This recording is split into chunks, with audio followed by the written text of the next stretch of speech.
Dynamic Thought, or the Law of Vibrant Energy, by William Walker Atkinson. A Foreword. This is a queer book. It is a marriage of the ancient occult teachings to the latest and most advanced conceptions of modern science. An odd union, for the parties thereto are of entirely different temperaments. The marriage might be expected to result disastrously, were it not for the fact that a connecting link has been found that gives them a bond of common interest. No two people may truly love each other unless they also love something in common. The more they love in common, the greater will be their love for each other, and let us trust that this will prove true in the marriage of occultism and science, celebrated in this book. The occultists usually get at the facts first, but they manage to evolve such outrageous theories to explain the facts that the world will have none of their wares, and turns to science for something reasonable. Science, proceeding along different lines, at first denies these facts of the occultists, not finding them accounted for by any of her existing theories, but later on, when the facts have been finally thrust under her eyes, after repeated attempts and failures, she says, "Oh yes, of course," and proceeds to evolve a new theory, welding it with other scientific hypotheses, and after attaching a new label thereto, she proudly exhibits the thing as the latest discovery of modern science, and smiles indulgently or indignantly when the theory of the old occultists is mentioned, saying, "Quite a different thing, we assure you," and yet, in all justice be it said, science usually proceeds to find much better proofs to fit the facts of occultism than did the occultists themselves. The occultist sees things but is a poor hand at proofs, while the scientist is great on proofs, but so often and so long fails to see many things patent to the occultist, who is able to look within himself, but who is then unable to positively and scientifically prove the facts. This is easily explained. The occultist's information comes from within, while the scientist's comes from without, and proofs belong to the without side of mentation, and this is why the occultist so often makes such a bungle regarding proofs, and the scientist fails to see facts that are staring the occultist in the face. The whole history of occultism and science proves the above. Take the phenomenon called mesmerism, for instance. It was an old story with the occultist, who had been for years aware of it, theoretically and practically. Mesmer brought it into general prominence, and science laughed at it, and at Mesmer's fluid theory, and called him a charlatan and impostor. Years afterwards, Braid, an English surgeon, discovered that some of the facts of mesmerism were true, and he announced his discovery in a scientific manner, and lo! his views were accepted, and the thing was called hypnotism, poor old Mesmer being forgotten because of his theory. Then, after a number of years, certain other aspects of the phenomenon were discovered, and scientifically relabeled suggestion, and the renaming was supposed to explain the entire subject, the learned ones now saying, "Pooh, 'tis nothing but suggestion," as if that explained the matter.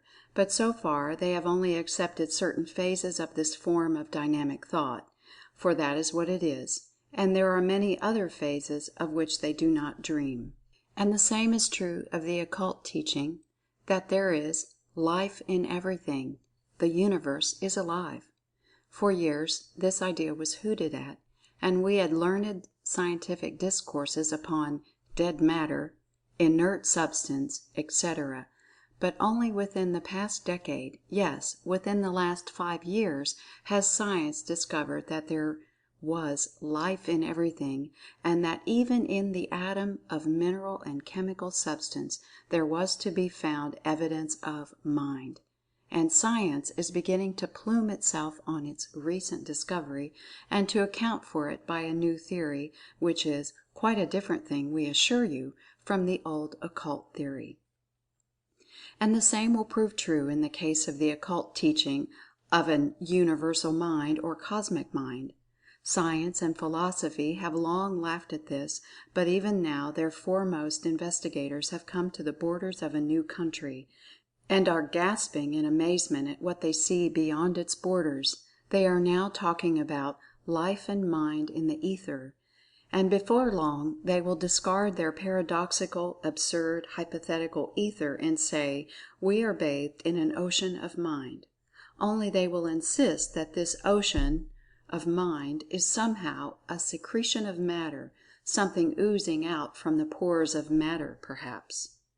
But science is doing valuable work in the direction of investigation and experiment, and in this way is proving the principal occult teachings in a way impossible to the occultists themselves. So, you see that both occultism and science have their own work to do, and neither can do the work of the other. Just now science is coquetting with the question of thought transmission, etc., at which she has for so long sneered and laughed. By and by she will accept the facts and then proceed to prove them by a series of careful and conclusive experiments, and will then announce the result solemnly as a triumph of science. And so, in this book you will find a marriage of the old occult teachings and modern scientific researches and investigation. And the two are bound together with that bond forged by the writer of the book, heated in the oven of his mind, and hammered into shape with his untrained thought, a crude, clumsy thing, but it serves its purpose, a thing called the theory of dynamic thought. And so, this is what this theory is: a tie that binds. How you will like it depends upon yourself. For himself, the writer does not hesitate to say that he is pleased with his handiwork, rude and clumsy though it may be. He believes that he has made a thing that will stand wear and tear, and that though it be not beautifully finished, it will serve and be useful, and that is the main thing after all. And then, perhaps, some may see beauty in the very crudeness of the thing, may see that it bears the loving mark of the hammer that beat it into shape, may recognize that over it has passed the caress of the hand that made it, and in that seeing there may come the recognition of a beauty that is beyond prettiness. William Walker Atkinson. Los Angeles, California, February 16, 1906. End of a foreword. Chapter 1 of Dynamic Thought, or the Law of Vibrant Energy. A fire mist and a planet, a crystal and a cell, a jellyfish and a saurian, and caves where the cavemen dwell. Then a sense of law and beauty, and a face turned from the clod. Some call it evolution, and others call it God. Like tides on a crescent sea beach, when the moon is new and thin, into our hearts high yearnings come welling and surging in. Come from the mystic ocean, whose rim no foot has trod. Some of us call it longing, and others call it God. W. H. Caruth. In the beginning. This book will deal with life. It holds that life is universal, that it is inherent in and manifest in different degrees in every part, particle, phase, aspect, condition, place, or relationship in the world of things that we call the universe. It holds that life manifests in two aspects or forms, which are generally found by us in connection and cooperation with each other, but which are both, probably, an expression of some one thing higher than either. These two aspects or forms, which together go to make up or produce that which we know as life, are known as 1. Substance or matter, and 2. Mind. In this book the term substance is used in preference to matter, owing to the fact that the term matter has become closely identified with certain ideas of the materialistic school of thought, and has generally been regarded by the public in the light of dead matter, whereas this book holds that all substance is alive. The term mind is used in the sense of mind as we know it, rather than as mind as it is, or as the cosmic mind. In some places the term mind principle is used to convey the idea of a portion of the great principle of mind, of which that which we call mind is but a small and but partially expressed portion. These terms are explained and illustrated as we proceed. The aspect of energy or force is not treated as a separate aspect or form of life in this book, for the reason that it is regarded as merely a manifestation of mind, as will appear as we proceed. We have much to say regarding motion, but the writer has tried to explain and prove that at the last all motion results from mental action, and that all force and energy is vital mental force and energy. This book is not intended to run along metaphysical or theological lines. Its field is different, and so, while it recognizes the importance of these branches of human thought, still, it finds that its own particular field is sufficient to engross its entire attention for the moment, and consequently the aforesaid subjects shall not be touched upon except incidentally in connection with the subject matter of the book. This being the case, there will be no discussion of the origin of life, the question of creation, the problems of theology and metaphysics, the riddle of the why and wherefore of life and the universe. The writer has his own opinions upon these questions, but feels that this is not the place in which to air the same. For the purposes of the book, he prefers to leave every reader to his own favorite views and conceptions regarding these great subjects, feeling that the views regarding life, mind, motion, and substance that are advanced in this book may be accepted by any intelligent reader without prejudice to his or her accepted religious or philosophical views. The writer sees that this something called life exists. He finds it in evidence everywhere, and he sees it always in its aspects of substance and mind, and he feels justified in regarding life as always existing in and manifesting in these aspects, always in conjunction, at least, life as we know it. And he finds certain apparent laws of life in operation in the universe to which all life, in all its aspects, is apparently amenable. And he feels justified in considering these laws constant and invariable and unchangeable so long as the universe as it now is exists. And with the above views in mind, this book will proceed to a consideration of its subject, without attempting to peer behind the veil separating the universe from its causer, life from its source. But in justice to reader, subject and writer, the latter has thought it well to state that he does recognize not only the veil, but that which is behind the veil. To proceed without this statement would be unfair and misleading. The writer wishes to be understood positively upon this point, even though the declaration may bring forth the derisive jeer of those who feel that they have outgrown this conception, or else the calm, superior, pitying smile of those who feel that the universe is its own cause and effect. By universe, the writer means the whole body of things (Webster). His declaration means that he believes in that which is above things. The writer prefers not to attempt to define that which he calls the Infinite. The word Infinite means without limit in time, space, power, capacity, knowledge, or excellence (Webster). And to define is to limit, mark the limits of, mark the end of, etc. The term define, as applied to the Infinite, is ridiculous, an absurd paradox. The writer echoes Spinoza's statement: to define God is to deny Him, and so there shall be no attempt at definition or limitation.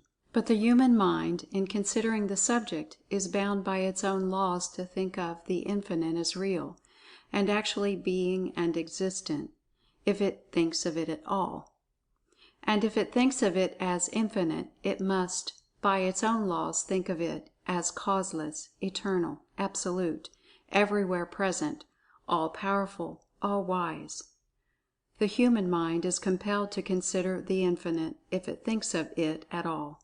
But even in so thinking of it as being these things, it is doing something like defining or limiting it, for the Infinite must not only be those things, but it must be so much more, that those things are but as a grain of dust on the desert as compared to the real being of the Infinite, for the things mentioned are but finite or defined things possessed by the finite things, and, at the best, can be but symbols of the attributes or qualities of the Infinite, even the words attributes or qualities being an absurdity as applied to the Infinite.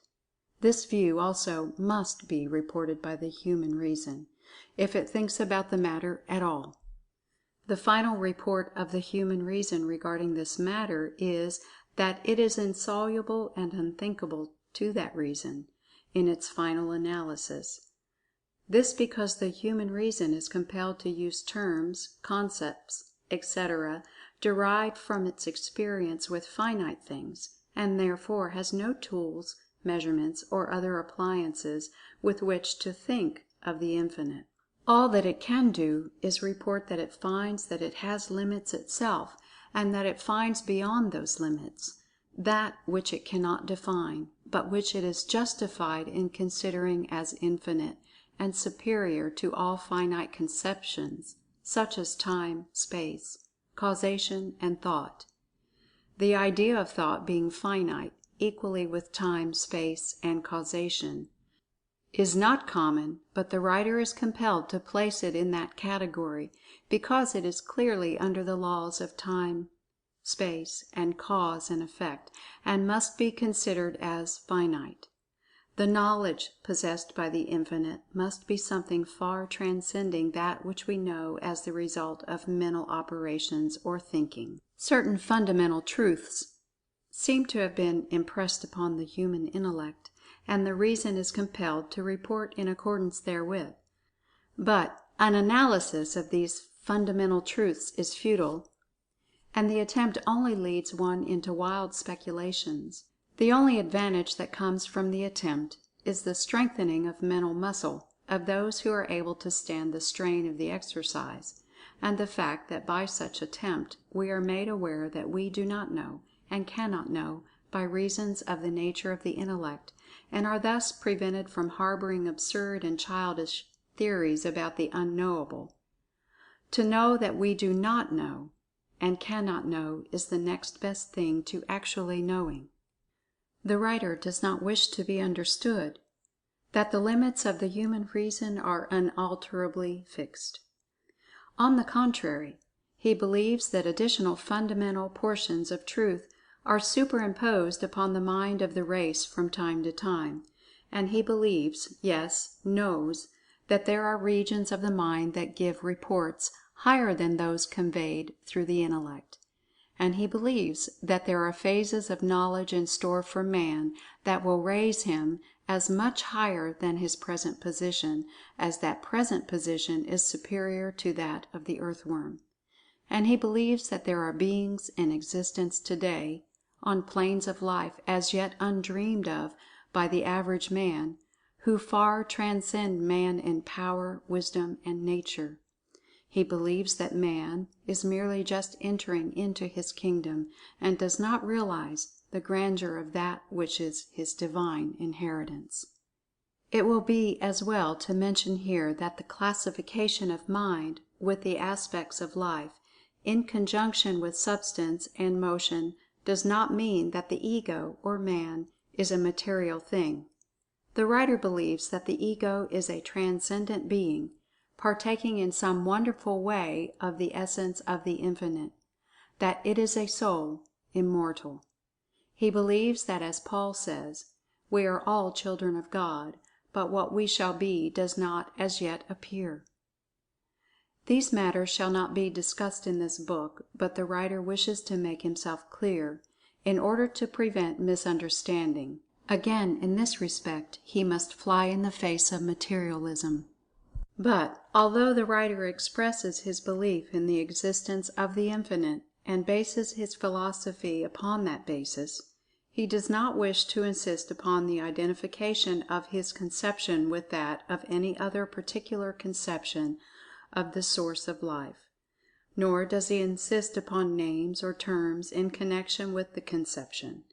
He has used the term, the Infinite, because it seems to be broader than any other of which he could think, but he uses it merely as a name for the unnameable. So, if the reader prefers, he or she may use the terms God, Deity, First Cause, Principle, Unknowable, Infinite, and Eternal Energy, the Thing in Itself, the Absolute, or any of the other countless terms used by man in his attempt to name the unnameable, to describe the undescribable, to define the undefinable. And all may retain their ideas, or lack of ideas, regarding the relation of the Infinite to their own particular religious views, or lack of views. The philosophy of this book need not disturb a man's religious belief, nor does it insist upon the man holding any special religious belief. Those are matters entirely for the exercise of the man's own reason and conscience, and they may retain their own pet philosophy regarding the origin, purposes, or plan of the production and existence of the universe. This book shall not meddle with their metaphysics or philosophy. What is herein offered may be assimilated with the fundamental ideas of nearly every form of religious or philosophical belief, it being in the nature of an addition rather than a subtraction or division. Its philosophy is constructive rather than destructive. End of Chapter 1.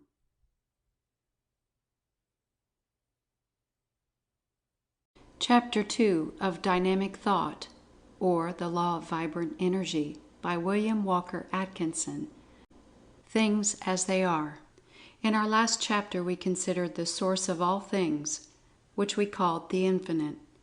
In this chapter we shall consider the All Things itself, which men call the Universe.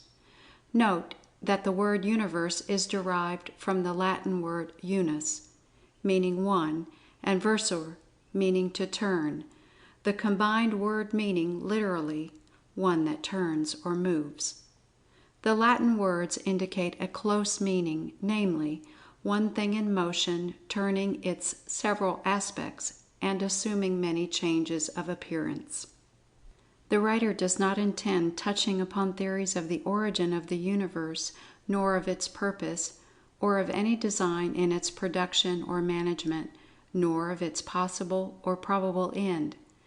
These questions do not belong to our subject, and then again, as was said in the last chapter, speculation regarding it is devoid of results, and leads one to quicksands and bogs of mental reasoning from which it is difficult to extract oneself. The answer to the riddle of the universe rests in the Infinite. But it is different with the case of the manifested universe that is evidenced by our senses. Science is a different thing from metaphysics, and its process and mode of work are along different lines, and much knowledge of things may be obtained from a consideration of it, remembering always that its knowledge is confined to things and not to that which is back of things. And so let us consider the universe of things. Material science has held that the universe is composed of two principles: 1. Matter, 2. Energy or force. Some hold that these two principles really are aspects of the same thing, and that there is really but one principle, one aspect of which is shape, form, etc., and called matter, the other a quality manifesting in motion, which quality is called force. Others, the most radical, hold that there is nothing but matter, and that force and energy is but a quality or power inherent in matter. Others hold that force is the real thing, and matter but a form of force. All branches hold to the idea that matter and energy are always found together, and cannot be thought of separately. Matter and force are held to be eternal and infinite, it following that there can be no addition to or subtraction from either, all apparent loss and gain, creation and destruction being but change of form or mode. God is declared unnecessary, and the universe is held to operate according to certain laws of matter or force, either or both, which are unchangeable and immutable, eternal and always valid. Mind and thought are held to be products of properties of matter or force, one or both, secreted, evolved, or produced in the brain. The soul is relegated to the waste heap and discarded as useless in the new philosophy.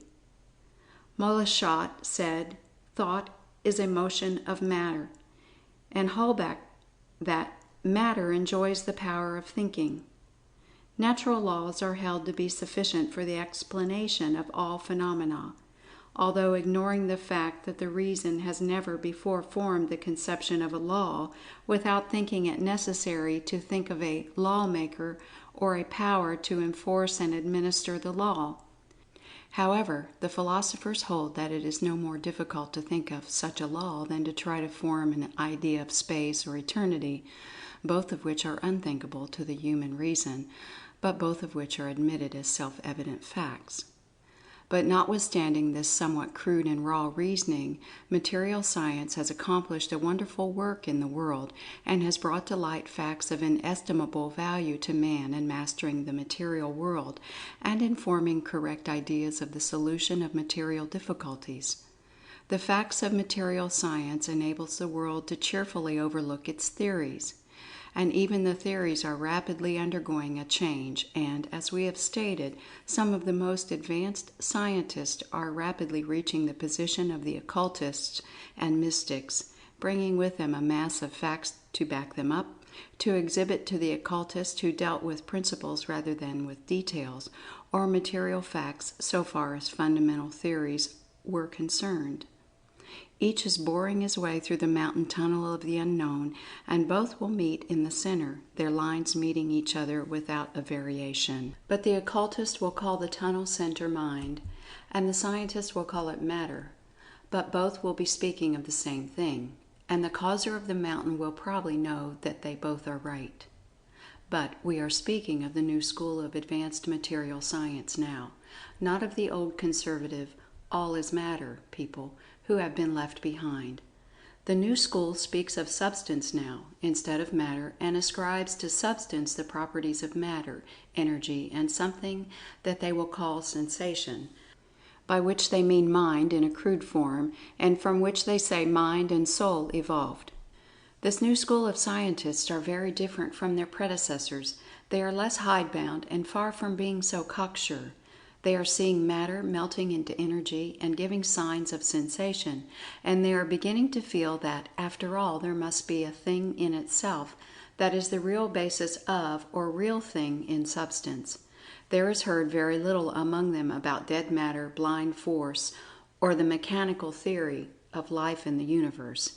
Instead of it being a big machine operated under mechanical laws with life as the steam, the universe is beginning to be regarded as somehow filled with life, and science is finding new examples of life in unexpected quarters, and the dead matter area is being narrowed.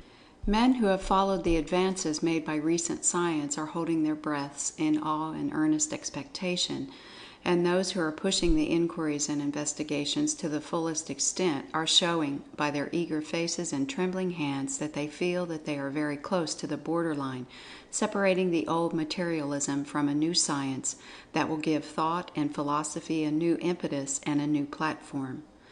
Such men are feeling that they are seeing the old matter melting away into something else. The old theories are falling apart under the light of new discoveries, and these men feel that they are penetrating a new and hitherto unexplored region of the unknown. May success be theirs, for they are now on the right road to truth. In the following chapters we shall see frequent references to science, and when we use the word we shall know it means this new school of scientists, rather than the older school that is now being superseded. There is no conflict between true occultism and true science, notwithstanding their directly opposite theories and ideals. They are merely looking at the truth from different viewpoints, at different sides of the same shield. A better day is coming when they shall work together instead of in opposition. There should be no partisanship in the search for truth. Things have worked out this way. Occultism would enunciate a theory or principle, but would not attempt to prove it by material facts, for it had not gathered the facts, having found the principle within the mind rather than without. Then, after laughing at the occult theory or principle, science would search diligently for material facts to prove an opposite theory, and in doing so would unearth new facts that would support the occultist contention. Then science would discard its old theory, that is, the younger men would, the old ones never, and proceed to proclaim a new theory or principle under a new name, and backed up with a mass of facts and experiments that would create a new school with many enthusiastic followers. The old claim of the occultist would then be forgotten, or else go unrecognized under its old name, or disguised by the fantastic and bizarre coverings which some so-called occultist had draped around the original truth. But so long as truth is being uncovered, what matters it who does the work, or by what name he calls his school? The movement is ever forward and upward. What matter the banner under which the armies move? In this book, the writer will advance a very different theory of the universe of all things from that of modern science, although he feels that his theory may easily be reconciled with the most advanced views of that school.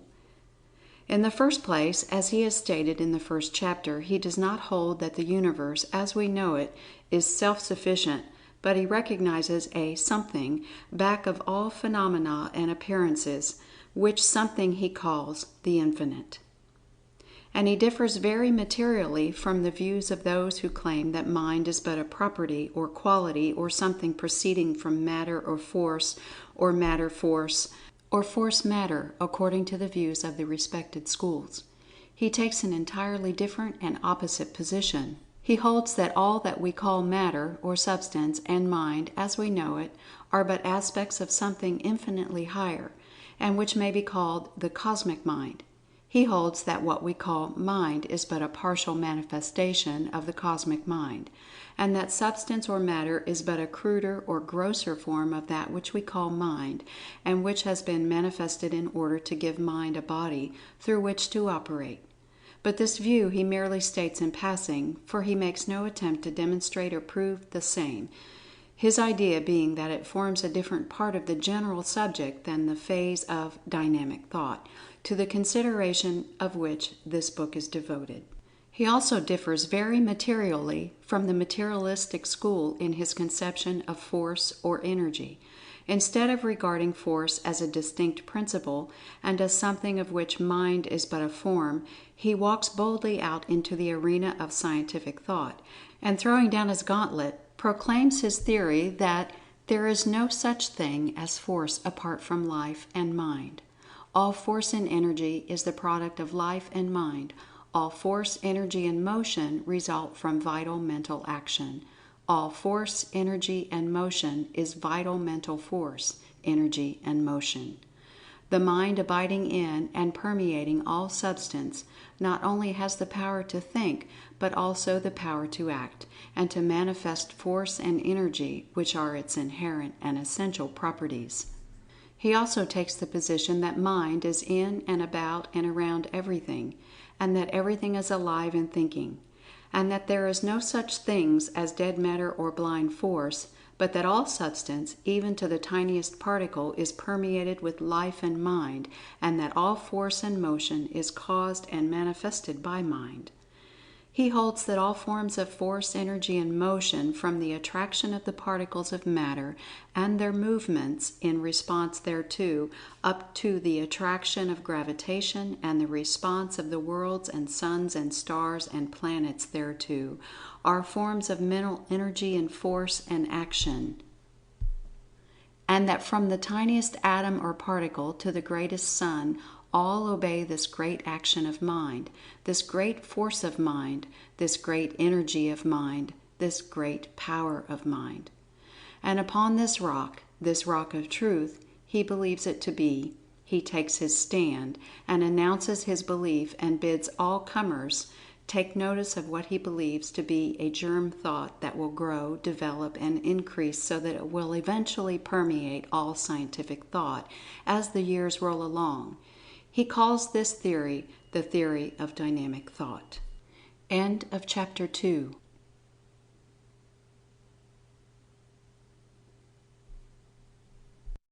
Chapter 2 of Dynamic Thought, or The Law of Vibrant Energy, by William Walker Atkinson. Things as they are. In our last chapter we considered the source of all things, which we called the infinite.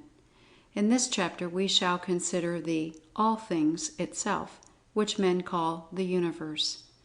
Note that the word universe is derived from the Latin word unus, meaning one, and versor, meaning to turn, the combined word meaning literally one that turns or moves.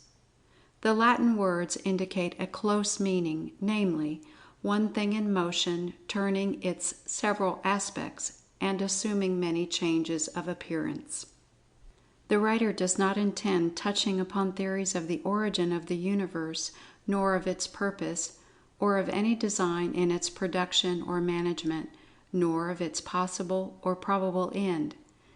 These questions do not belong to our subject, and then again, as was said in the last chapter, speculation regarding it is devoid of results, and leads one to quicksands and bogs of mental reasoning from which it is difficult to extract oneself.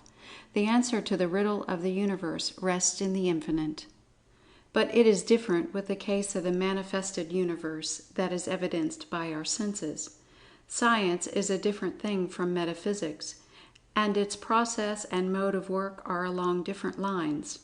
And much knowledge of things may be obtained from a consideration of it, remembering always that its knowledge is confined to things and not to that which is back of things.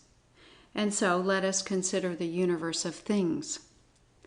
Material science has held that the universe is composed of two principles: 1. Matter, 2. Energy or force.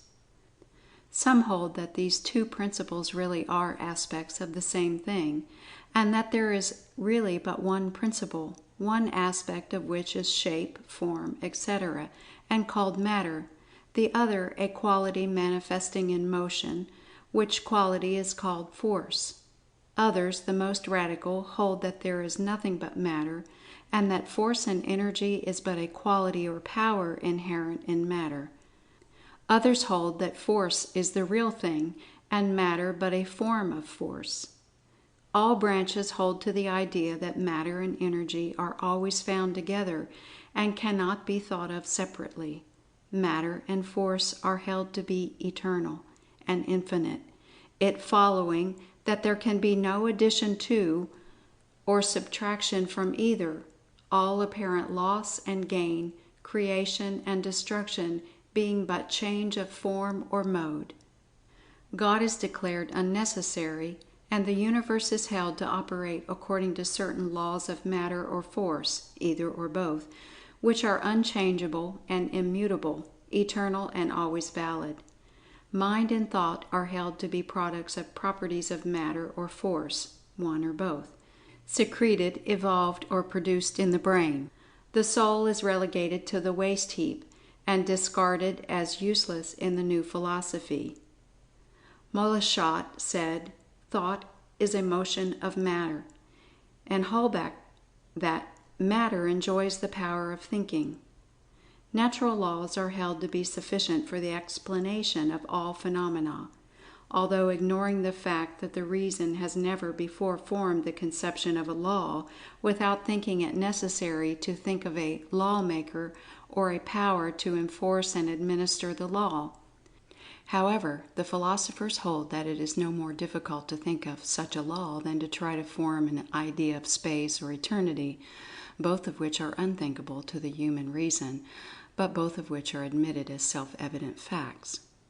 But notwithstanding this somewhat crude and raw reasoning, material science has accomplished a wonderful work in the world, and has brought to light facts of inestimable value to man in mastering the material world, and in forming correct ideas of the solution of material difficulties. The facts of material science enables the world to cheerfully overlook its theories. And even the theories are rapidly undergoing a change, and, as we have stated, some of the most advanced scientists are rapidly reaching the position of the occultists and mystics, bringing with them a mass of facts to back them up, to exhibit to the occultist who dealt with principles rather than with details, or material facts so far as fundamental theories were concerned. Each is boring his way through the mountain tunnel of the unknown, and both will meet in the center, their lines meeting each other without a variation. But the occultist will call the tunnel center mind, and the scientist will call it matter. But both will be speaking of the same thing, and the causer of the mountain will probably know that they both are right. But we are speaking of the new school of advanced material science now, not of the old conservative, all is matter people who have been left behind.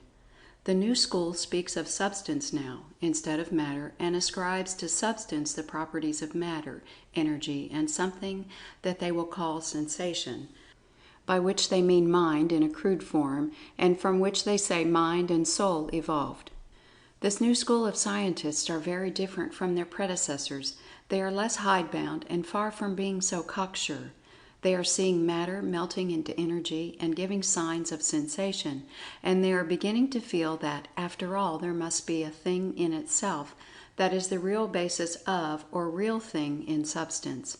There is heard very little among them about dead matter, blind force, or the mechanical theory of life in the universe. Instead of it being a big machine operated under mechanical laws with life as the steam, the universe is beginning to be regarded as somehow filled with life, and science is finding new examples of life in unexpected quarters, and the dead matter area is being narrowed.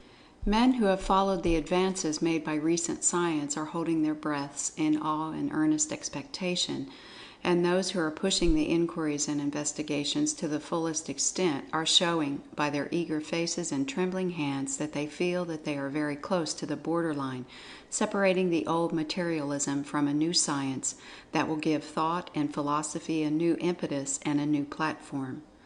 Such men are feeling that they are seeing the old matter melting away into something else. The old theories are falling apart under the light of new discoveries, and these men feel that they are penetrating a new and hitherto unexplored region of the unknown. May success be theirs, for they are now on the right road to truth. In the following chapters we shall see frequent references to science, and when we use the word we shall know it means this new school of scientists, rather than the older school that is now being superseded. There is no conflict between true occultism and true science, notwithstanding their directly opposite theories and ideals. They are merely looking at the truth from different viewpoints, at different sides of the same shield. A better day is coming when they shall work together instead of in opposition. There should be no partisanship in the search for truth. Things have worked out this way. Occultism would enunciate a theory or principle, but would not attempt to prove it by material facts, for it had not gathered the facts, having found the principle within the mind rather than without. Then, after laughing at the occult theory or principle, science would search diligently for material facts to prove an opposite theory, and in doing so would unearth new facts that would support the occultist contention. Then science would discard its old theory, that is, the younger men would, the old ones never, and proceed to proclaim a new theory or principle under a new name, and backed up with a mass of facts and experiments that would create a new school with many enthusiastic followers. The old claim of the occultist would then be forgotten, or else go unrecognized under its old name, or disguised by the fantastic and bizarre coverings which some so-called occultist had draped around the original truth. But so long as truth is being uncovered, what matters it who does the work, or by what name he calls his school? The movement is ever forward and upward. What matter the banner under which the armies move? In this book, the writer will advance a very different theory of the universe of all things from that of modern science, although he feels that his theory may easily be reconciled with the most advanced views of that school. In the first place, as he has stated in the first chapter, he does not hold that the universe, as we know it, is self-sufficient, but he recognizes a something back of all phenomena and appearances, which something he calls the infinite. And he differs very materially from the views of those who claim that mind is but a property or quality or something proceeding from matter or force, or matter force, or force matter, according to the views of the respected schools. He takes an entirely different and opposite position. He holds that all that we call matter or substance and mind as we know it are but aspects of something infinitely higher, and which may be called the cosmic mind. He holds that what we call mind is but a partial manifestation of the cosmic mind, and that substance or matter is but a cruder or grosser form of that which we call mind, and which has been manifested in order to give mind a body through which to operate.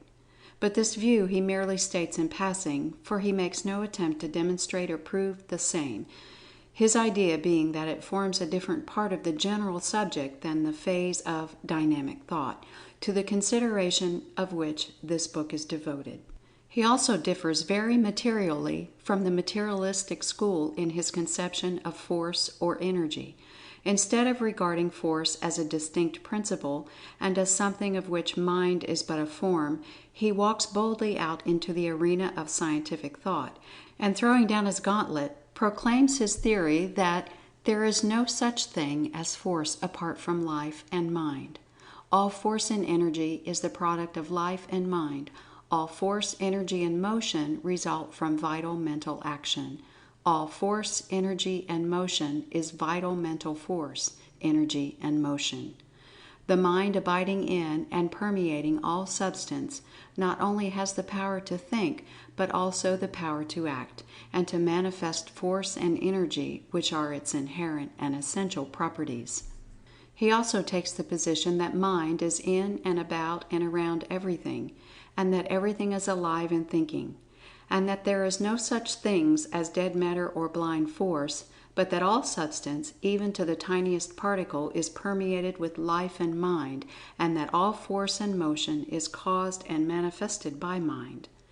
He holds that all forms of force, energy, and motion, from the attraction of the particles of matter and their movements in response thereto, up to the attraction of gravitation and the response of the worlds and suns and stars and planets thereto, are forms of mental energy and force and action, and that from the tiniest atom or particle to the greatest sun, all obey this great action of mind, this great force of mind, this great energy of mind, this great power of mind.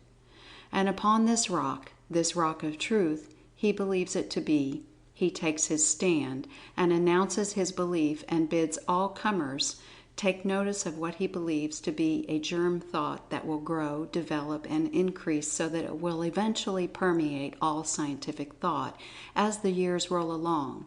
He calls this theory the theory of dynamic thought. End of Chapter 2.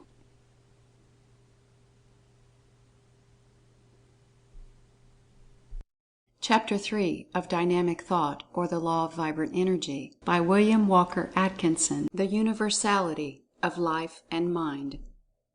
The writer has deemed it advisable to preface his consideration of mind in itself, as well as of substance and motion, with 2 chapters, the purpose of which will be to demonstrate that mind, in some form or degree, is to be found in connection with all things, and that everything has life, and that mind is an accompaniment of all life.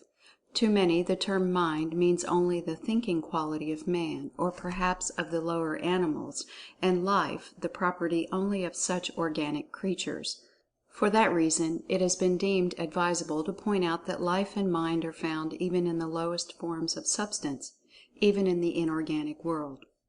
In this chapter, and from now on, the writer shall use the term "the mind," etc., to indicate the particular mental principle of the creature or thing, the bit of mind that is segregated from the rest, and which each person thinks of as mine, just as he thinks of my body as distinguished from the universal supply of substance. The term mind will be used in its universal sense. And the writer intends to use Elmer Gates's term mentation in the sense of effort, action, or effect in or of the mind, in short, mental process. The word is useful, and when one has learned to use it, he will prefer it to the more complicated terms.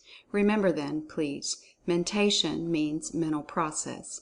Mentation includes that which we call thought, as well as some more elementary forms of mental process that we are not in the habit of dignifying by the term thought, which latter we usually reserve for mental process of a higher order.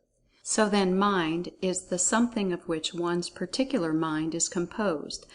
The mind is that something possessed by one, by and through which he thinks. Mentation is mental process, and thought is a advanced kind of mentation. At least the said words will be so employed in this book from now on. In this chapter you are asked to consider the fact that life is universal, that everything is alive, and that mind and mentation is an attribute of life, and that, consequently, everything has mind and is able to express a degree of mentation. Forms of life, as we know them, are always seen as possessing two aspects, viz., 1. Body, substance, and 2. Mentation, mind. The two aspects are always found in combination. There may be living creatures who occupy bodies of so fine a form of substance as to be invisible to the human senses, but their bodies would be substance just as much as is the body of the granite rock. And in order to think, these beings would need to have a material something corresponding to the brain, though it be finer in quality than the rarest gas, vapor, or electric wave. No body without mentation, no mentation without a body. This last is the invariable law of the world of things, and naught but the Infinite, that which is above things, can be exempt from that law. In order to grasp the idea of the universality of mind, let us go back to the elementary forms of things, and, step by step, see how mentation manifests itself in every point on the scale from mineral to man, using bodies ranging from the hardest rock to the finest form of known substance, the brain of man. As man advances in the scale of evolution, it creates its own working instrument, the body, including the brain and shapes, and molds it to admit of the fullest possible expression of mentation possible at that stage. Mind is the molder, body and brain that which is molded. And inclination, desire, and will are the motive powers leading to gradual unfoldment, the impelling cause being the craving for satisfaction. We shall make our journey backward, and ignoring beings higher in the scale, we shall start with man, leaving out of the consideration for the moment the fact of the existence of the Ego or Spirit of man, which is higher than body or mind, and considering the mind of man rather than the man himself, we have our starting point on the downward journey of investigation. We need not devote much attention to the consideration of the mind of man at this stage, though we shall have much to do with it later on. But we may undertake a brief consideration of the descending degrees of mentation as manifested by man, as we pass down the scale in the human family, considering in turn the Newtons, Shakespeares, Emersons, Edisons, and their brothers in intellect, in the field of mathematics, literature, music, art, invention, science, statesmanship, business, skilled workmanship, etc., respectively.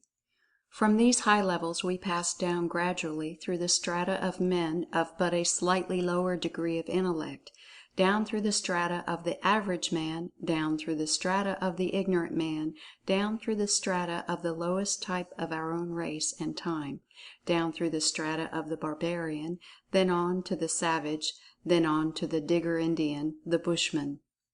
What a difference from highest to lowest! A being from another world would doubt that they were all of the same family. Then we rapidly pass through the various strata of the lower animal kingdom, from the comparatively high degree of mentation of the horse, the dog, the elephant, etc., down through the descending scale of the mammals, the degree of mentation becoming less marked at each step of the journey. Then on through the bird kingdom, then through the world of reptiles, then through the family of fishes, then through the millions of forms of insect life, including those wonderful creatures, the ant and the bee, then on through the shellfish family, then on through the community of sponges, polyps, and other low forms of life, then on to the vast empire of the microscopic creatures, whose name is Legion, then on to the plant life, the highest of which have sensitive cells that resemble brains and nerves, descending by stages to the lower plant life, then still lower to the world of bacteria, microbes, and infusoria, the groups of cells with a common life, the monera, the single cell. The mind that has followed us in this descent of life from the highest form to the cell-like thing merely existing in the slime at the bottom of the ocean, has acquired a sense of awe and sublimity not dreamed of by the man on the street. The degrees of mentation in the lower animal kingdom are well known to all of us, therefore we need not devote much time to their consideration at this time. Although the degree of mentation in some of the lowly forms of animal life are scarcely above that of the plant life, in fact are inferior to that of the highest plants, still we have accustomed ourselves to the use of the word "mind" in connection with even the lowest animals, while we hesitate to apply the word to the plants. It is true that some of us do not like to think of the lower animals reasoning, so we use the word "instinct" to denote the degree of mentation of the lower animal. The writer does not object to the word; in fact, he shall use it for the sake of distinguishing between the several mental states. But remember, instinct is but a term used to denote a lesser form of reason, and the instinct of the horse or dog is a fine thing when we consider the reason of the bushman or digger Indian. However, we shall not quarrel about words. Both reason and instinct mean degrees or forms of mentation, the word we are using. The lower forms of animal life exhibit mentation along the lines of sex action, feeling and taste. Then by degrees come smell, hearing and sight, and then something very like reasoning in the case of the dog, elephant, horse, etc. Mentation everywhere in the animal kingdom in some degree. No doubt about life and mentation there. But what about mentation and life in the plant life? All of you admit that there is life there, but about mentation, well, let us see. Some of you draw the line at the word "mind" in connection with plants, although you freely admit the existence of life there. Well, remember our axiom, no life without mentation. Let's try to apply it. A moment's reflection will give you instances of mentation among the plants. Science has called it appetency, rather than admit mind, the word appetency being defined as an instinctive tendency on the part of low forms of organic life to perform certain acts necessary for their well-being, such as to select and absorb such particles of matter as serve to support and nourish them. Well, that looks like a degree of mentation, doesn't it? Many young animals evidence little or nothing more than appetency in suckling. We shall adopt the word appetency to designate the mentation in plant life. Remember this, please. Anyone who has raised trees or plants has noticed the instinctive efforts of the plant to reach the water and sunlight. Potatoes in dark cellars have been known to send forth shoots 20 feet in length in order to reach an opening in the wall. Plants have been known to bend over during the night and dip their leaves in a pot of water several inches away. The tendrils of climbing plants seek for the stake or support, and find it too, although it has been changed daily. The tendril will retwine itself after it has been untwisted and bent in another direction. The tips of the roots of the tree are said to show a sensitiveness almost akin to that of the limb of an animal, and evidently possess something akin to nerve matter. Duhamel placed some beans in a cylinder of moist earth. When they began to sprout, he turned the cylinder around quarter way of its circumference, then a little more the next day, and so on, a little each day, until the cylinder had been described a complete revolution, had been turned completely around. Then the beans were taken from the earth, and lo, the roots and sprouts formed a complete spiral. With every turn of the cylinder, the roots and sprouts had changed their position and direction, the roots striving to grow downward, and the sprouts striving to grow upward, until the spiral had formed. Akin to this is the boy's trick of uprooting a sprouting seed and replanting it upside down, in which case the sprouts begin to turn a semicircle until it is able to grow straight up to the surface of the earth, while the roots describe a semicircle until they can grow downward once more. And so on, story after story of appetency or mentation in plants might be told, until we reach the insect-catching species, which even the most conservative observer is forced to admit that, well, It does almost seem like thinking, doesn't it? Any lover of plants, flowers, or trees, and who has been able to study them at first hand, does not need much argument to prove that plant life exhibits traces of mentation, some of it pretty far advanced, too. Some lovers of plants go so far as to claim that one must love plants before they will succeed in growing them, and that the plants feel and respond to the feeling. But the writer does not insist upon this, but merely mentions it in passing. Before leaving the subject of mentation in plants, the writer is tempted to steal a little more space and tell you that plants do more than receive sensations of light and moisture. They exhibit rudimentary taste as well. Haeckel relates an interesting story of an insect-catching plant. He states that while it will bend its leaves when any solid body, excepting a raindrop, touches its surface, still it will secrete its acrid digestive fluid only when that object happens to be nitrogenous, meat or cheese. The plant is able to distinguish its meat diet, its food being insectivorous. And while it will supply its gastric juice for meat and cheese, as well as for the insect, it will not do so for other solids to which it is indifferent. He also mentions the fact that roots of trees and plants are able to taste the different qualities of soil, and will avoid poor soil and plunge into the richer parts of the earth. The sexual organism and life of plants also affords a great field for study to the student hunting for evidences of life and mentation in that kingdom. The motion or circulation of the sap in trees and plants was formerly considered to be due to capillary attraction and purely mechanical laws, but recent scientific experiments have shown it to be a vital action, an evidence of life and mentation. The experiments having proven that if the cell substance of the plant was poisoned or paralyzed, the circulation of sap immediately ceased, although the mechanical principles had not been interfered with in the least. And now on to the mineral kingdom. What, you may cry, mind and mentation in the mineral and chemical world? Surely not. Yes, even in these low planes may be found traces of mental action. There is life everywhere, even there. And where there is life, there is mind. Away back among the chemical principles and the minerals we may go in our search for life and mind. They cannot escape us, even there. End of Chapter 3.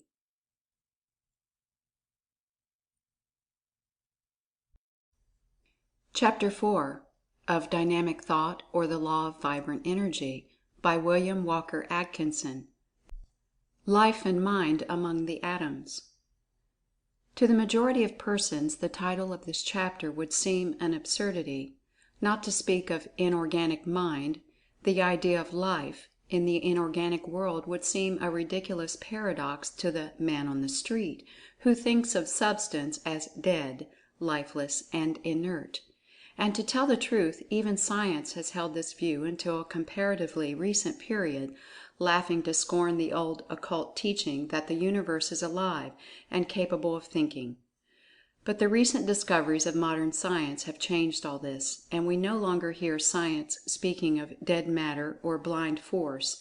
It recognizes that these terms are meaningless, and that the dreams of the old occultist are coming true.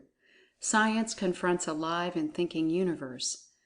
She is dazzled by the sight, and would shade her eyes, fearing to see that which she feels must present itself to her vision when her eyes become accustomed to the sight.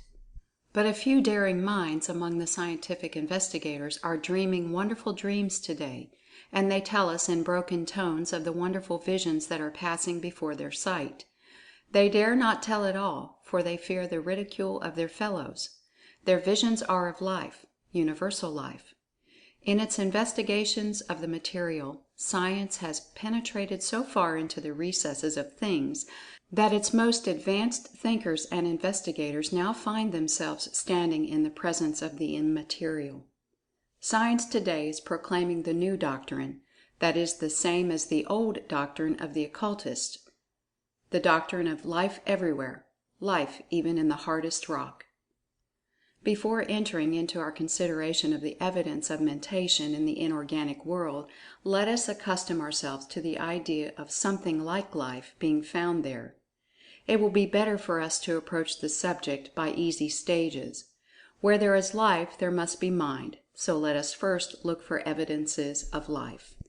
The man on the street would require something more tangible than scientific explanations of sensation, attraction, etc.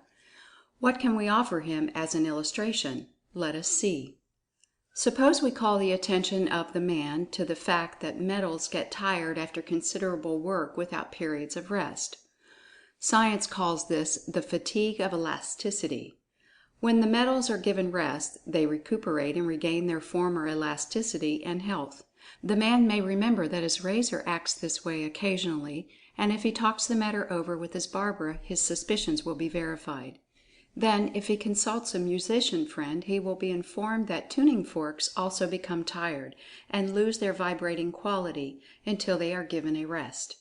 Then his machinist friend will tell him that machinery in factories must be given a rest occasionally, else it will begin to disintegrate and die. Machinery will go on a strike for a rest if it is overworked. Then metals contrast disease. Science informs us that zinc and tin have been infected, and the infection has spread from sheet to sheet, crumbling the metal into powder.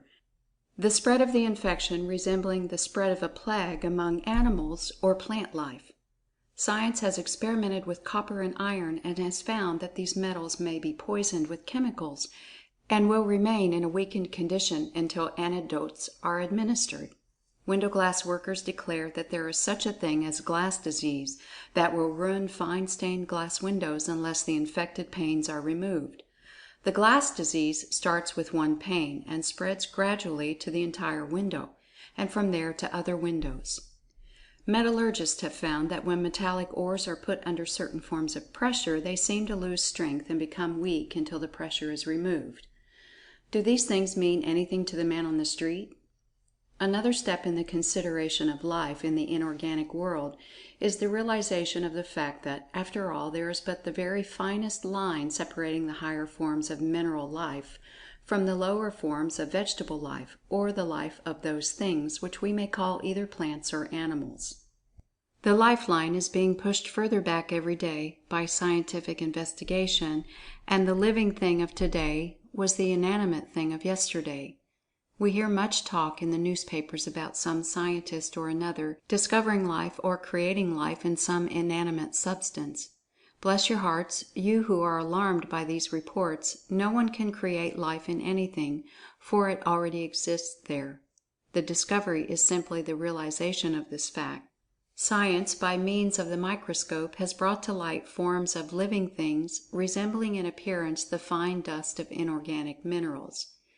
These low forms of life exhibit but the simplest vital processes, the same very closely resembling chemical processes, although just a shade higher in the scale. Living creatures have been found which could be dried and laid aside like dust for several years, and then revived by being immersed in water, when they would resume their vital process as if they had been awakened from a sleep. Forms of life called bacilli have been discovered that can pass through degrees of heat and cold that can be expressed only by vague symbols or figures, the heat and cold being so intense that the unscientific mind cannot imagine it. In appearance, the diatoms resemble the chemical crystals. These diatoms are minute, one-celled living things, having a hard but thin silicous covering or shell of extreme delicacy. They are what are known as microscopic creatures, that is, visible only through the microscope. Some of them are so small that it would take 1,000 or more to cover the head of a pin. But remember this, the microscope reveals them as living creatures, performing vital functions. They are found in the deep waters of the ocean. To the naked eye they appear like fine sand or dirt, but under the most powerful microscope they are seen to comprise many species and varieties, exhibiting many peculiar shapes and forms. In fact, they have been called living geometrical forms, their shapes and appearances almost exactly resembling those of the chemical and mineral crystals. Science informs us that these and similar microscopic creatures number thousands of families or species, and it is thought that the varieties of microscopic creatures outnumber the varieties of creatures visible to the unaided sight. And remember that there is probably a still greater world of submicroscopic creatures that is a world invisible even when the most powerful microscope is used. Who knows what wonders are to be found there, what forms of creatures live and move and have their being there. In passing by the subject of the resemblance between the outward forms of living things and the crystals, it is interesting to note how the crystals of frost and ice resemble the forms of leaves, branches, flowers, foliage, etc. The pane of glass covered with these frosty forms resembles a garden. The disc of saltpeter, under the effect of polarized light, very closely resembles the form of the orchid. Recent scientific experiments have shown that certain metallic salts, when subjected to a galvanic current, group themselves around one of the poles of the battery and assume a mushroom-like shape and appearance. At first they seem to be transparent, but gradually they assume color, the top becoming a bright red, with the underside showing a pale rose color, the stem being a pale straw color. The discoverers of these peculiar forms called them by the German equivalent for inorganic mushrooms, but even this term seems scarcely worthy of them, for they even show a trace of something like organs.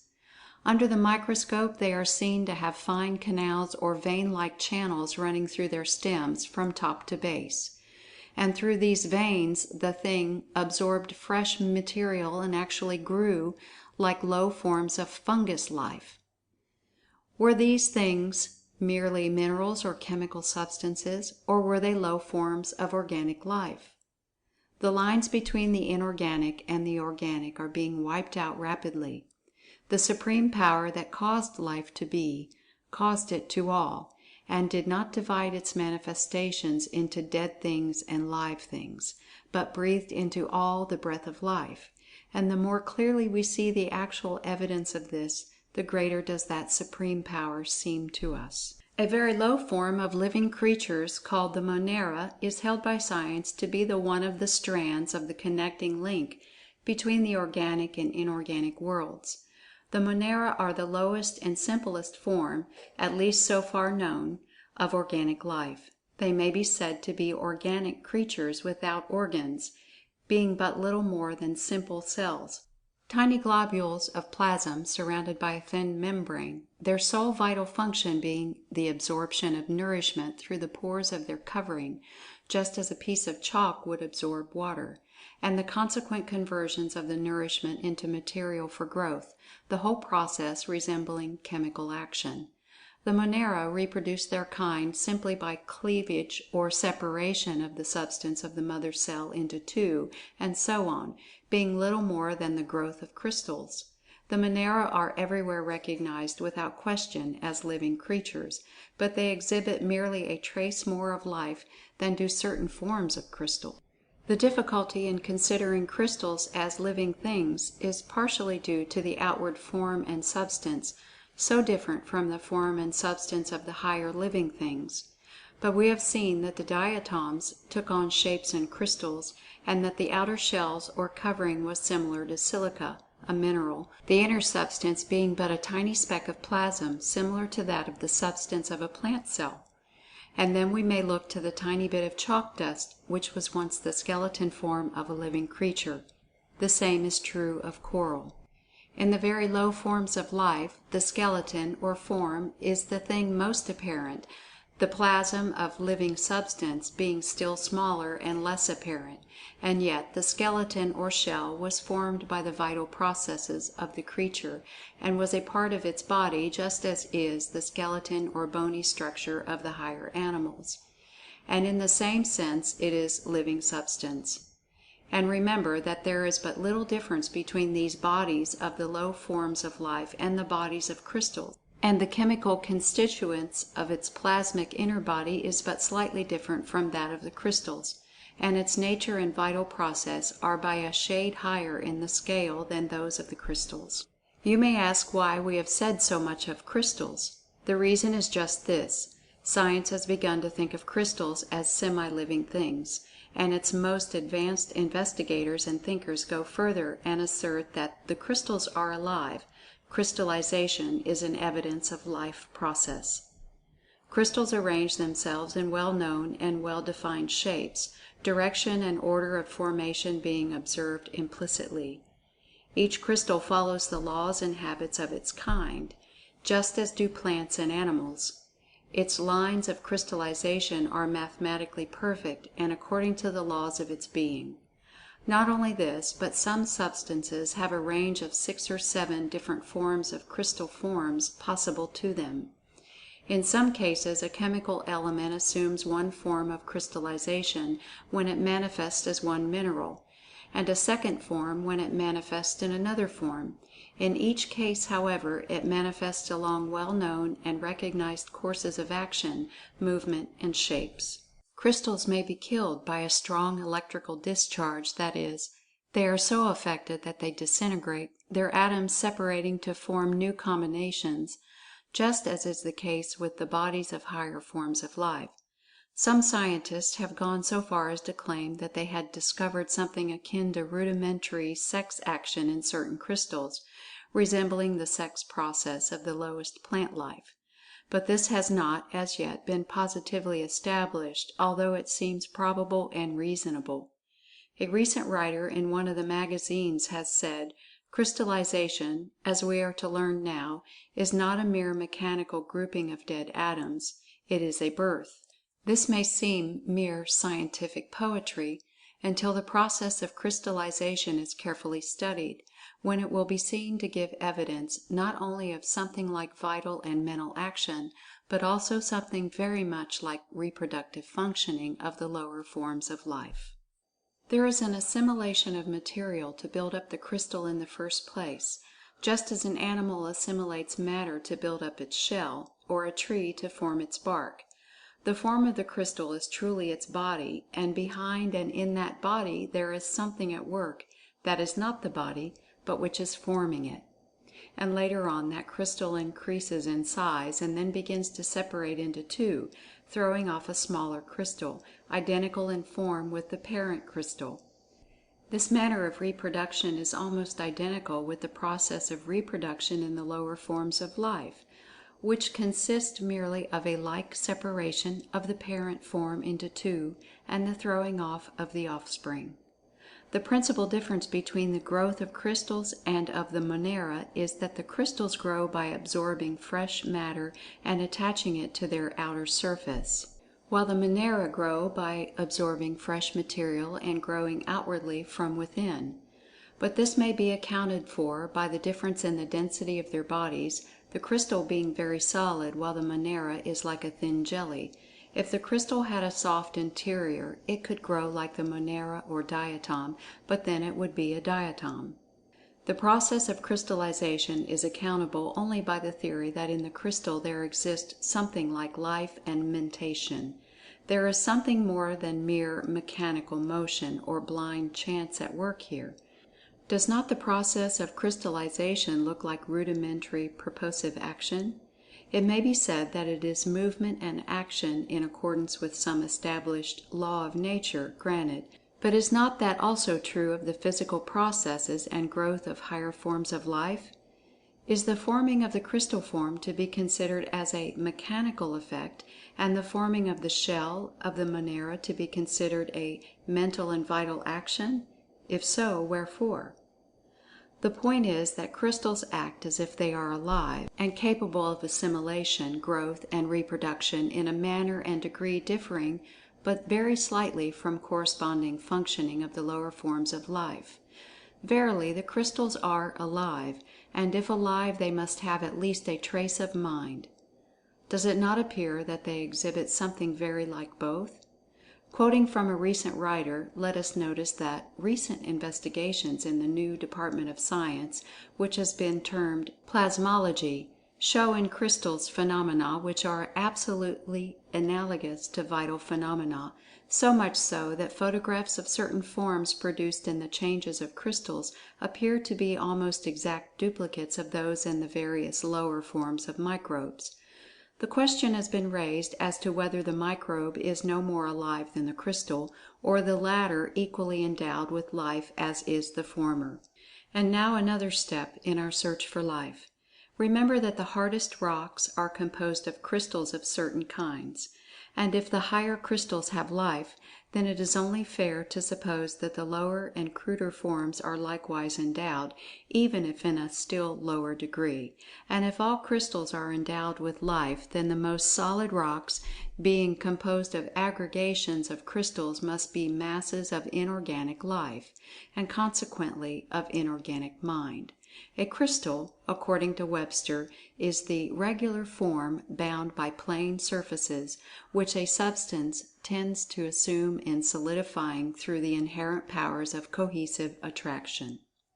That definition of Webster tells the whole story, and we see that a crystal is merely a regular form of a substance, which the substance tends to assume in solidifying, that is, in reassuming a solid form after being in a liquid or melted state. And that is just what all the rocks of the earth did when they emerged from the melted state in which they existed in the early days of the world's history. And this tendency that caused them to solidify and assume certain crystal forms, and which must have existed potentially through the melted state, what of that? What is this tendency or force? The definition answers: the inherent powers of cohesive attraction. So here is cohesive attraction, that we shall consider fully in forthcoming chapters of this book. Inherent, too, the definition says. What is inherent? Let us see. Webster defines inherent as permanently existing. So this power of cohesive attraction permanently existed in the substance, or else in connection with it. Let us take another look at cohesive attraction. Cohesive attraction is that form of universal attraction that causes the molecules of a body to draw together. That invisible power of the molecule by which it draws another molecule toward itself, and itself toward the other, the manifestation of which power by several molecules tends to draw each of them together. We shall learn of these particles of substance called molecules before long. It is a primal cause of motion, this mutual attraction and drawing power. Now, is it reasonable to assume that this wonderful power is a mere blind force? Is it not more reasonable to think of it as a form of vital action, life action? Dead things could not manifest this force and action. And if this cohesive attraction is an evidence of life, then all substance must have life manifesting through it. Not only the rocks, but the soil and earth and dirt, for they are but crumbled rock. And when we thus consider substance as being the body through which life is manifesting, we must not lose sight of the molecules and atoms in our consideration of the mass. A bit of rock, crystal, or dirt is but an aggregation of countless molecules, grouped together in certain crystallized shapes and forms, each having characteristics of its own. These molecules cling together in accordance with their mutual attractive powers.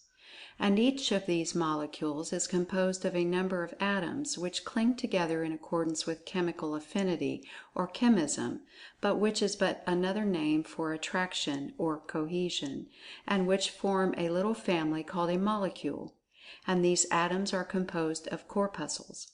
We will waive the consideration of the corpuscle for the moment, but even if we consider it, we only carry this subject back a step farther.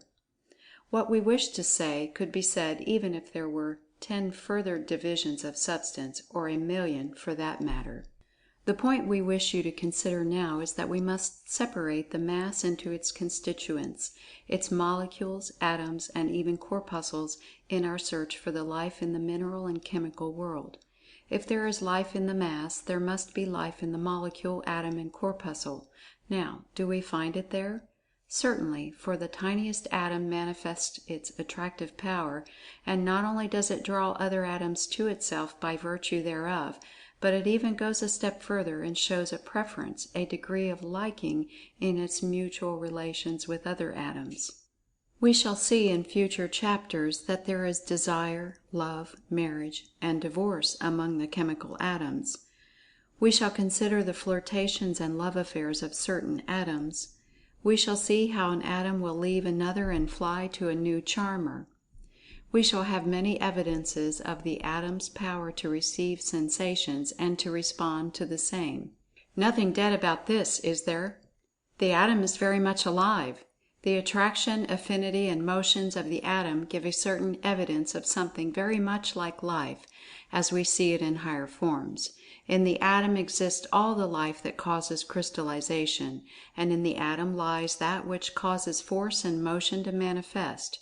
Verily, the atom lives and moves and has its being.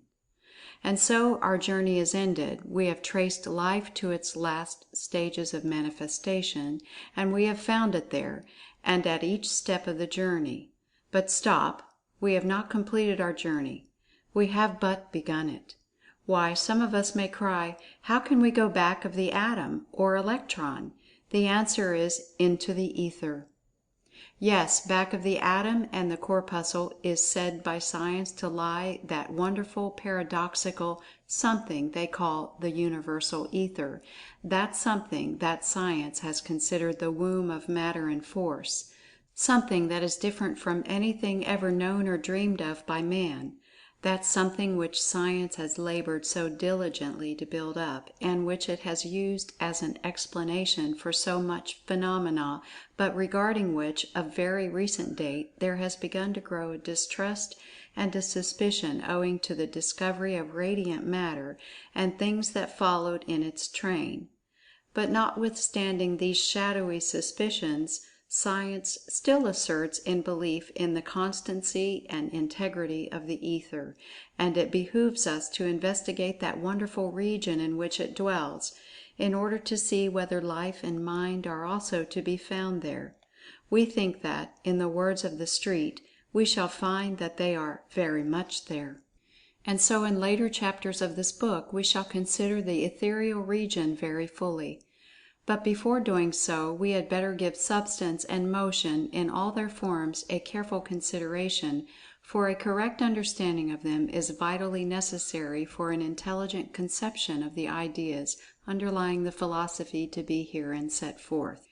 Now pray do not leave this chapter with the belief that the writer has said that the particles of inorganic substance are endowed with conscious reasoning powers. Nothing of the kind has been said. Nothing of the kind is meant. The life and mind evidenced in the particles are but the faintest glimmerings. There is no sign of consciousness or reasoning. The mind exhibited is less than that of the plant, yes, less than even that of the cell of the plant. The life is evidenced by power to move, and the mind is evidenced by the ability to receive impressions and to respond to the same by evidencing force and movement. There is no evidence of consciousness or understanding in these mental processes. Consciousness is not an essential attribute of life or mind action. In fact, but a small part of even the mentation of man is performed in the field of consciousness. Nearly all of his bodily functions are beneath the field of consciousness. One does not consciously regulate the beating of his heart, the circulation of his blood, the digestion and assimilation of his food, the tearing down and building up work of the cells, the work of the organs, etc., etc. Yes, these processes are all mental processes, and far from mere mechanical movements or chemical processes as some imagine. Let the spark of life leave the body and the processes stop, although all the chemicals are still there, and the mechanical movements might go on unhindered. The particles of substance have enough life and mind to enable them to move, receive, and respond to impressions, and to exert force in accordance with the law of attraction, but there it stops. The crystals show signs of something like taking nourishment, but the real taking of food may be said to commence with the Monera. Not until high degrees of life and mind are attained do creatures begin to exhibit consciousness, and that which is called understanding is still higher in the scale, and not until man is reached does the faculty of turning the mental searchlight inward manifest itself. These matters are mentioned here merely to prevent misunderstanding and misapprehension. But still, do not forget, The particles of substance receive impressions and respond thereto. They act and exert force and energy. They manifest life and mentation. End of Chapter 4.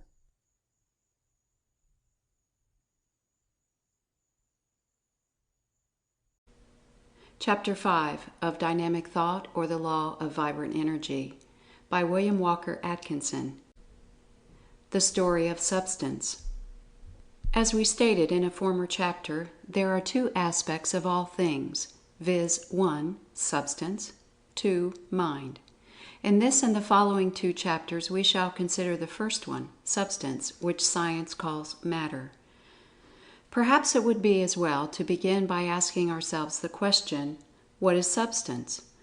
The answer seems to be anything that takes up room, the body aspect of things, matter occupying space, etc. Some writers have spoken of substance as something tangible that can be felt, but this definition will not do, for there are forms of substance too fine to be felt, and so perhaps the definition, the body of things, is as good a definition as any, taken in connection with the thought that it takes up room.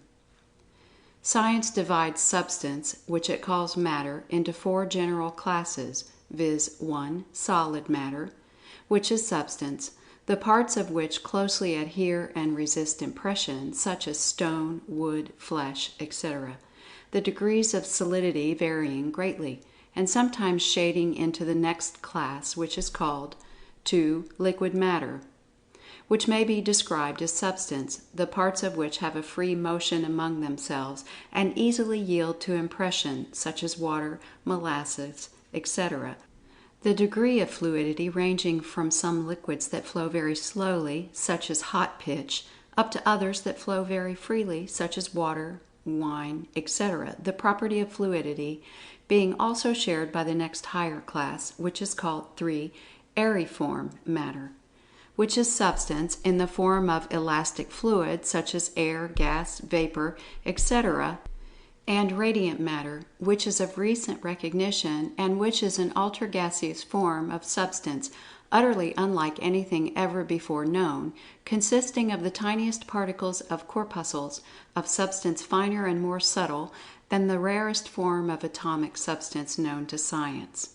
The three classes are well represented by 1. Earth, solid, 2. Water, liquid, 3. Air, aeriform, 4. The corpuscles or electrons or particles of electrified substance, first noticed in connection with the X-rays, radium, etc.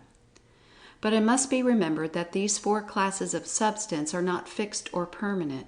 On the contrary, they are changeable either under pressure when subjected to heat or under the influence of electricity, etc.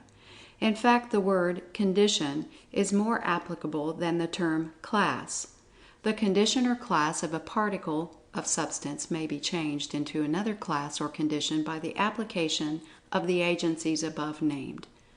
The same substance may exist in 2 or 3 classes under different circumstances. Solids may be changed into liquids and liquids into gases, and vice versa. Metals may be melted, then changed into gas, according to the degree of heat applied. Liquids may be changed into vapor by the application of heat, or into solids by the withdrawal of heat. For an example, we may turn to water, which is a solid in the condition of ice, a liquid in the condition of water, and steam in the condition of vapor. Quicksilver is a metal which is in a liquid condition in our ordinary temperature, but which becomes a solid when subjected to a very low degree of temperature, and may be transformed into a gas under a high degree of heat. Air is a vapor in our ordinary temperature, but has been transformed into liquid air under tremendous pressure, which produced a very low degree of temperature, and theoretically it may be transformed into a solid under a sufficiently low degree of temperature, although so far science has not been able to produce a degree of cold sufficient to freeze the liquid air. It is all a matter of freeze, melt, and evaporate in all forms of substance, and any substance, at least theoretically, is capable of being subjected to any of the 3 conditions just named, and being manifested in the respective conditions of solid, liquid, and aeriform. This may actually be accomplished with the majority of substances at this time, although in some instances we are not able to produce a sufficiently high temperature to melt and evaporate certain solid substances, on the one hand, or a sufficiently low degree of temperature to liquefy or freeze solid certain vapors. But the intense heat of the center of the earth is able to melt rocks and show them as liquid lava flowing from volcanoes.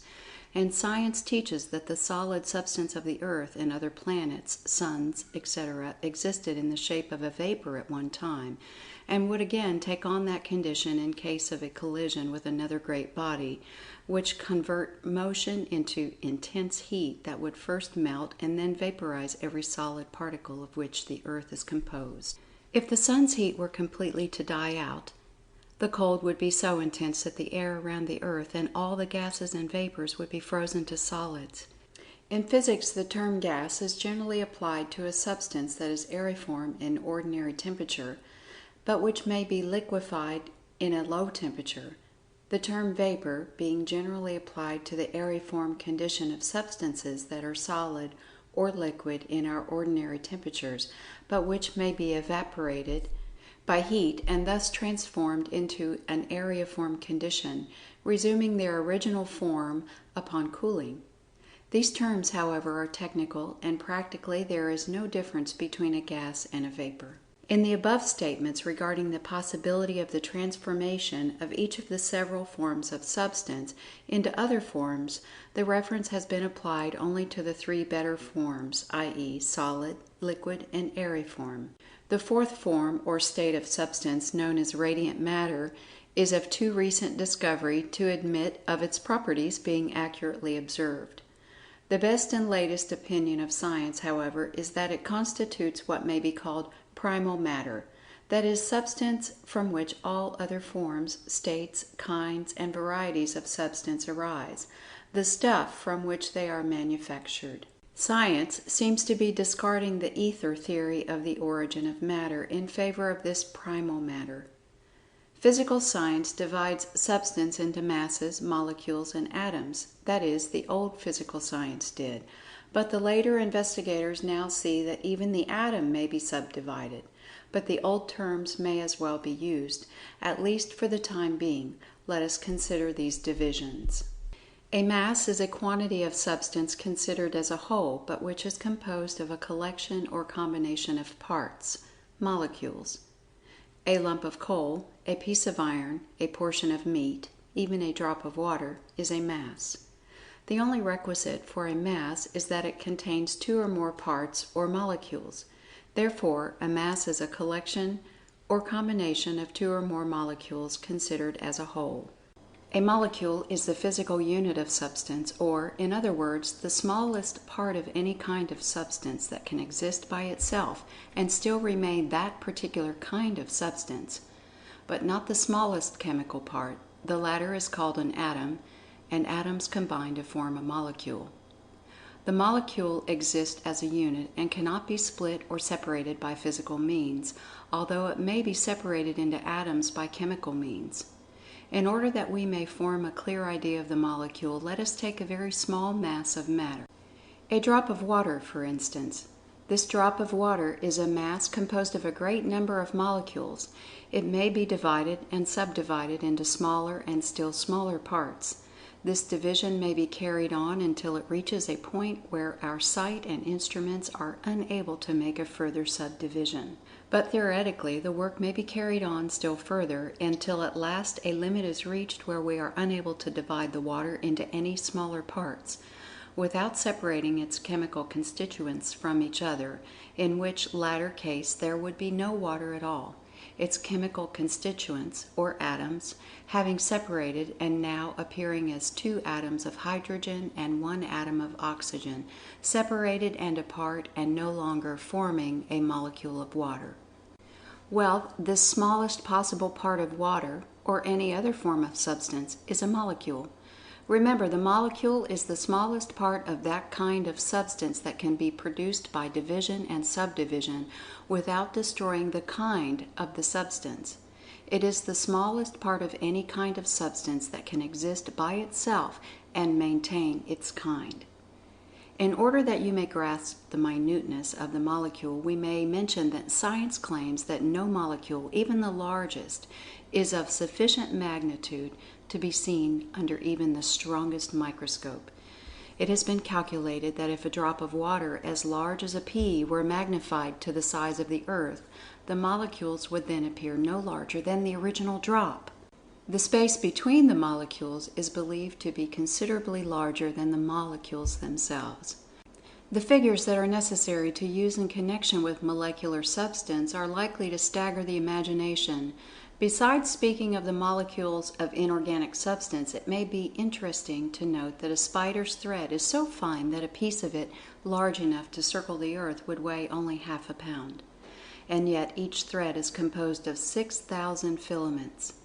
And each of these minute filaments may be divided into tiny bits, and each bit will still be a mass of substance containing thousands of molecules and their constituent chemical atoms. There are living, microscopic creatures so small that 5 millions of them might be crowded into a space the size of a pinhead.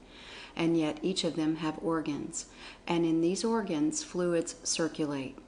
Try to figure out the size of the molecules of the fluids circulating in these tiny organs, not to speak of the chemical atoms. When you handle a coin, an infinitesimal portion of it is worn off. Can you figure the size of the molecules composing that part? When a rose throws off its perfume, it emanates tiny particles of itself. Can you measure or weigh the molecules composing that odor? The human mind is compelled to realize the finiteness when it considers these things. But we have only just begun to consider the smallness of things. An atom is the chemical unit of substance, that is, the smallest chemical part that can enter into combination. It has been considered indivisible, that is, incapable of further subdivision. That is, it has been so considered until very recently, but the latest discoveries have exploded this idea and have shown the atom is composed of certain other things, as we shall see a little later on. Still, we may use the atom as a very good unit of measure, for it still represents the unit of chemical substance, just as the molecule is the unit of physical substance. In order that you may understand the difference between molecules and atoms, physical units and chemical units, let us give you a few examples. Take a molecule of water, the physical unit, you remember. When it is chemically separated or analyzed, it is found to contain 2 atoms of hydrogen and 1 atom of oxygen. Both chemical units, remember, which when united and combined form water, but which when separated are simple atoms of certain chemical gases. The proportion in water is always the same, 2 of hydrogen and 1 of oxygen. This is the only partnership that will form water. The molecule of table salt contains 1 atom of sodium and 1 of chlorine. The molecule of air contains 5 chemical gases, of which nitrogen and oxygen are the principal ones, the proportion being about 3 parts of nitrogen to 1 of oxygen. Some molecules are far more complex. For instance, the molecule of sugar is composed of 45 chemical atoms, and sulfuric acid of 7. An atom is estimated at 1/250 millionth of an inch in diameter. But this is not all. The old theory of the finality and ultimateness of the atom has been shattered by the recent discoveries of science. The atom of hydrogen was formerly considered to be the refinement of substance, the ultimate atom, the smallest and finest atom possible or known, the last thing that could be imagined about substance. Some even went so far as to declare that the atom of hydrogen was the ultimate element. That is, the element out of which all other atoms were made, the mother of atoms. It was supposed that all other atoms of matter were composed of a varying number of hydrogen atoms, which themselves were vortex rings in the ether, and that analysis could go no further. Science rested on its oars and pronounced the work of a century completed. But alas, no sooner was the position reached than the discovery of radiant matter and the formulation of the corpuscle theory brought down the whole theoretical structure, and science was compelled to take up the hunt again, and to probe further into the inner recesses of things for the ultimate thing, but nevertheless atoms still exist, although their finality is no longer urged. The facts remain, although the theory has fallen. Let us see about this latest theory, the corpuscle or electron theory. The discovery of radiant matter and the investigation of the late discovery of radium has led to the further discovery that each atom, instead of being a thing in itself, is a little mass containing numerous other things called corpuscles or electrons because electrified. The theory is this, briefly, that each atom is a minute mass of substance containing a number of electrified particles which are known as electrons, in constant motion and vibration, revolving around each other as do the planets, suns, and moons of the universe. In fact, each chemical atom is like unto a universe in itself. The simplest atom, that which was supposed to be the ultimate atom, the atom of hydrogen, is supposed to contain within its tiny self no less than 1,000 minute corpuscles, which because electrified are called electron, revolving and fixed in regular orbits within the containing globe of the atom. The more complex forms of atoms are supposed to contain a far greater number of electrons, the authorities estimating those in an atom of oxygen at 10,000, those in an atom of gold 100,000, and those in an atom of radium 150,000. These figures are of course mere scientific guesses, but when compared with the similar guess regarding the size of the atom, they give a startling illustration of the size of the newly discovered corpuscle or electron. Another authority for an illustration asks us to consider a great globe about 100 feet in diameter, that is, of course, 100 feet through its center. Let the globe represent the atom. Then imagine 1,000 minute specks, each the size of a pinpoint, composed of substance, and each containing, as in a capsule, an atom of electricity. Each speck is revolving around each other in a regular orbit in the great 100 feet through globe, and keeping well away from one another. That will give you an idea of the relative size of the electrons and atoms, and the room that the former have to move about in. Good many feet between each, you will notice. Lots of room and plenty to spare. Try to figure out the size of an electron. Many readers of the magazines have been confused as to the relation between the corpuscles and the electrons, or ions as some have called the latter. The matter is very simple. They are both the same. The corpuscle is the tiny particle of matter, which because it is electrified and has thus become the unit of electricity, is called an electron. From the viewpoint of substance, we call the tiny particle a corpuscle. From the viewpoint of electricity, we call it an electron. These electrons are the tiny particles that pour forth from the pole in the Crookes tube and constitute what are known as X-rays, cathode rays, Becquerel rays, etc.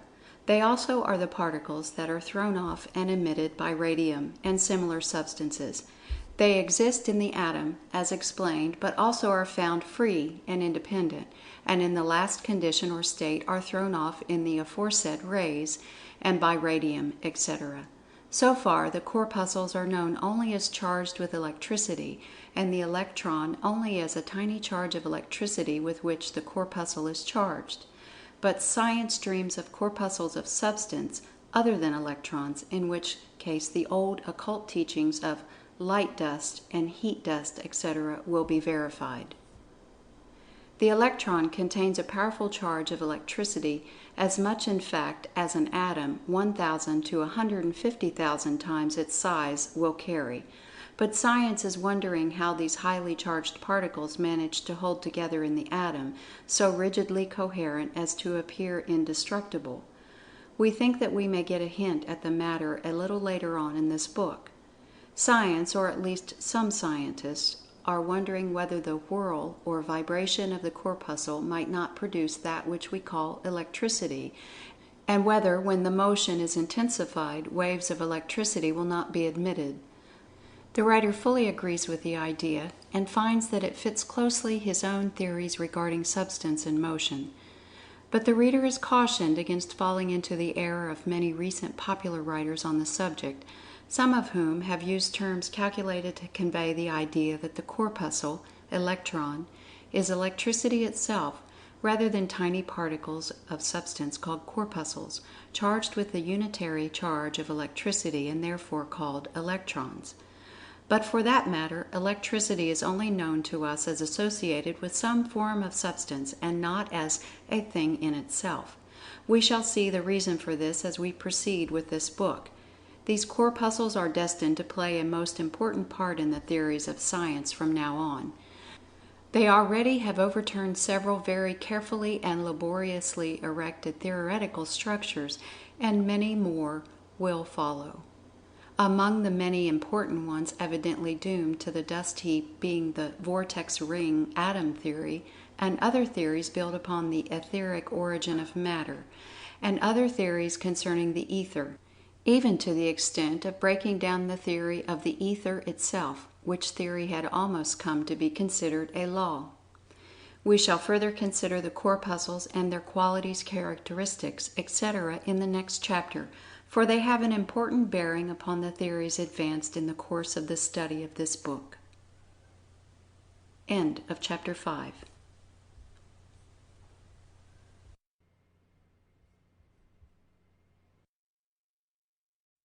Chapter 6 of Dynamic Thought, or the Law of Vibrant Energy, by William Walker Atkinson. Substance and Beyond. Science has ascribed to Substance certain characteristic qualities which it calls properties. It divides these properties into two classes, viz. 1. Molecular properties, sometimes called physical properties, and 2. Atomic properties, sometimes called chemical properties. Molecular properties are those which may be manifested by Substance without disturbing the molecules, and consequently without affecting the kind of Substance. Atomic properties are those which concern the atoms when free from molecular combination, and which consequently cannot be manifested without changing the kind of Substance.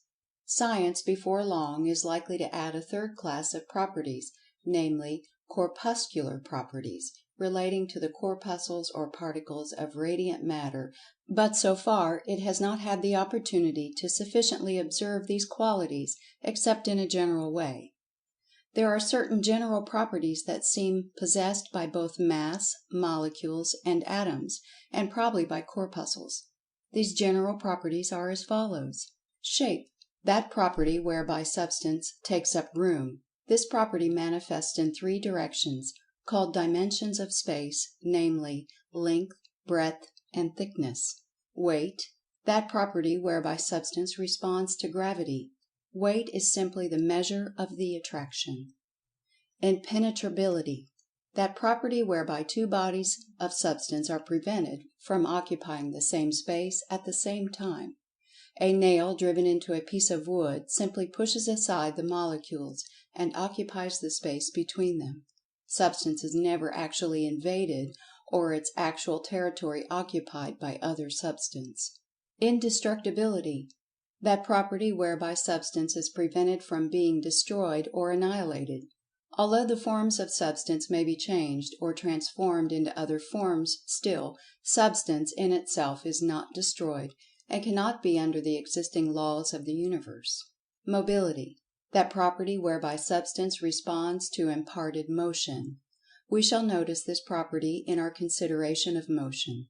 In addition to the motion of the mass, and the movements of molecules and atoms in response to its attraction, there is another form of motion constantly going on, without reference to the attraction or impressed motion of the mass. The molecules of all bodies are always in a state of rapid motion, called vibration. In solids this vibration is short, being restrained by the close cohesive position of the molecules. But in liquids, the molecules being further separated, the vibration is far more rapid, and they move around and slide over each other with comparatively little resistance. In gases and vapors the molecules have a splendid field for motion, and consequently vibrate in wide fields and orbits, and dash around with the greatest velocity. The atoms, also, are believed to vibrate rapidly in accordance with their own laws of vibration. and the corpuscles are believed to far excel the last two mentioned particles in intensity, rapidity, and complexity of their vibrations, as we shall see a little later on in the book. All substance is in constant motion and vibration. There is no rest in substance. Inertia. That property whereby substance may not move unless in response to imparted motion, nor terminate its motion when it is once imparted, except in response to some other manifestation of impressed force. Science holds that this impressed force or imparted motion must come from without, but the writer holds that force may also be expressed from within, as may be seen by reference to subsequent chapters of this book. Attraction. That property whereby particles or bodies of substance 1. Draw other particles or bodies toward themselves, or 2. Move toward other particles or bodies, or 3. Are mutually drawn together. This property manifests in four forms, generally referred to as separate and distinct from each other, but which the writer believes to be but forms of the same attractive power, and which he believes to be a mental process, at the last analysis, a revolutionary claim which will be supported by argument in later chapters of the book. These three forms of attraction are known as 1. Gravitation, 2. Cohesion, 3. Adhesion, and 4. Chemical affinity, or chemism. We are invited to consider them briefly at this point, further investigation being reserved for our chapters on motion and dynamic thought. Gravitation. This term is usually applied to the attraction between masses of substance, such as the sun, the earth, and masses of substance on or about the earth's surface. However, Newton, who discovered the facts of gravitation, states the law as every particle of matter in the universe attracts every other particle, etc. Cohesion. This term is used to indicate the attraction between molecules by which they are combined into masses or bodies. Cohesion causes the molecules to unite and cling together, thus forming the mass. Adhesion. This term is used to indicate the attraction between masses which causes them to stick together, without a cohesion of their molecules. Adhesion operates through the adjacent surfaces of the two masses. It may be considered as a lesser form of cohesion. Chemical affinity, sometimes called chemism or atomic attraction. This term is used to indicate the attraction between the atoms, by which they combine, unite, and cling together, forming the molecule. Science has before it the task of naming and classifying the attraction between the corpuscles, by which they combine and form the atom.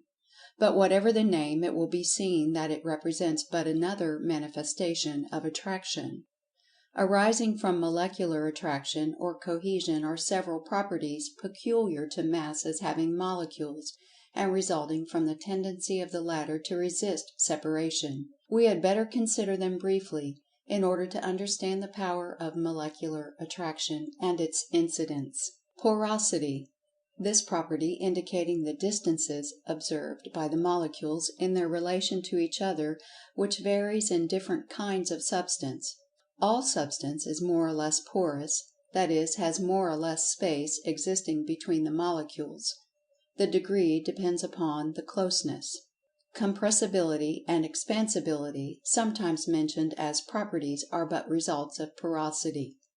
Elasticity. That property whereby bodies resume their original size and form after having been compressed, expanded, or bent. The result is caused by the inclination of the molecules to resume their original positions. What is sometimes called plasticity is merely the reverse of elasticity, and denotes a limited degree of the latter. Hardness. That condition resulting from molecular attraction resisting the forcible entrance and passage of other substance between the molecules. Tenacity. That condition resulting from molecular attraction resisting the forcible pulling asunder or tearing apart of the mass. This condition sometimes is called toughness. Malleability. That condition resulting from molecular attraction resisting the forcible separation of the mass by pounding, hammering, or pressure. The resistance is passive, and consists of the molecules allowing themselves to assume a spread out formation rather than to be forced apart. Ductility. That condition resulting from molecular attraction resisting the forcible separation of the mass by a drawing out process. The resistance is passive, and consists of the molecules allowing themselves to be drawn out into a formation of the shape of wire or thread, rather than to be pulled apart. In any of the above cases we may intelligently and with propriety substitute the words molecules by means of cohesion, resisting, etc., for the terms above used, molecular attraction, resisting, etc. All masses of Substance, probably molecules as well, are capable of expansion and contraction, both phenomena in fact and in degree resulting from the relation of the molecules. Contraction is a crowding together of the molecules; expansion, a getting apart of them. Density, the amount of Substance in relation to a given bulk. Volume, the size or bulk of a body of Substance. Mass, besides being used to designate a body of Substance composed of two or more molecules, the term Mass is used to designate the total quantity of Substance in a body. An application of the above terms may be seen in the following illustration. A quart of water occupies a certain space, and has a certain volume, mass, and density. Convert the same mass of water into steam and it expands to a volume of 1700 times that of water, but as no molecules have been added the mass remains the same. But as a quart of steam weighs 1700 times less than the same volume of water, the density of steam is 1700 times less than that of water. As the volume of a given mass increases, the density decreases in the same proportion, but the mass remains the same. Mass therefore has two factors, i.e., volume and density. The density of a mass is determined by the weight of a certain volume of it. The above consideration of the properties of Substance dealt only with the molecular properties or physical properties, as they are sometimes called, that is, with properties depending upon the existence of the molecules. When we consider the molecules as being composed of atoms, and when we consider the processes whereby these molecules are built up of, or broken down through the separation of atoms, we come to the subject of atomic properties, or chemical properties, as they are often called. The atomic properties of Substance consist principally in the power and manifestation of motion, in the direction of combination, separation, and the complex motions resulting from the same. This motion is manifested by reason of atomic attraction, sometimes called chemical affinity, which we shall consider a little later on in this chapter. Atomic principles, as above mentioned, are best illustrated by a reference to chemical changes, and we shall now examine the same. And the better way to consider chemical changes is by comparing them with physical changes, or changes of the molecules. Some physical changes in Substance are brought about by heat, which tends to separate the molecules, or rather to allow them to spread out away from each other, so long as the high temperature is maintained, the degree of their nearness being influenced by temperature. Other physical changes are produced by outside forces, separating the molecules to such an extent, to such a distance, that their cohesive force is lost, and the solid matter is said to be broken, or even reduced to dust. Other physical changes are brought about by electricity, causing the molecules to separate and disintegrate. Chemical changes, as distinguished from physical changes, do not involve or deal with molecules, the action being solely upon the atoms of which the molecules are composed. Physical changes separate molecules from each other, while chemical changes destroy and break up the molecule, so that its identity is forever lost, its atoms therefore either existing free-form combinations, or else recombining with other atoms and forming new combinations. Chemical changes are occasioned by either physical or chemical agencies. The physical agencies generally employed are heat, electricity, light, pressure, percussion, etc. The principle of chemical changes is that the atoms are possessed of, and subject to, what is called atomic attraction, or chemical affinity, which may be defined as an attraction or love existing in varying degrees between atoms. This affinity causes atoms of one element to seek out and ally themselves to atoms of another element, the element of choice or preference being strikingly in evidence. Atoms of different elements form marriages and cling together in harmony until perchance, by some physical or chemical agency, the molecule is brought in sufficiently close connection with another molecule composed of different elemental atoms, when, alas, one of the atoms of our molecule finds that it has a greater affinity for some other elemental atom in the second molecule, and lo, it flies away, leaving its first partner and seeking the new charmer. Divorce and remarriage is a common thing in the world of atoms. In fact, chemistry is based upon these qualities. Physical and chemical changes gradually transform solid rock to earth or soil. Disintegration, by the action of changes in temperature, rains, and atmospheric influences, and other physical changes, have slowly worn down the rocks into dirt, gravel, clay, loam, etc., and decomposition by chemical change that set the atoms free from their combination has aided in the work. There is no rest in the world of Substance. Everything is changing, constantly changing. Old forms give way to new, and these, grown old while being born, are in turn replaced by still newer, and on endlessly. Nothing persists but change, and yet nothing is destroyed, although countless forms and shapes have succeeded each other. Substance is always there, undisturbed and unaffected by the varieties of forms it is compelled to undergo. Masses may change, and do change. Molecules may change, and do change. Disintegration and decomposition affect both, and bring to them the death of form. But their substance endures in the atom. Atoms may change and decompose, or undergo whatever change that is their fate, and still the corpuscles, or what lies beyond the corpuscles, will remain. The atom was once regarded as eternal, but now even it seems to be capable of dissolving into some finer division of Substance, and perhaps still finer subdivisions await it. That familiar form of Substance that we call earth, dirt, soil, etc., is but the result of disintegrated rock, which has crumbled and lost its former form through the action of air, water, and atmospheric influences. And the rocks themselves, from which the soil came, were at one time a sea of melted, flowing liquid substance, somewhat resembling volcanic lava, and this melted rock is thought to have been condensed from the same principles in the shape of vapor that existed in the early days of our planetary system. Vapor, gas, liquid, semi-liquid, solid rock, soil, the substance unchanged, the forms totally unlike. Helmholtz estimates the density of the nebulous vapors of Substance as being so rare that it would take several millions of cubic miles of it to weigh a single grain. Oh, Nature, what a wizard thou art! We have spoken of air and water in a former chapter, and their constituent atoms have been named. And from these three great reservoirs of Substance, the earth, the air, and the water, are obtained all the material that goes to form the bodies of the animal and vegetable kingdoms.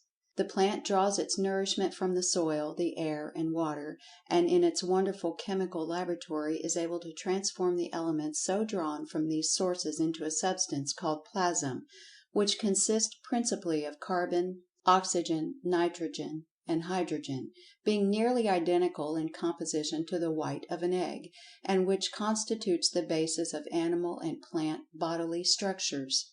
All the material of the physical bodies of men, animals, and plants are but forms of plasm. The animals and man obtain their nourishment directly or indirectly from the plant body, and so at the last we are seen to draw from the soil, air, and water all our bodily nourishment, which we convert into bodily structure, bone, muscle, flesh, blood, veins, tissues, cells, etc. And the chemical atoms of our bodies are identical with those in the rock, the air, the water. And so you see the universality of Substance and its countless forms and appearances. Chemistry resolves Substance back into about 75 simple substances, of which atoms are the units, which simple substances are called elements. From these elements, by their atoms, all other substances are formed by combinations, the number of such possible combinations being infinite. An element, in order to be an element, must be a simple substance, that is, must be incapable of further analysis into some other elements. The 75 elements now recognized by science have never been resolved into other elements by chemical analysis, and therefore are accepted as simple. But it is true that other substances that were formerly considered as simple elements were afterward decomposed by electricity and found to consist of two or more simpler substances or elements. Thus new elements were discovered and old ones discarded as not elemental. And this fate may be in store for a number of the elements now on the list, and many new ones may be discovered. For a long time science was endeavoring to trace all elements back to hydrogen, the latter being considered the ultimate element, and its atoms composing all the other atoms under varying conditions, etc. But this theory is now almost abandoned, and science rests on its list of 75 elements, the atoms of which are composed of electrons. Some have hazarded the theory that the elements were all forms of ether (see next chapter), their apparent differences resulting merely from the varying rate of vibration, etc. And in fact such theory was about finally adopted as a working hypothesis until the discovery of the corpuscle. Everything in Substance now seems to be moving back to the corpuscle, as we shall see a little further on. The following is a list of the principal elements known to science today: aluminum, antimony, arsenic, barium, bismuth, boron, bromine, cadmium, calcium, carbon, chlorine, chromium, cobalt, copper, fluorine, gold, hydrogen, iodine, iron, lead, magnesium, manganese, mercury, nickel, nitrogen, oxygen, phosphorus, platinum, potassium, radium, silicon, silver, sodium, strontium, sulfur, tin, zinc. Of the above, hydrogen is by far the lightest in weight. In fact, it is used as a unit of atomic weight, its weight being marked 1 on the scale, gold 197, lead 207, silver 108, oxygen 16, nitrogen 14, iron 56. The discovery of the corpuscle or electron rudely shattered the vortex ring theory of the origin of the atom, and now, instead of the atom being regarded as a vortex ring in that hypothetical, paradoxical absurdity, the ether, it is believed to be composed of a vast number of tiny particles called corpuscles, as we saw stated in our last chapter. These corpuscles seem to be the last thing in Substance, its last known state of refinement, and already it is being proclaimed as the last sought for primal matter or ultimate Substance.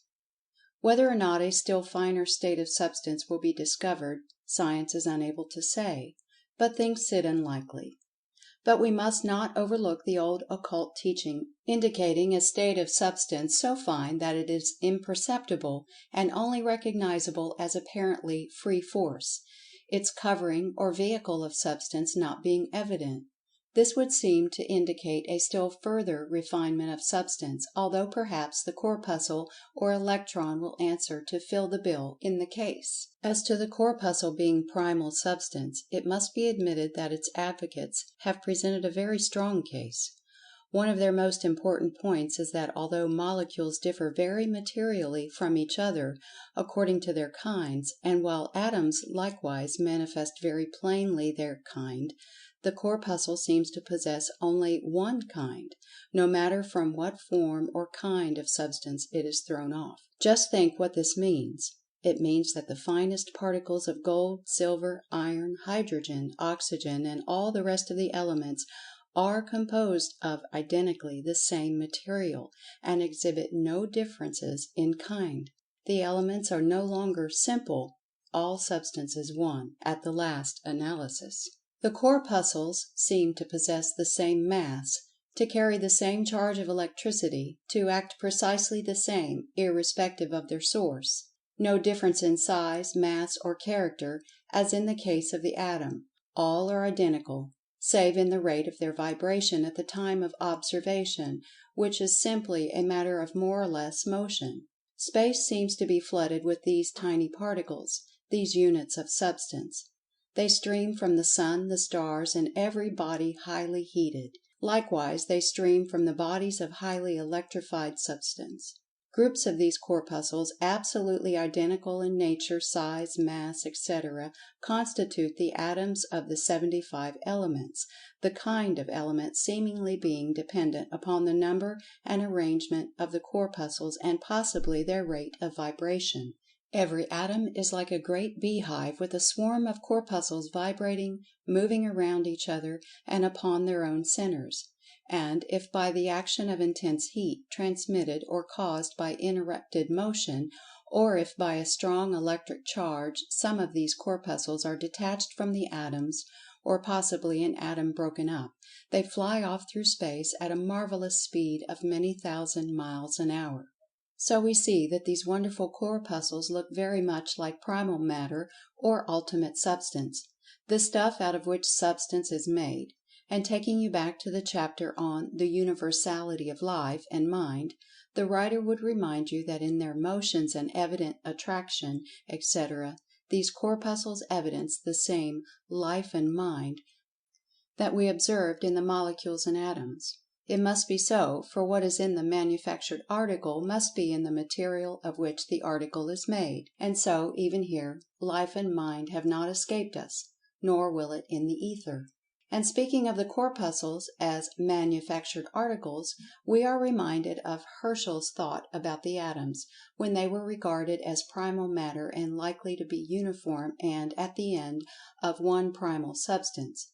Although Herschel's conception does not now apply to the atoms, it may be transferred to the corpuscles. Herschel thought that the fact that the particles of substance were likely to be found to be uniform in size and identical in nature and characteristics indicated that they might be akin to manufactured articles, turned out from the same great machinery of creation. This idea would indicate that the Creator applied the rules of careful manufacture to the manufacture of the particles, the uniformity operating in the direction of 1. Economy of material, 2. Utility through interchangeability, replacing broken or discarded parts, etc., and also 3. Conformity to a standard of size, quality, etc. The thought is interesting, and is mentioned here for that reason. It is not affected by the supposition that there may be a still finer and rarer form of substance from which the particles are manufactured. In fact, the idea of Herschel, if closely analyzed, would seem to indicate some such raw material from which the articles were manufactured. End of Chapter 6.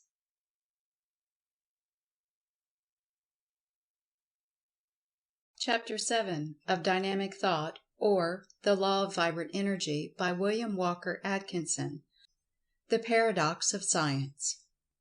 In the days of the ancients, when the philosophers found themselves unable to account for any particular class of phenomena, they bundled it together and referred it to a supposititious something that they called the ether. Finding this an easy way to get rid of vexatious questions, they fell into the custom, and the habit grew upon them. Soon there were a dozen or more different kinds of ethers in vogue, each explaining something else, the something else, by the way, being things that science now feels that it understands pretty well. These ethers grew to be like the various vapors of the ancients, a dignified term for "we don't know," a respectable road for retreat under the semblance of an advance. These ethers became a scientific scandal, and caused a lax mode of thinking among students of those times, and so they were finally abolished and relegated to the scrap pile of science, where they lay for many centuries until a comparatively recent period, when at least one of them was hauled forth, dusted, freshened up a little, and placed upon its old pedestal. This revamped ether referred to was the ether of Aristotle. Aristotle, as we know, was a famous Greek philosopher who lived about 350 B.C., about 2,250 years ago. He was a good man and a celebrated philosopher, but was somewhat deficient in scientific knowledge. Although he knew many things and uttered many wise thoughts, he was under the impression that the breath of man entered the heart instead of the lungs, that the back part of the skull was empty, and so on. He was without the advantages of a modern training, which was not his fault, however.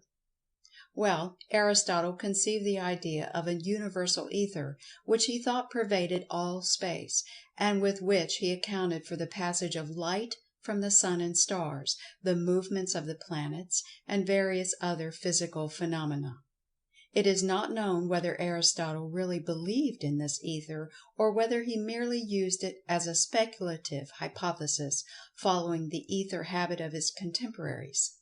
At any rate, his theory served its purpose, lived, flourished, declined, and died, at least seemed to be dead.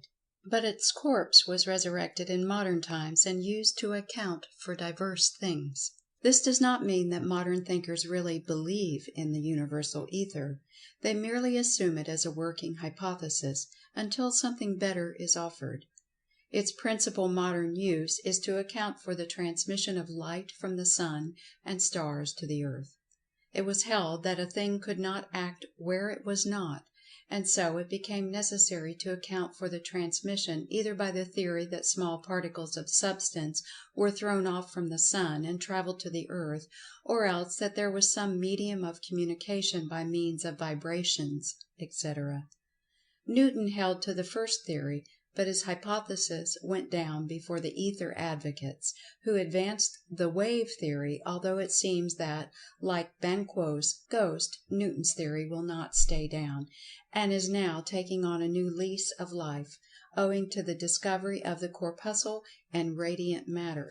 The wave theory philosophers asserted that the light and heat of the sun were thrown off in the shape of force or energy, and transformed into waves, in and of a hypothetical ether, Aristotle's own, which waves were carried to the earth, where meeting substance they were again transformed into heat and light.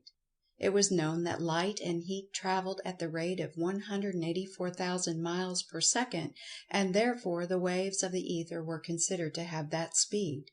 The wave theory seemed to fit the facts of the case better than the Newtonian theory of corpuscles, although the latter has always been considered as better explaining certain phenomena than the new theory, and so the ether wave became generally accepted, and remains so today, although recent discoveries are causing a disturbance in the scientific camp regarding the question. Later it was discovered that the electricity traveled at the same rate as light and heat, and the wave of the ether theory was thus thought to have additional verification, and electricity came under the law and remained there until the electron discovery, which is causing much disturbance among those interested in the study of electricity. Briefly stated, the theory of the universal ether is this: that pervading all space in the universe, not only between planets, stars, and suns, but also, filling in the cracks, between molecules and atoms as well, there is a subtle substance in and through which the waves of light, heat, electricity, and magnetism travel at the rate of 184,000 miles per second. This substance is said to be matter that is not matter. In fact, science does not venture to say just what it is, although it freely states just what some of its properties must be, and alas, these properties are most contradictory and opposite to each other, as we shall see as we proceed. The universal ether is purely hypothetical. It has been called a necessity of science, something assumed for the purpose of explaining or accounting for certain phenomena. It is undemonstrated and unproved. In fact, may truthfully be said to be undemonstrable and unprovable. Some have gone so far as to say that its claimed properties and qualities render it unthinkable as well. And yet, science finds itself compelled to assume that the ether, or something like it, exists, or else cease speculating about it. It belongs to the realm of pure theory, and yet many writers treat it as if it were a positively demonstrated and proven fact. Let us examine into the nature of science's problem and her attempted solution, and the trouble arising therefrom. Light travels at the rate of 184,000 miles a second. Remember that light and heat are that which we call by those names only when considered in connection with substance. According to the theory, light in the sun's atmosphere is transformed into a light wave of the ether on its travels to the earth, and only when the wave comes in contact with the substance on the earth's body or atmosphere does it become again transformed into light as we know it. In its travels through space it meets with no substance, and has nothing to turn into light, consequently space, between worlds, is in a state of absolute darkness. The same is true of heat. And inner world space is absolutely cold, although passing through it are countless heat waves of great intensity which, later on, will be transformed into heat when they reach the substance, the earth. The same is true of electricity and magnetism. Although the ether, as we have seen, is a purely theoretical substance, yet science has found it reasonable to conclude that it must be possessed of certain attributes in order to account for certain known facts. Thus, it is said to be frictionless, else the worlds, suns, and planets could not pass freely through it, nor could the light and heat waves travel at such a tremendous rate. It also is thought to have something like inertia, because motion once started in it persists until stopped. Because it is at a state of rest until motion is imparted to it, and because it takes a fraction of time to impart motion to it, it is thought to be different from substance in any of its known forms, for many reasons, among such being the fact that no known form of substance could carry vibrations through space at the rate of 184,000 miles a second. And light and heat waves travel at that rate and have forms and shapes and lengths of their own. Light, for instance, vibrates on two planes, and a light wave is something like a Greek cross, thus having a horizontal and a vertical line or plane of vibration. And the ether cannot be a fluid of any degree, because a fluid cannot transmit cross vibrations at all. And it cannot be a solid, because a solid could not stand vibrations at such a terrific speed and still remain a solid. And yet, to transmit the two-plane light waves, the ether must have a certain degree of rigidity, else the waves could not travel. Lord Kelvin estimated this degree of rigidity as about 19/1000th of the rigidity of the hardest steel.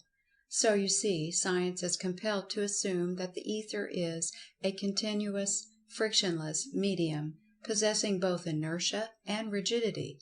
Some scientists have thought it to be a kind of elastic jelly. Of the ether, Professor Oliver Lodge has said, "We have to try and realize the idea of a perfectly continuous, subtle, incompressible substance pervading all space, and penetrating between the molecules of ordinary matter, which are embedded in it, and connected to one another by its means. And we must regard it as the one universal medium by which all actions between bodies are carried on. This, then, is its function, to act as the transmitter of motion and energy." To give you an idea of the wonderful thing that science is compelled to think of the ether as being, by reason of the qualities it is compelled to ascribe to it, although it confesses itself unable to imagine the nature of the thing which it has created in bits by the adding and bestowing of qualities which were made necessary by the logical requirements of the case, let us take a hurried view of the thing as the several departments of science say it must be thought of. To meet the requirements of the case, science says that the universal ether must be substance infinitely more rare and evanescent than the finest gas or vapor known to science, even in its rarest condition. It must convey heat in the manner of an infinitely solid body, and yet it must not be a solid. It must be transparent and invisible. It must be frictionless and yet incompressible. It cannot be a fluid. It cannot have attraction for substance, such as all substance has, nor can it have weight, that is, it is not subject to gravitation. It is beyond the reach of any known scientific instrument, even of the greatest power, and it refuses to register itself in any way, either to senses or instruments. It cannot be known of itself, but may only be recognized as existent by the things for which it acts as a medium or transmitting agent. It must convey energy and motion, yet it must not take up any part of either from the matter in its midst. It must not absorb any of the heat, light, or electricity. It must fill up the spaces between the worlds, as well as the most minute space between the molecules, atoms, and corpuscles, or any other minute particle of substance, either known by name to science now, or which may be discovered or imagined later as a necessity of some conception regarding the nature of substance. In short, the universal ether, in order to do the things attributed to it, must be more solid than solids, more vapor-like and gas-like than vapor or gas, more fluid than fluids, infinitely less rigid than steel, and yet infinitely stronger than the strongest steel. It must be a substance having the qualities of a vacuum. It must be continuous and not composed of particles, atoms, or molecules. It must be an everything in some respects, and yet a nothing in others. It must not be substance, and yet it must carry substance within its ocean of dimensions, and besides interpenetrate the most minute space between the particles of substance.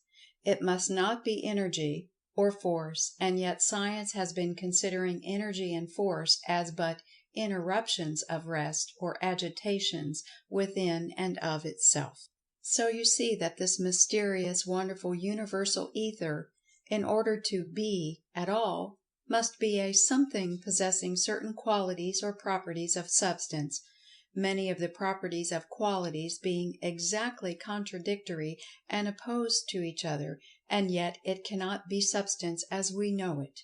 It is a paradoxical thing.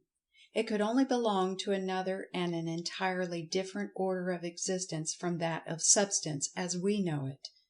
It must possess characteristics and properties of an order as yet unknown to us by name, for which the material world contains no analogy, for which substance has no analogues. It must be a far more complex thing than is even the most complex thing we call matter, or that which we call force or energy. And yet it has been claimed that it would explain both, yes, contain within itself the possibility of both. And yet, in face of what has just been said, the writer must confess, humbly and with a full realization of the enormity of the offense, that he supposes advancing a theory a little further on in this book that will attempt to identify this something, this universal ether, with a something else that we know, although not through the senses or by means of instruments. Bear with him kindly, he begs of you, while he proceeds gradually along the path that leads to the theory. Scientists have compared substance moving through the ether as a coarse sieve moving through water, the latter making room for the passage of the sieve and then closing up behind it. If this be amended by the idea that the moving sieve, while allowing the water to pass through it freely, still carries along with it a thin film of water which clings to the wires of the sieve by adhesion, if there be admitted this clinging film, as well as the body of the water through which the sieve moves, then the illustration answers quite well as a crude illustration of substance and the ether. This fact is important in view of the theory that will be advanced further on in this book. Professor Lodge, in his interesting work, Modern Views of Electricity, mentions a number of experiments tending to prove the above-mentioned fact, which is not so generally known as other facts relating to the ether, until the discovery of radiant matter, bringing with it the new theories of the corpuscle or electron, etc., brushed aside into the dust heap many generally accepted scientific theories regarding the nature of substance. The favorite and most popular theory was what was known as the vortex ring, the theory of the atom. This theory held that the atoms of substance were but vortex rings of the ether, having had motion communicated to them in some way, and which afterwards acquired other motions, and which finally become apparent to our senses as substance. In other words, the atom was supposed to be a vortex ring of ether, acted upon by force, in some unknown way, the character, nature, and properties of the atom being determined by the shape and size of the vortex ring, the rate of motion, etc., etc. The new discoveries of science, however, have set aside, at least temporarily, this vortex ring theory, and at present science seems to find its latest thing in substance in the theory that substance, at the last, seems to be the corpuscle or electron. In other words, after many years of fancied security in a settled theory regarding the nature of substance, science once more finds itself compelled to take up the search for the origin of things. But the theory of the Ether remains, and is likely to, although the names applied to it will change. By some it is still believed that in the Ether, a little further removed, rests the origin of substance, and that the corpuscle may be the vortex ring product, instead of the atom. It will be noticed that science has made no serious attempt to connect the phenomenon of gravitation or attraction with the Ether. Gravitation stands alone, an outsider among the forces, responding to none of their laws, needing no time in which to travel, needing no medium like the Ether in which to transmit waves, fearing no obstacle or interfering body, but passing right through the same, different. And we shall see why this difference when we reach the point where our theory brings us to the point where we must substitute something else for that great paradoxical general solvent of modern science, the Ether of Aristotle. We shall reach the point after a brief consideration of motion, force, and energy. End of Chapter 7.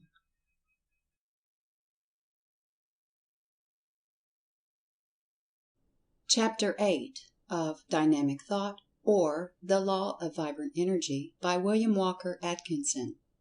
The Forces of Nature. The substance filling the universe is in constant and unceasing motion.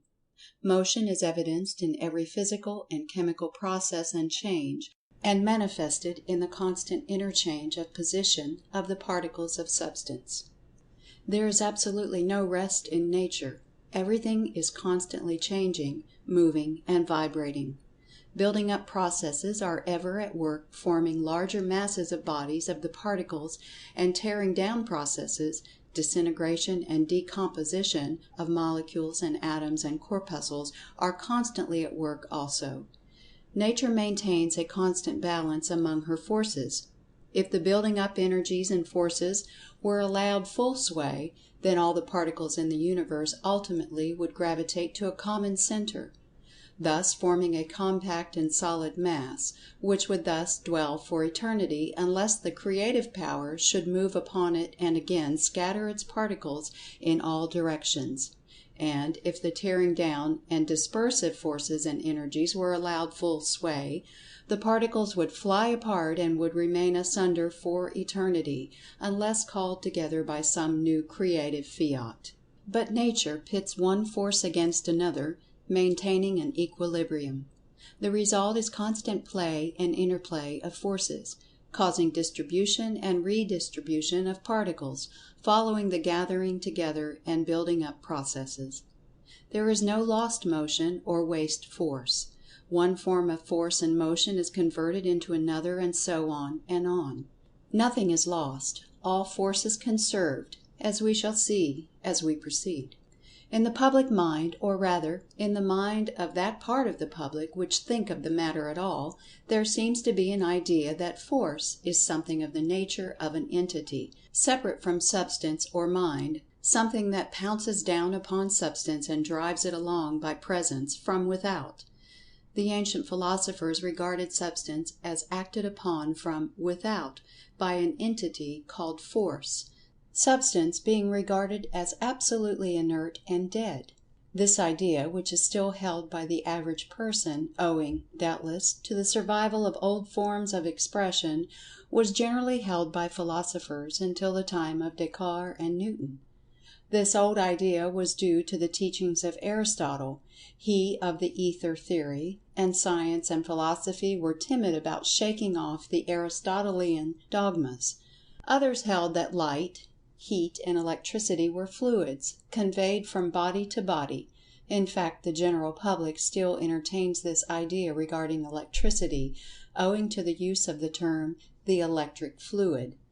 The present teaching of Science is that Force is the result of the motion of the particles of Substance, and of course originates from within rather than from without. It is true that Motion may be communicated to a body by means of another body in motion, imparting the same to it, but that does not alter the case, for the original motion came from the movement and vibration of the particles of Substance, although it may have passed through many stages of transformation, change, and transmission in its progress. The only exception to the rule is gravitation, which is a form of Force, the nature of which is unknown to Science, although its laws of operation, etc., are understood. We shall learn some new facts about gravitation in the forthcoming chapters of this book. It will be well for us to remember this fact, in our consideration of Force and Motion, that Force and Motion originate from the inherent property of Motion passed by the particles of Substance, and come from within, not from without. This is the best teaching of modern Science, and also forms an important part of the theory of Dynamic Thought, which is advanced in this book. Buckner, the author of Force and Matter, vigorously insists upon this conception, saying, among many other similar expressions, Force may be defined as a condition of activity, or a motion of matter, or of the minutest particles of matter, or a capacity thereof. The term Force is generally defined in works on physics as that which causes, changes, or terminates motion. The word Force is generally used in the sense of "in action," while Energy is usually used in the sense of potential force, capacity for performing work, the idea being that it is stored up force, or force awaiting use. The term Power is used in two senses, the first meaning a measure of mechanical energy, such as a 40 horsepower engine, etc., the second sense being capacity or ability to act, or exercise force. This use being almost identical to the idea of Energy as above described, although possibly a little stronger expression. The Materialistic school holds that Force is a property of Matter, the latter being regarded as the "real thing" of the Universe. Others hold that Force is the "real thing," and that what is called Matter or Substance is but a center of Force, etc. Others hold that the two are but aspects of the same thing, calling the thing by the name Matter-Force, or Force-Matter. Haeckel calls the combined thing by the name of Substance, claiming that what are called Matter and Force are but attributes of it, the third attribute being Sensation, which he holds is akin to Mind. Haeckel's Substance is held to be eternal, and self-existent, its own cause, in fact. In this book the term Substance is not used in this sense, but merely as synonymous with what Science usually calls Matter. The views advanced in this book differ materially from any of those above mentioned, it being held by the writer that all Force is Vital Mental Force, and consequently Force, as a separate thing, is considered an unreasonable proposition, what is called Force being considered merely an action of Mind upon Substance, causing motion. The writer does not intend to advance this idea at this point beyond the mere mentioning of the fact, the theory being brought out and developed as we proceed, and he will proceed to a consideration of the phenomena of Force along the lines of modern Science, believing that in this way the subject may be better understood. The term Motion, as used in physics, is defined as the act, process, or state of changing place or position, movement, Webster. So you see, Motion is the movement of Substance, changing place or position.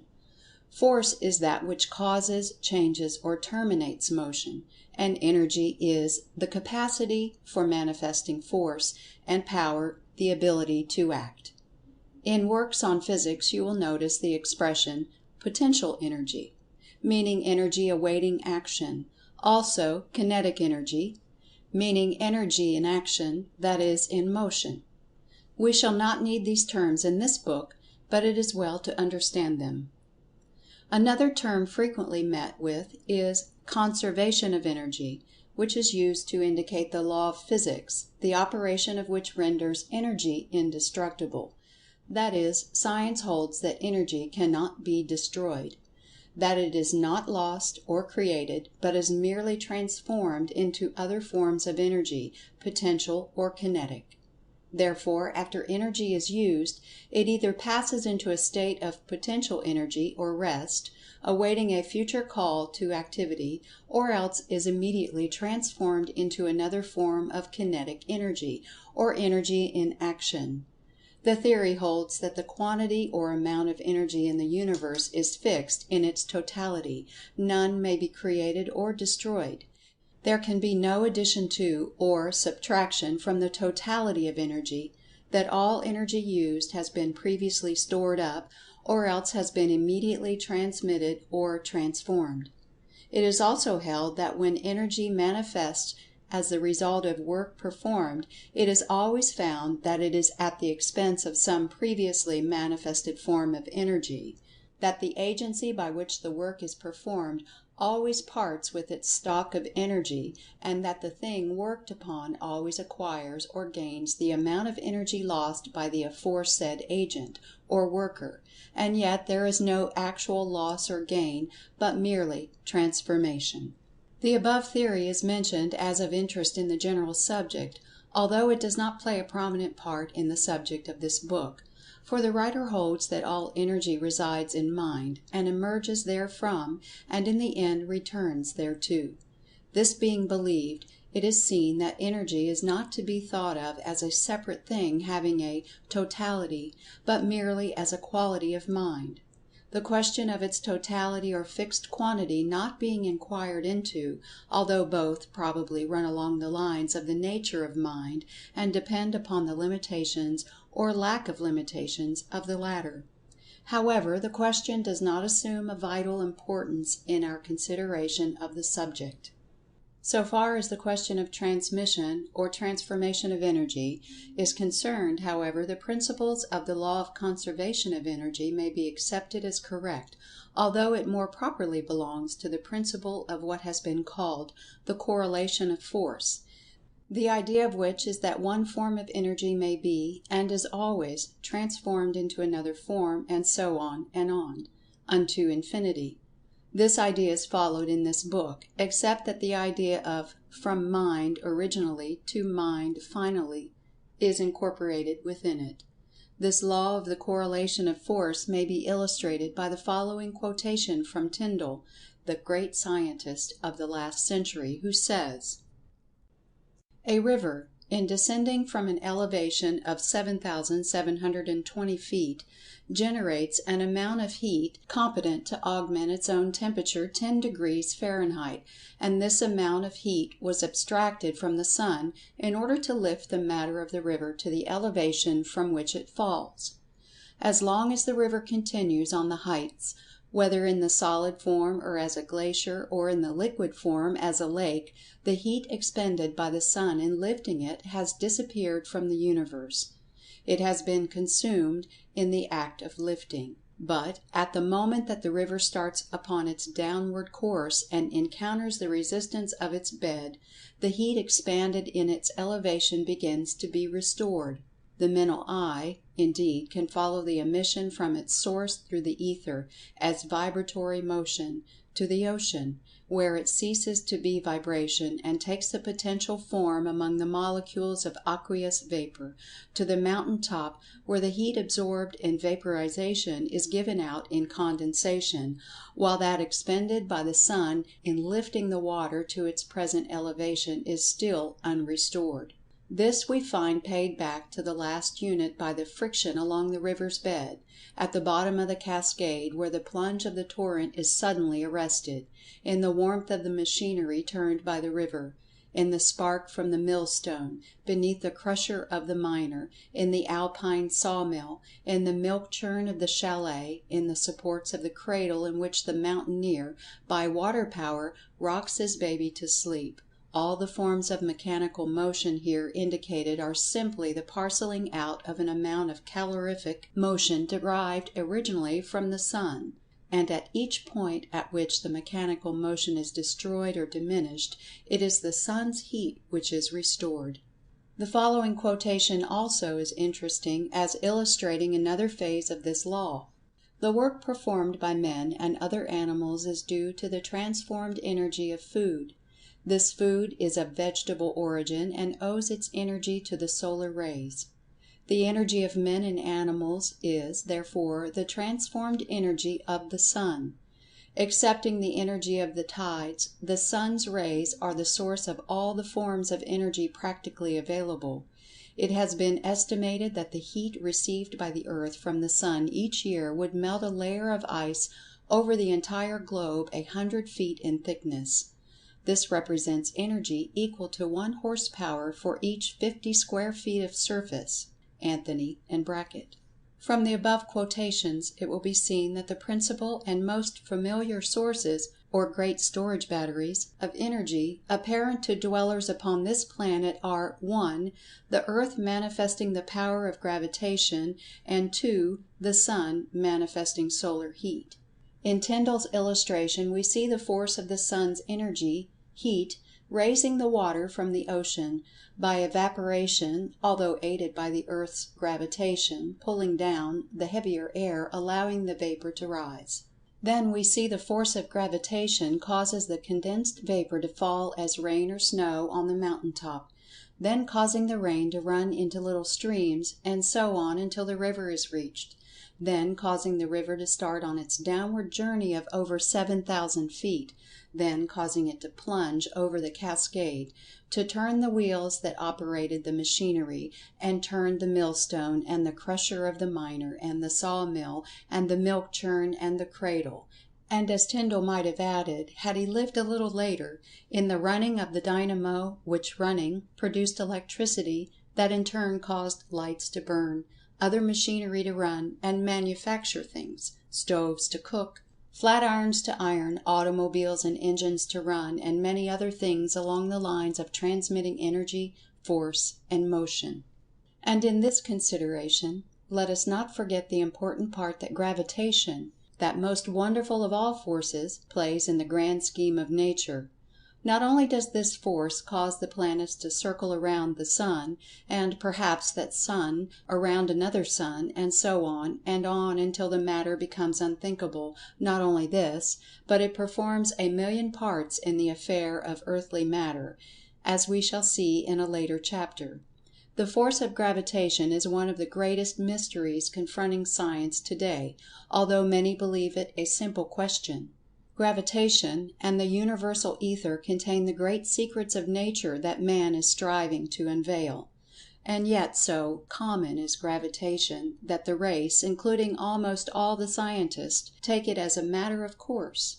We shall devote much attention to the question of gravitation in the forthcoming chapters of this book, for it plays a very important part in the general theory of dynamic thought, upon which this book is based. We shall have a special chapter devoted to it, a little later on, and the matter will also come up for explanation further on in the book. But in the meantime, let us consider the other forms of energy, viz., heat, light, magnetism, and electricity, which with gravitation and attraction of other kinds, form the forces of nature. End of Chapter 8.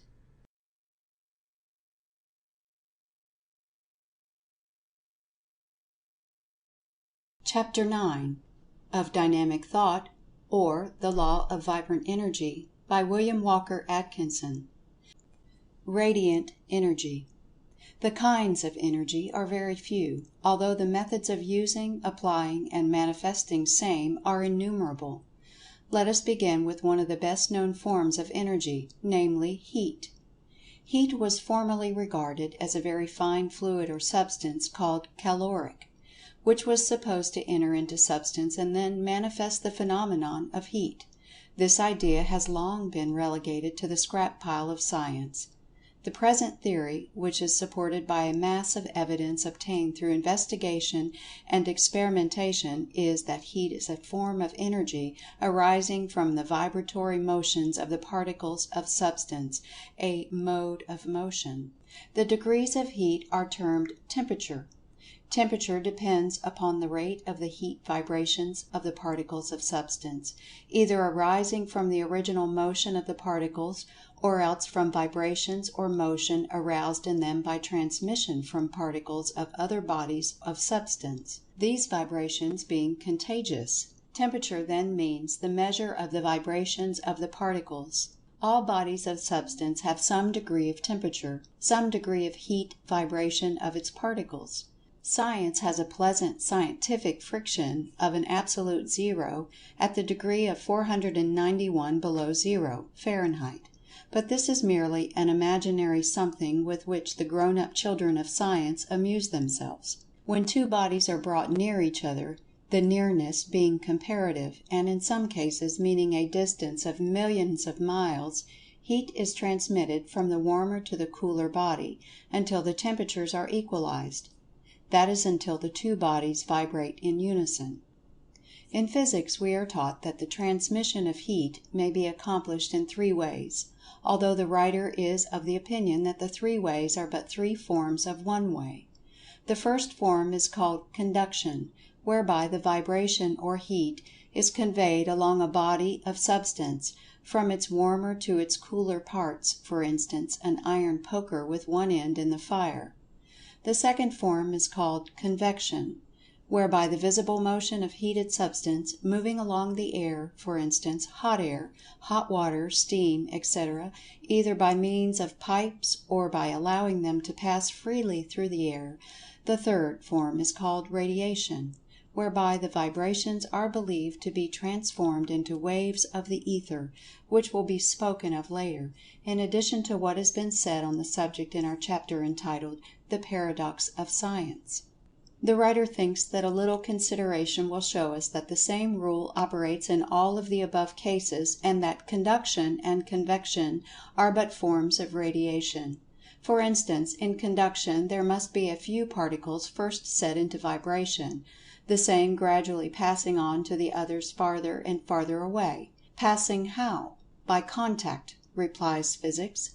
But the particles are never in absolute contact. There always is plenty of space between them, and so there must be some kind of waves passing through the space between them, which space is not filled with air or other form of substance, but only with the ether or something that takes its place. So that, after all, conduction is but a form of radiation, and the same rule will apply in the case of convection. Heat arises from several causes, all of which, however, manifest through the vibration of the particles of the body evidencing the heat. These causes may be stated as 1. Original motion of the particles of a body of substance, arising from some workings of the law of attraction, and including motion arising from chemical action, combustion, etc. 2. From transmission or contagion from some other body of substance, the particles of which are vibrating at the rate of heat. 3. From interrupted motion, including friction, both of the moving body with the air or other substance, and the friction of a current or electricity passing through the body. In each of the above cases, the actual and immediate cause of the heat is the vibration of the particles of the substance manifesting the heat, although the transmitted vibratory waves, or the interrupted motion, friction, current, etc., may have been the instigator or provoker of such vibration. The interrupted motion, friction, or wave does not produce the heat, but merely arouses or provokes the increased vibration of the particles that really manifest the heat. At the least, remember, the heat is in the particles of the body that feels or experiences it. The vibrations of heat seem to have the properties of causing the molecules to draw further apart, and to manifest less attraction or more repulsion, whichever way one cares to express it. This moving away of the molecules tends to cause the body to increase in volume or size, and occasions what is known as expansion in substance. In this way heat transforms solids into liquids, liquids into gases or vapors, the change being wholly a matter of the relative distances of the molecules. Magnetism is another form of energy, and is generally believed to be a part of the phenomena of electricity, if indeed not a form of electricity itself. Science knows very little about the nature of magnetism, but in a general way holds to the theory that it results from the vibration or motion of the particles of Substance, as do all other forms of Energy. The magnetic qualities of a body may be increased or decreased by motion affecting the relation of the molecules, which fact has been regarded as having some bearing on the theory. Electricity is a form of Energy that Science regards as also arising from the vibration or motion of the particles of Substance. It is transmitted like heat, by conduction and radiation, the waves tending to provoke similar vibrations in the particles of substances receiving them. By many careful investigators, electricity is believed to be very closely related to the phenomenon called light, both having much in common. Science seems to be discovering new points of resemblance between them, and it is possible that in the near future they will be seen to be but varying forms of the same thing. The purposes of this book do not call for an extended consideration of the properties of electricity, the same being served by a consideration of its nature being akin to that of the other forms of Energy, namely, vibration or motion in or among the particles of Matter.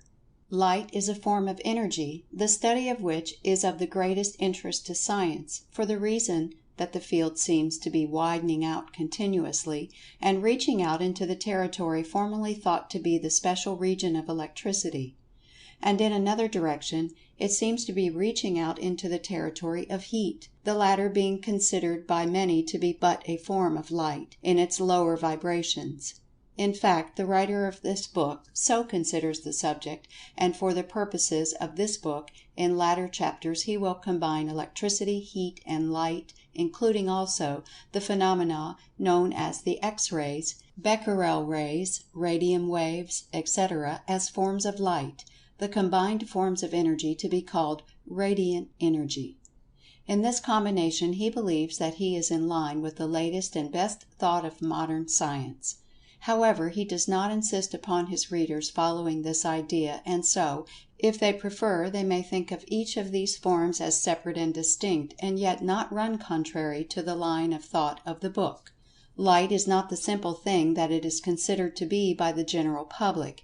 It is composed of many parts, qualities, and manifestations.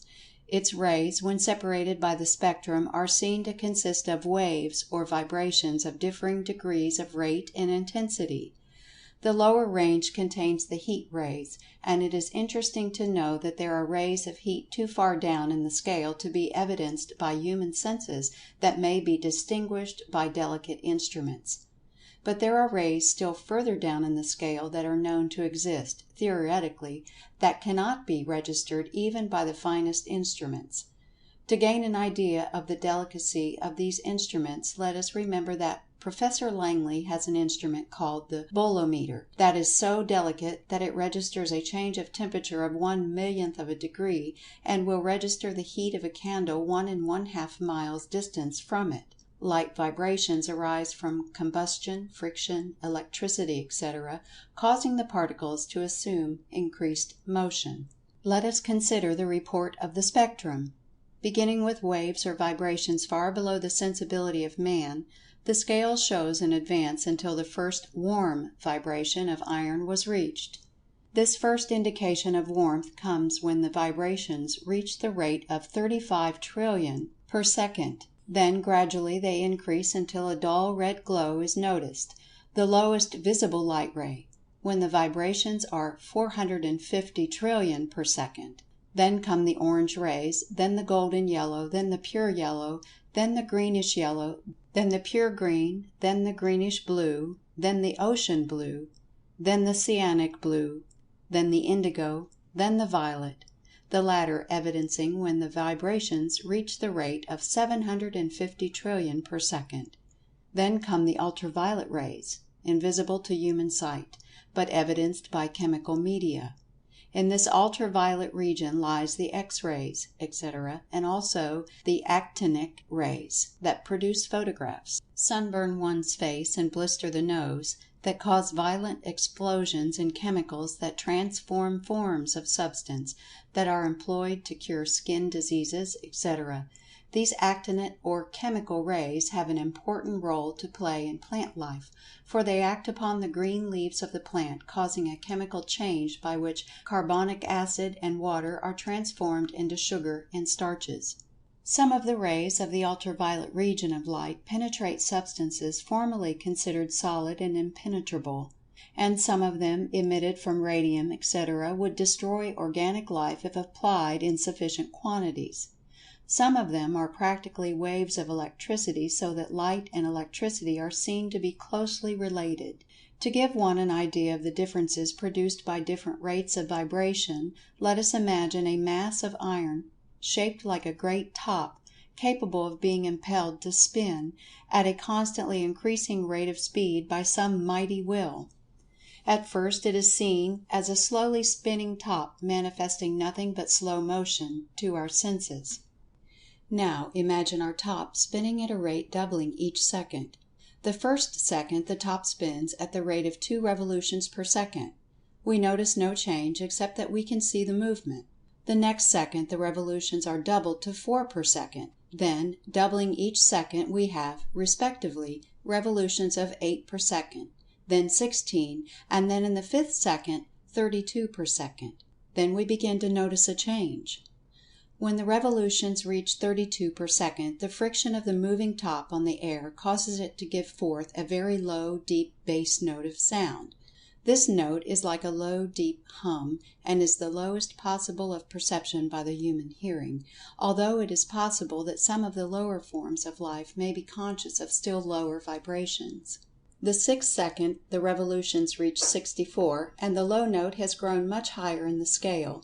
The 7th second records a rate of 128, and the note has correspondingly increased. Then, as the seconds pass, we have successively 256, 512, 1024, 2048, 4096, 8192, 16,384, 32,768, the latter in the 15th second, and representing the highest note recognizable by the human ear, although it is believed that some of the lower animals may recognize sounds too acute for our sense of hearing.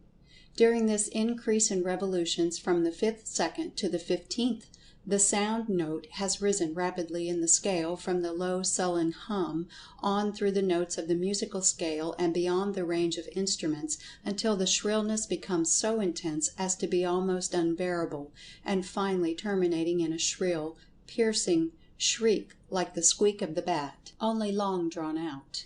Then, from the termination of the sound, by reason of the rate of vibration having become too high, silence reigns for 30 seconds. Absolute silence, in spite of the rapidly increasing rate of vibrations, in fact, because of it.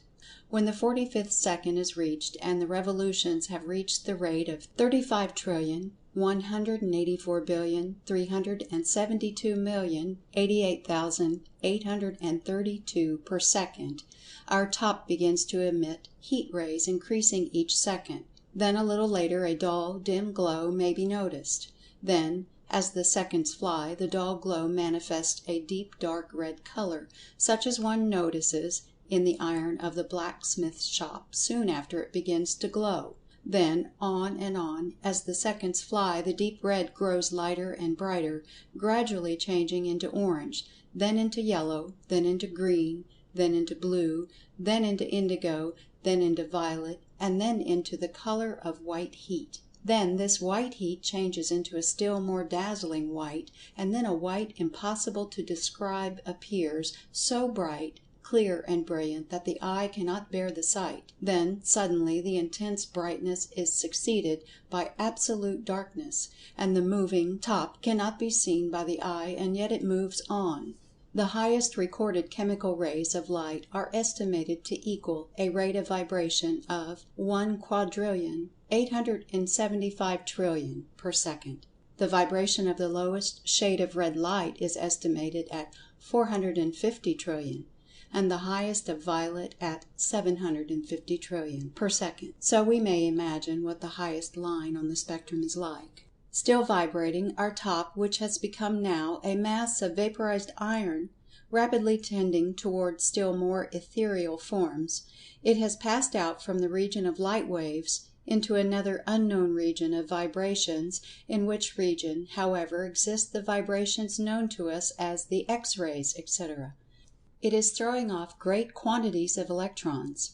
If we were to use a fluorescent screen, we would be able to observe the phenomena of the Röntgen rays and similar manifestations of radiant energy. On and on vibrates the top of what we once called iron, cold iron, warm iron, hot iron, melted iron, gaseous iron, etherealized iron, if you like. What it is like now, the imagination of man cannot conceive. Still the revolutions continue, doubling each second. What is being produced? The imagination cannot conceive of what this state of substance, now being reached, is like. By a scientific form of poetry we might think of it as melting into energy, pure energy, if there were such a thing. Long since it has been resolved into its original particles, its corpuscles, and perhaps into the stuff from which particles are made. But we must let the curtain drop. The wildest fancy cannot follow the dance of substance any further. The theory of the transmission of vibrations of radiant energy by means of waves in the ether, or something that takes the place of the ether, has been mentioned in other parts of the book. Referring again to it, the writer would say that he thinks it's probable that the waves, coming in contact with the countless corpuscles in the Earth's atmosphere, communicate a high rate of motion to them, the result being that they take on the vibrations immediately and pass along with the wave current. The result being that much that we consider as waves of light, heat, and electricity are but streams of these corpuscles in which vibrations have been awakened by the waves. This idea will help to explain some of the phenomena of light which seemed more understandable under the old light corpuscle theory of Newton than under the wave theory of recent years. The idea is advanced merely for the purpose of setting down the thought, for it plays no important part in the theory of the book. Another matter that should not be overlooked in connection with light and heat and electricity is that particles absorb or catch the vibrations in different degrees, their receptivity depending upon their particular vibratory mode or custom of their kind. If unable to absorb the vibrations, they reflect them. Substance of any particular kind absorb heat in the degree of its atomic weight. In the next chapter we shall learn something of the law of attraction, that wonderful law that makes possible any motion or radiant energy. End of chapter 9.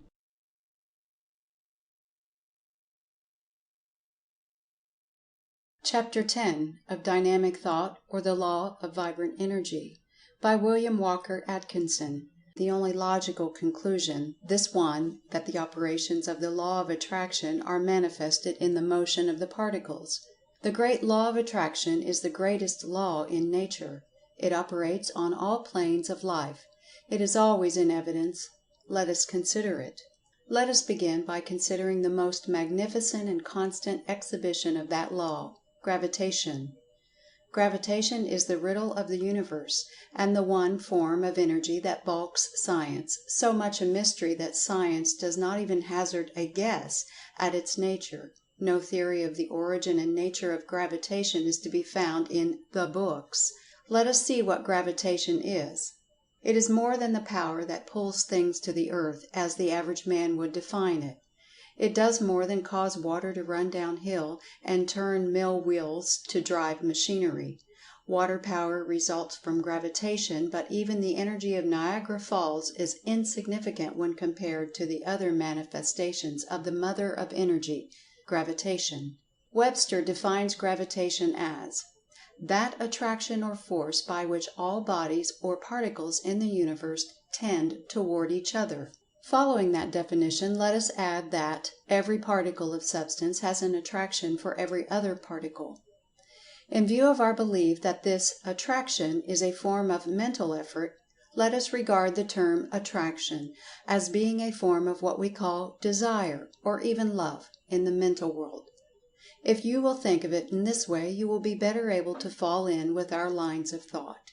And in addition to every particle of substance having an attraction, love or desire, for every other particle, it has the means and power to draw that other particle toward itself, and to move toward that other particle at the same time.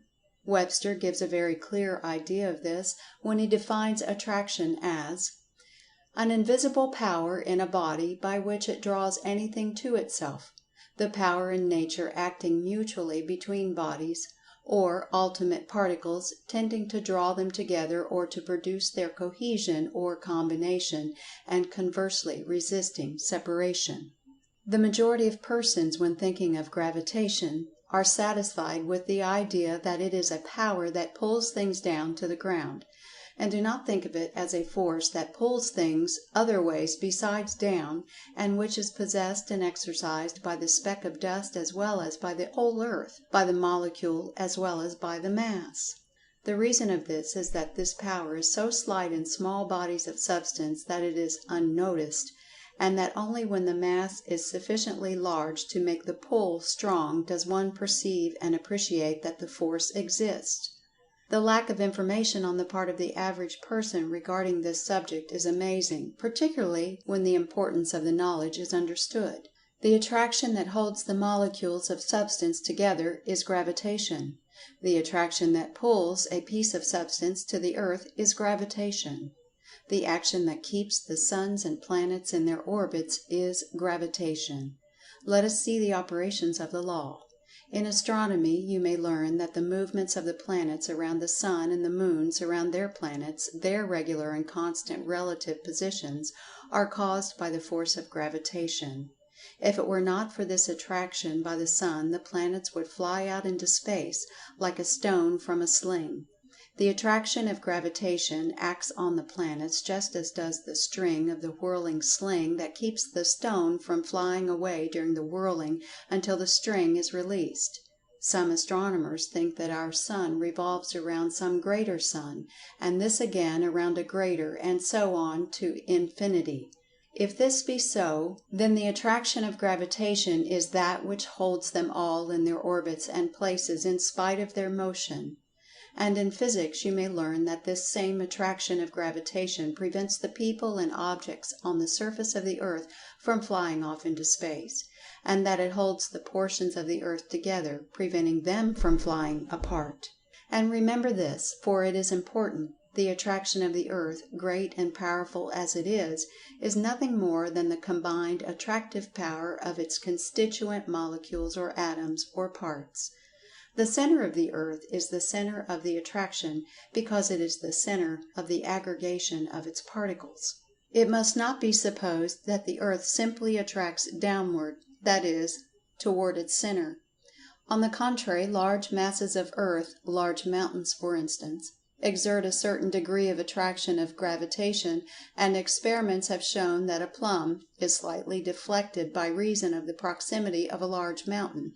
And the reason that bodies lose weight as they descend from the surface of the earth is because they leave above them a certain large portion of the molecules composing the earth, which mass of molecules exert an attraction proportionate to their mass, which attraction balances the attraction of the mass of earth beneath them.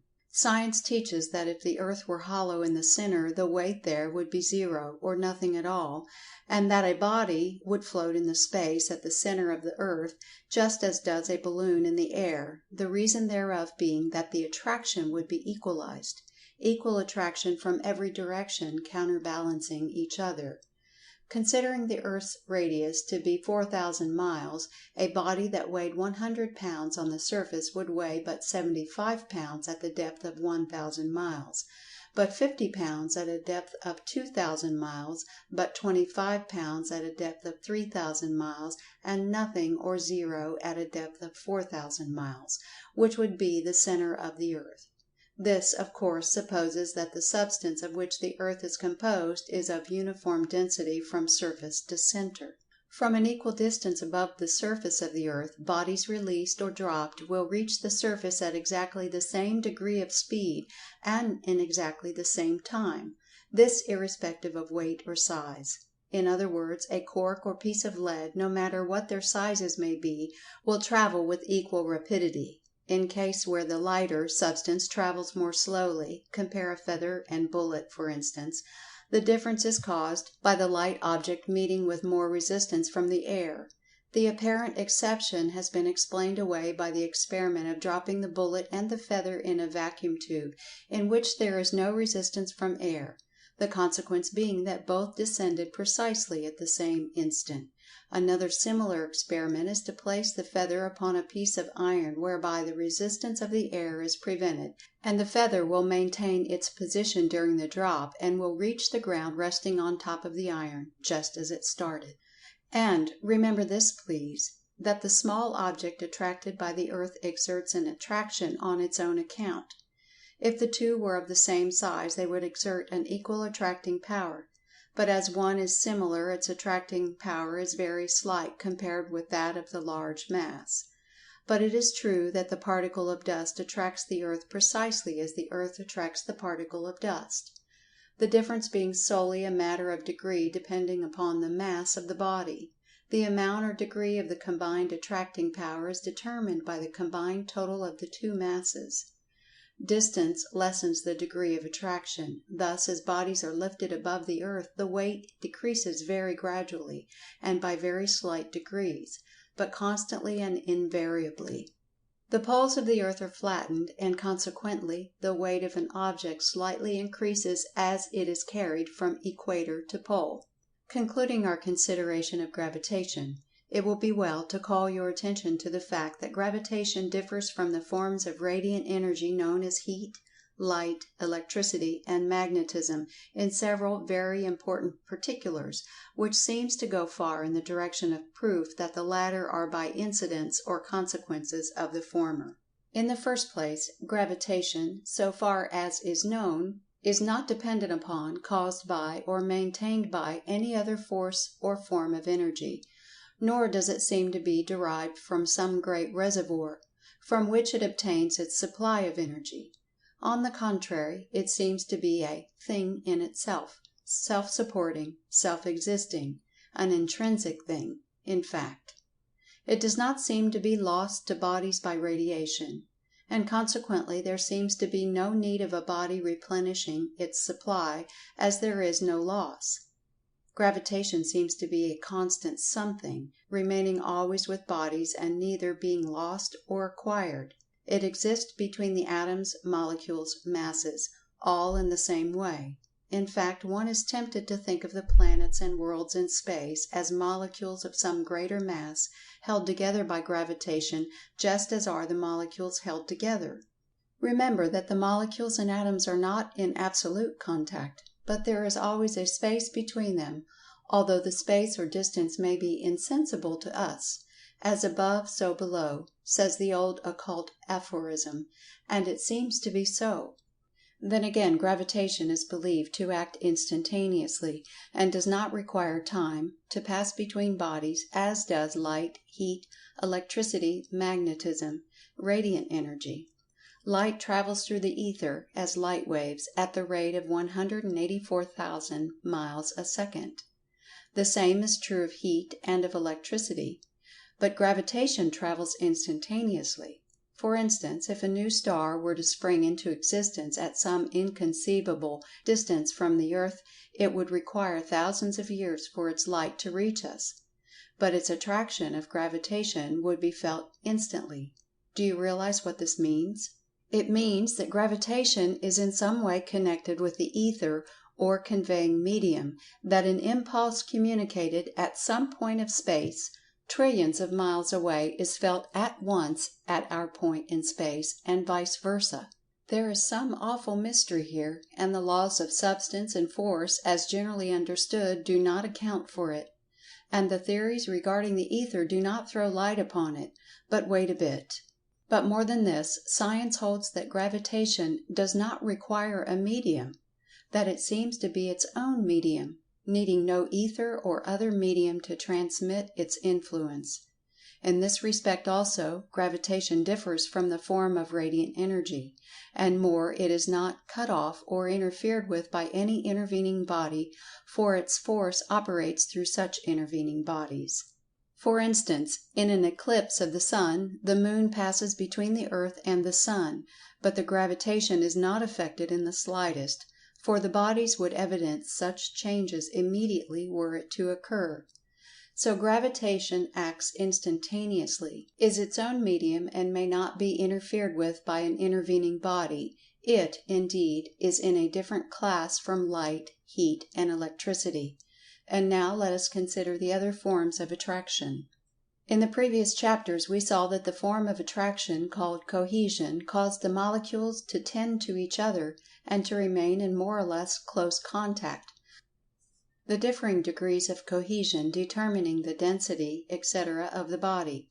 Were the attractive force of cohesion suddenly removed, the most solid bodies as well as the lightest ones would instantly fly into very fine powder, thus being resolved into their constituent molecules. The separation of the molecules, that is, the setting further apart, occasioned by heat, is spoken of by physicists as repulsion. But the writer holds that repulsion is an entirely different thing, and that the heat merely causes the molecules to lose a portion of their attractive power for each other. Until the heat being withdrawn, the molecules respond to the uninterrupted attraction.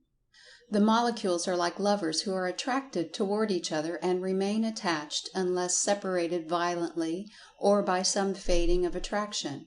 Consider heat as a disturbing element, a misunderstanding between the molecular lovers, who under its influence draw somewhat apart, and are only reunited when the obstacle is removed and harmony again manifested. As we have shown you in a previous chapter, the so-called properties of matter, i.e., hardness, tenacity, malleability, ductility, etc., are simply evidence of a persistent cohesiveness of the molecules, a strong love or desire for each other that caused them to adopt every possible means in their power to resist and prevent the separation of the molecules forming the mass. It was like a desperate attempt to prevent the breaking up of the family. Each so-called special physical property of matter is seen to be but the action of the molecule resisting separation, in obedience to that law of its being called attraction, or gravitation, or cohesion, or adhesion, but which might as fitly be called desire or love. And remember that this law does not seem to be merely one of self-preservation of the molecule, for it remains intact even after the separation from its companions or family. Each so-called special physical property of matter is seen to be but the action of the molecule resisting separation, in obedience to that law of its being called attraction, or gravitation, or cohesion, or adhesion, but which might as fitly be called desire or love. And remember that this law does not seem to be merely one of self-preservation of the molecule, for it remains intact even after the separation from its companions or family. It is more, for it is a law that causes it to bend all its energies in remaining within molecular distance or close companionship with its family, and resisting disintegration. It is like the social instinct in man, if one may be pardoned from using the figure. Now for the attraction of the atoms, chemical affinity, or chemism, as it is called. An atom, you know, is the chemical unit of matter, and the smallest particle of matter that can enter into combination, leaving the corpuscle out of the consideration for the moment. These atoms exhibit and manifest an attraction for each other that causes them to form combinations or marriages, and thus to combine, forming a molecule. But remember always that when atoms combine they do not merge their identities, they simply marry and nothing more. Each atom maintains its own identity, and is found intact if the marriage is destroyed by chemical process, which might be called the termination of the molecular marriage by divorce, that is, by one atom forsaking its mate and seeking a new affinity in the shape of some more attractive or attracting atom. For alas, the atoms are more or less fickle, and often leave their life partners for some other fascinating particle. At times there is manifested a condition of, "How happy could I be with either, were to other fair charmer away?" There is a conflict of attractions. There is more flirting and affairs of the heart in the world of atoms than in the region of the molecules, for while the latter are apt to seek only the companionship of their own family, or some nearly related family, the atoms have quite a number of possible affinities, and will invariably desert a lesser attraction for a greater one, thus forming a new molecule, and leave the deserted one to get along alone as best it may, or else form a new alliance with some other affinity who is either impervious to the attraction of the more brilliant charmer, or else is out of the danger of temptation. But, if we analyze and carefully consider this chemical affinity, chemism, we will see that it comes well under the definition of attraction, as given by Webster, and quoted in the first part of this chapter. It certainly comes under the rule of the power in nature acting mutually between bodies or ultimate particles tending to draw them together, etc.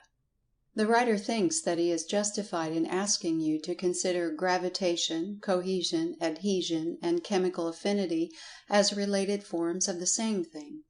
If you do not like to call this same thing by the name of gravitation, suppose we call it the law of attraction, of which gravitation, cohesion, adhesion, chemical affinity, or chemism are but different aspects. This relation is described in Chapter 13. And the writer believes that this law of attraction is the underlying cause of all that we call energy, force, power, motion, etc., in the physical world. For if gravitation accounts for all mass motion, or mechanical motion, if molecular cohesion and the vibrations accompanying it manifest in forms of molecular motion, and if atomic chemical affinity or chemism manifests in atomic motion, and if even the corpuscles in their movements obey this same law of attraction in some form, and if all force and energy is but a mode of motion, then, if all this be true, are we not justified in claiming that this law of attraction is the basis of all energy, force, and motion? And are we not justified in thinking of this law of attraction as always manifesting in the direction of drawing together particles of substance, be those particles suns, planets, masses, molecules, atoms, or corpuscles, in pursuance of some basic law imposed upon all things by that which is above things? The following quotation is interesting in our consideration of this subject. There are other forces besides gravity, and one of the most active of these is chemical affinity. Thus, for instance, an atom of oxygen has a very strong attraction for one of carbon, and we may compare these two atoms to the earth and a stone lodged upon the top of a house. Within certain limits this attraction is intensely powerful, so that when an atom of carbon and one of oxygen have been separated from each other, we have a species of energy of position just as truly as when a stone has been separated from the earth. Thus, by having a large quantity of oxygen and a large quantity of carbon in separate states, we are in possession of a large store of energy of position. When we allowed the stone and the earth to rush together, the energy of position was transformed into that of actual motion, and we should therefore expect something similar to happen when the separated carbon and oxygen are allowed to rush together. This takes place when we burn coal in our fires, and the primary result, as far as energy is concerned, is the production of a large amount of heat. We are, therefore, led to conjecture that heat may denote a motion of particles on the small scale, just as the rushing together of the stone and the earth denotes a motion on the large. It thus appears that we may have invisible molecular energy as well as visible mechanical energy. Balfour Stewart. To the writer it seems that the particle of substance finds within its mind principle, for you know we have seen that all substance had something akin to life and mind, a constant craving, embedded in its very nature, which causes it to seek satisfaction. This craving for satisfaction results in unrest, and seeks a solution along two lines.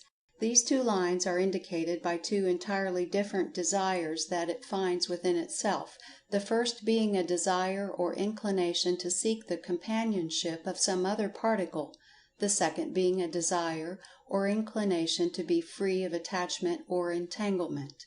The desire for attachment arises from the force of the law of attraction that exists between each particle of substance. The desire for non-attachment arises from some inward inclination for freedom. These two desires or inclinations may be called the desire for impression and the desire for expression. The desire for impression, or pressing in, manifests along lines of action tending toward attachment, moreness, companionship, combination. The desire for expression, or pressing out, manifests along the lines of action tending toward individuality, freedom, independence, unattachment, etc. And both are strong cravings, and both tend to produce unrest, which results in motion. The pull of the desire of impression exists always, and is always modified and counteracted by the push of the desire for expression. And resulting from the play of these two desires or forces result activity, motion, and change. Like the two conflicting angels in the Persian mythology, Ahriman and Ormuzd, these two desires wrestle with each other in the theater of the universe, constant motion and change being the results. And, if the writer may be pardoned for dropping into mysticism for the moment, may it not be that these conflicting desires for separateness and unity, respectively, are but different forms of the desire for satisfaction through oneness? Impression seeks oneness by combination with other separated particles, but finds it not. Expression seeks oneness by drawing apart and endeavoring to realize it in that way, but finds it not.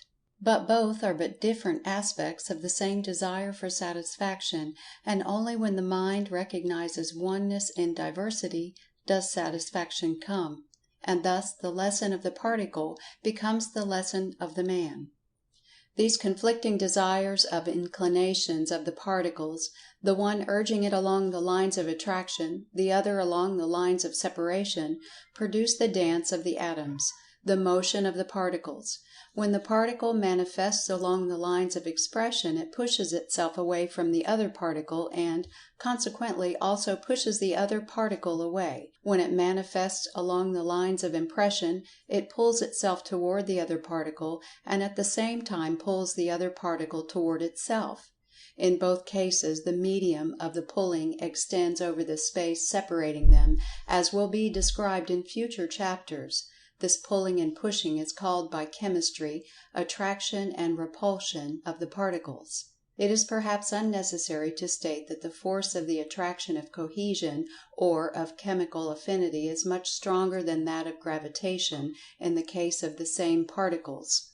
Otherwise, if one picked up a piece of iron, the attraction of gravitation would cause its particles to separate and fall to the ground, whereas the attraction of cohesion and that of chemical affinity enable the particles to counteract the pull of gravitation and thus remain intact. Compared with cohesion or chemical affinity, the pull of gravitation is incomparably weak. The force which holds together two atoms of water represents a high degree of dynamic power, and the shock of forcible separation of chemical atoms produces something akin to an explosion. So we see that the attraction of the particles, while of the same nature as gravitation, is much higher in intensity. But notwithstanding the power of the attraction, it seems to be a matter inherent in the nature of the particle, and to represent a something like will in response to desire. The varying push and pull, or the two desires, would necessarily cause a revolution of each particle on its own axis, and a revolution around each other, besides many instances of rushing together and away from each other. In these forms of motion is to be found the cause of the vibrations producing radiant energy known as light, heat, electricity, and magnetism. End of Chapter 10.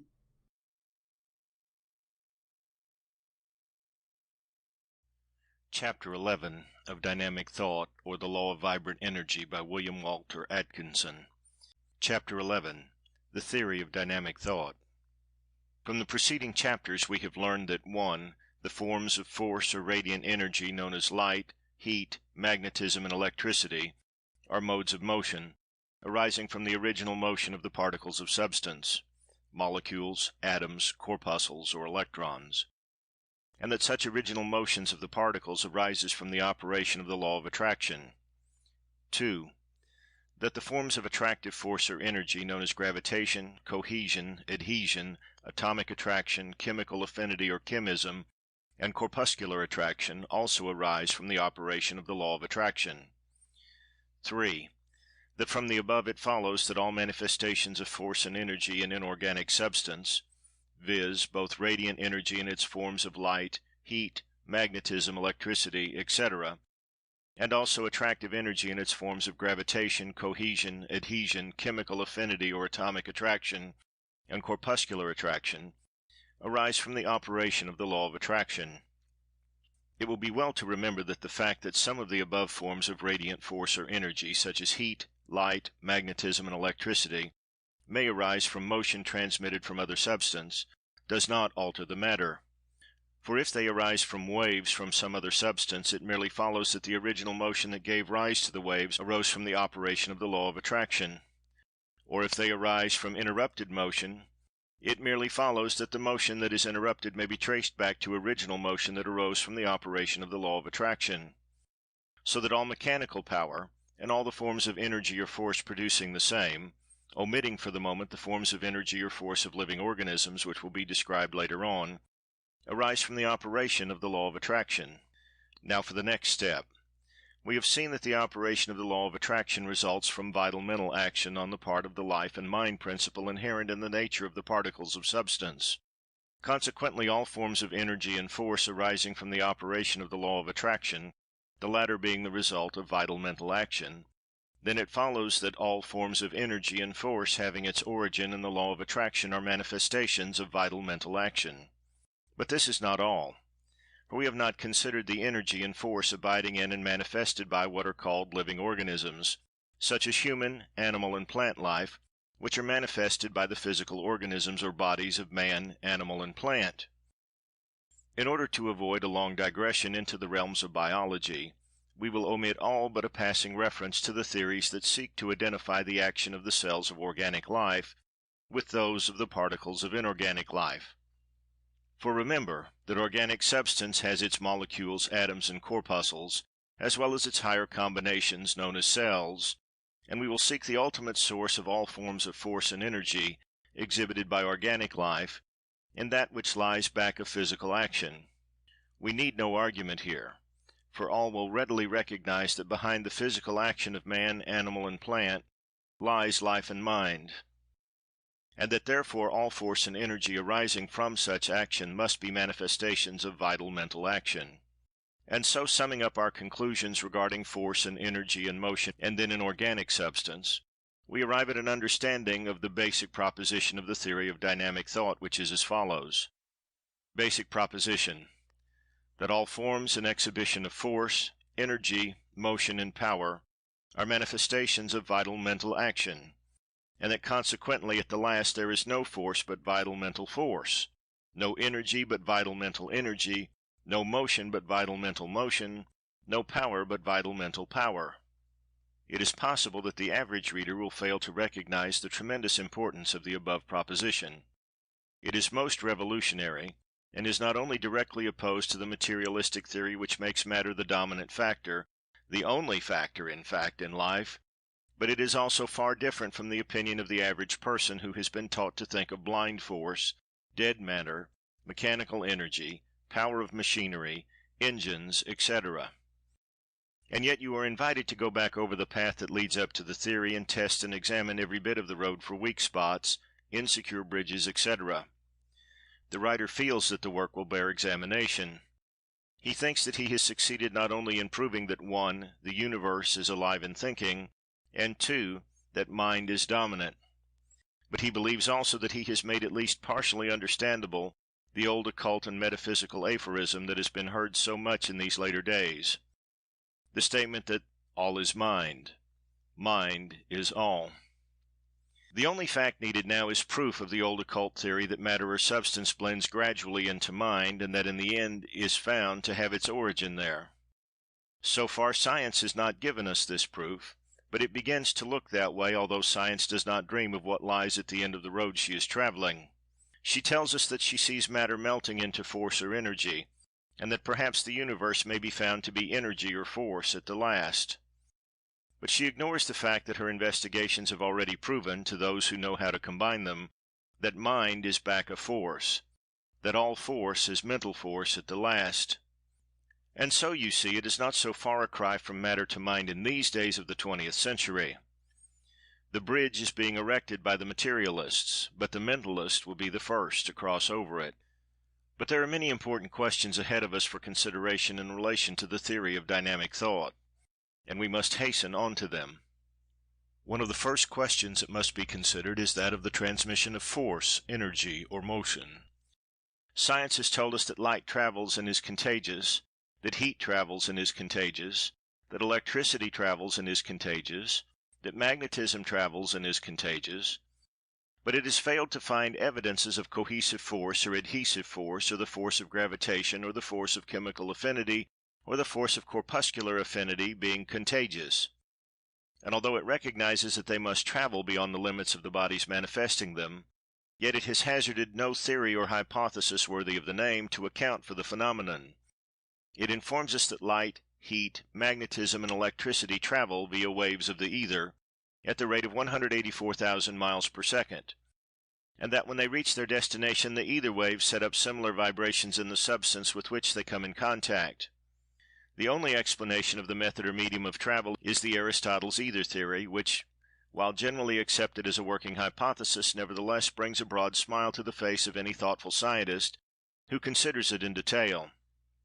As for the medium of the transmission of gravitation, cohesion, chemical affinity, and molecular affinity, science is mute. All that she says is that gravitation is believed to travel instantaneously over distances, that it takes light traveling at the rate of 184,000 miles per second over 2,000 years to travel. Verily, gravitation defies scientific theories and estimates and laughs at the ether. Let us see if the dynamic thought theory throws any light on the subject.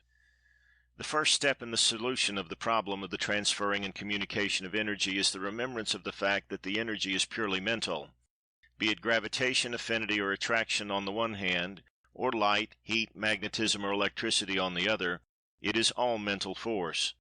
Attraction in all of its forms has been recognized as mental action, and the vibrations that cause light, heat, magnetism, and electricity have been seen to result from the law of attraction, and therefore are mental. This being the case, would it not be wise for us to look for a solution of the transmission of force and energy in the region from which it originated, the mental region? Does not this seem reasonable? Should not the explanation for mental effects be sought in a mental cause? And should not the medium between mind and mind be looked for in the mental region? Taking the liberty of peeping into some of the succeeding chapters of this book, getting a little ahead of the story, as it were, let us consider the operation of mind in the higher forms of life. Without argument or proof at this point, let us remember the well-founded statements of fact, and the old occult teachings as well, that the mind is not confined to the limits of the body, but extends as an aura for some distance beyond its physical form. Let us also remember that the phenomena grouped together under the general subject of thought transference, thought transmission, telepathy, or the best term of all, telesthesia, meaning literally far-off sensation. The writer imagines that he hears the yell of derision go up at this point from the materialistic personage or the man on the street who has been induced to read this book by some well-meaning friend. Thought transference, fiddlesticks, we may hear him cry in imagination. But let this reader remember, fiddlesticks or no fiddlesticks, that thought transmission is a proven fact, and that thousands of people know it to be so absolutely from their own experience. It is too late in the day for sneers at the mention of the term. Well then, since force is mental, and we are looking for a mental explanation for the phenomenon of transmission of force, does it not seem natural to consider thought transmission in that connection? Answering a possible objection of some critical reader to the effect that before a sensation may be received the receiver must have sense organs, a very good objection, but one that is answered by science itself, let us read on. Haeckel, the distinguished scientist, in his endeavor to prove that man's senses are but a development of something in inorganic life, has called our attention to the fact that molecules and atoms are capable of receiving sensations and responding thereto. He makes quite a point of this in his latest works, and remarks, among many other things, showing his positive view on the subject of sensation in the inorganic world. I cannot imagine the simplest chemical and physical process without attributing the movements of the material particles to unconscious sensation. And again, the idea of chemical affinity consists in the fact that the various chemical elements perceive the qualitative differences in other elements, experience pleasure or revulsion at contact with them, and execute specific movements on this ground. He also quotes approvingly the remarks of Nageli, who said, "If the molecules possess something that is related, however distantly, to sensation, it must be comfortable to be able to follow their attractions and repulsions, uncomfortable when they are forced to do otherwise." Haeckel also says that in his opinion the sensations in animal and plant life are connected by a long series of evolutionary stages with the simpler forms of sensation that we find in the inorganic elements, and that reveal themselves in chemical affinity. Is not this strong enough? Perhaps we may now be permitted at least to assume that even the atoms, molecules, and corpuscles have something like sensation. Someone may now object that Haeckel speaks of contact between the particles, and that sensation by contact even in an atom is far different from the sensation without contact at a short distance. Quite right. But if the objector will take the trouble to review the teaching of science regarding the relation of the particles, he will see that the particles are never exactly in contact except in moments of collision, which, by the way, they carefully avoid. The corpuscles, as we have shown, have plenty of room in which to move about, but they move in orbits around each other. The atoms combine, but there is always room between them, as may be seen by reference to the teachings regarding the ether, which fills up the cracks according to the theory. And the molecules also have plenty of room, as may be seen by reference to that part of the subject, particularly to the comparison of the drop of water magnified to the size of the earth, in which the molecules would appear about the size of the original drop, with more room between each than their own size. In fact, as we have been shown in a previous chapter, the particles are attracted only to a certain distance, at which they resist the impulse or attraction and stand off a bit. They will not be forced too near without creating disturbances and manifestations of force, and if they are separate beyond a certain distance the attractive power ceases to operate. But there is always some room between them, and they bridge over that room and exert and receive the attractive power in some way. This is true not only of the particles, but of the great bodies, like the earth and planets, that are attracted and attract over great distances. Now for the question: how do they exert sense and attractive power over the great comparative distance, great comparatively as well in atom as in planet and sun? Someone may answer the question closing the last paragraph with the word electricity. Very good. Electricity, like the ether, comes in quite handy when one is forced to explain something not known. Electricity, like the glacial period, Aristotle's ether, natural laws, and suggestion, is a most handy weapon of argument, and often acts as a preventive to further inquiry and investigation until some sufficiently irreverent of precedent arises to ask, "But why and how?" and starts the ball rolling again. But electricity will not answer in this case, for the rate of the travel of electricity is well known, 184,000 miles per second, which, fast as it is, assumes the crawl of a slow freight when compared with the instantaneous rate of travel of gravitation. And then electricity requires a medium, and gravitation does not. And in many other ways the two are seen to be totally different. And in the case of the space between the atom and molecule and corpuscle, it is no more reasonable to say electricity than it would be to say heat or light, and magnetism is not available for obvious reasons. Remember that electricity, light, and heat are caused by motion resulting from attraction, and the child cannot procreate the parent. Heat, light, and electricity may beget each other, and they do, and gravitation may procreate heat, light, and electricity, but heat, light, and electricity cannot procreate gravitation, never, and light, heat, and electricity require replenishing from the common source of energy, but gravitation is self-sufficient and asks no replenishing or storage battery or powerhouse.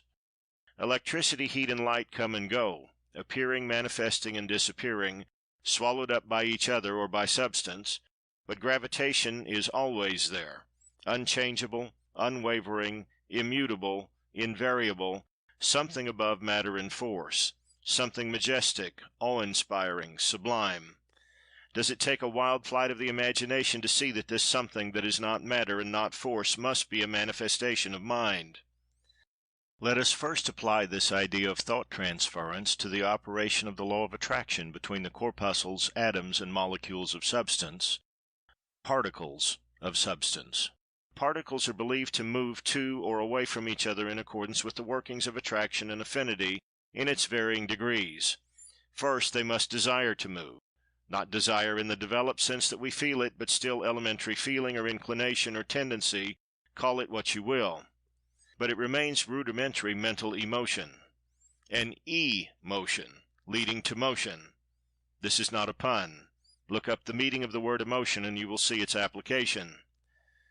Then following the desire comes the action in the direction of gratifying it. The particles act to gratify desire in two ways. Acting at a distance, remember, they exert the attractive force which the writer believes to be mental force transmitted by mind, projection, a mental or psychic bond or connection being thus established.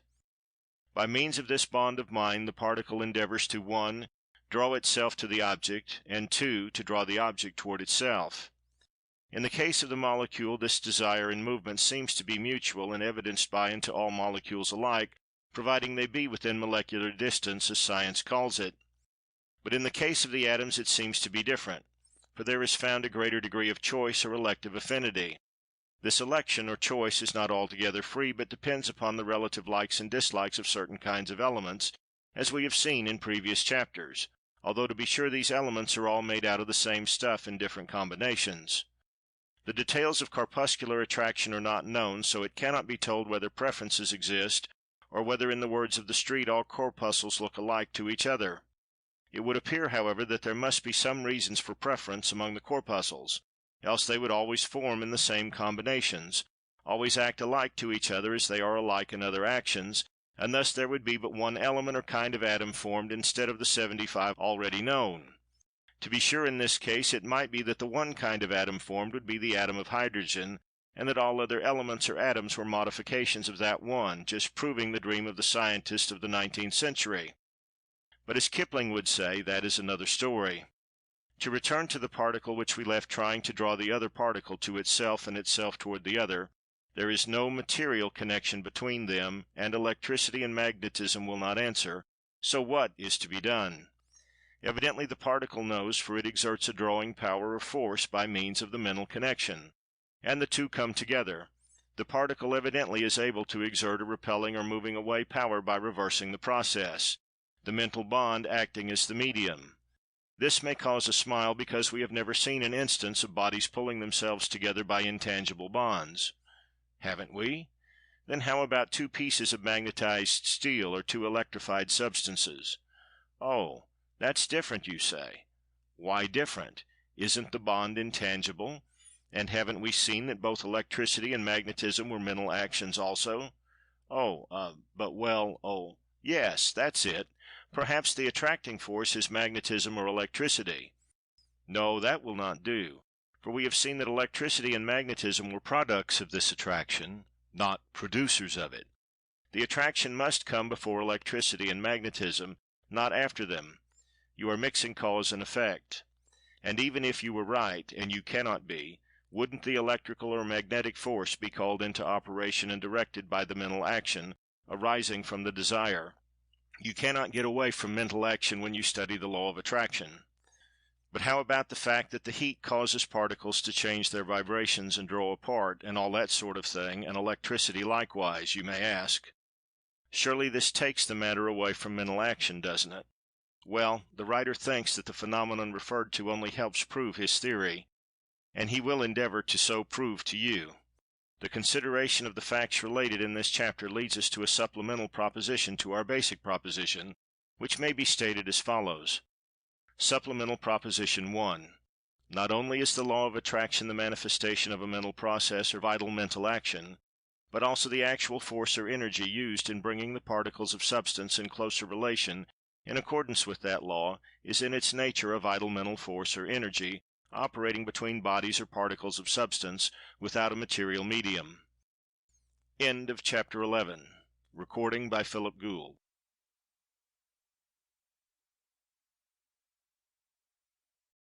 Chapter 12 of Dynamic Thought, or The Law of Vibrant Energy, by William Walker Atkinson.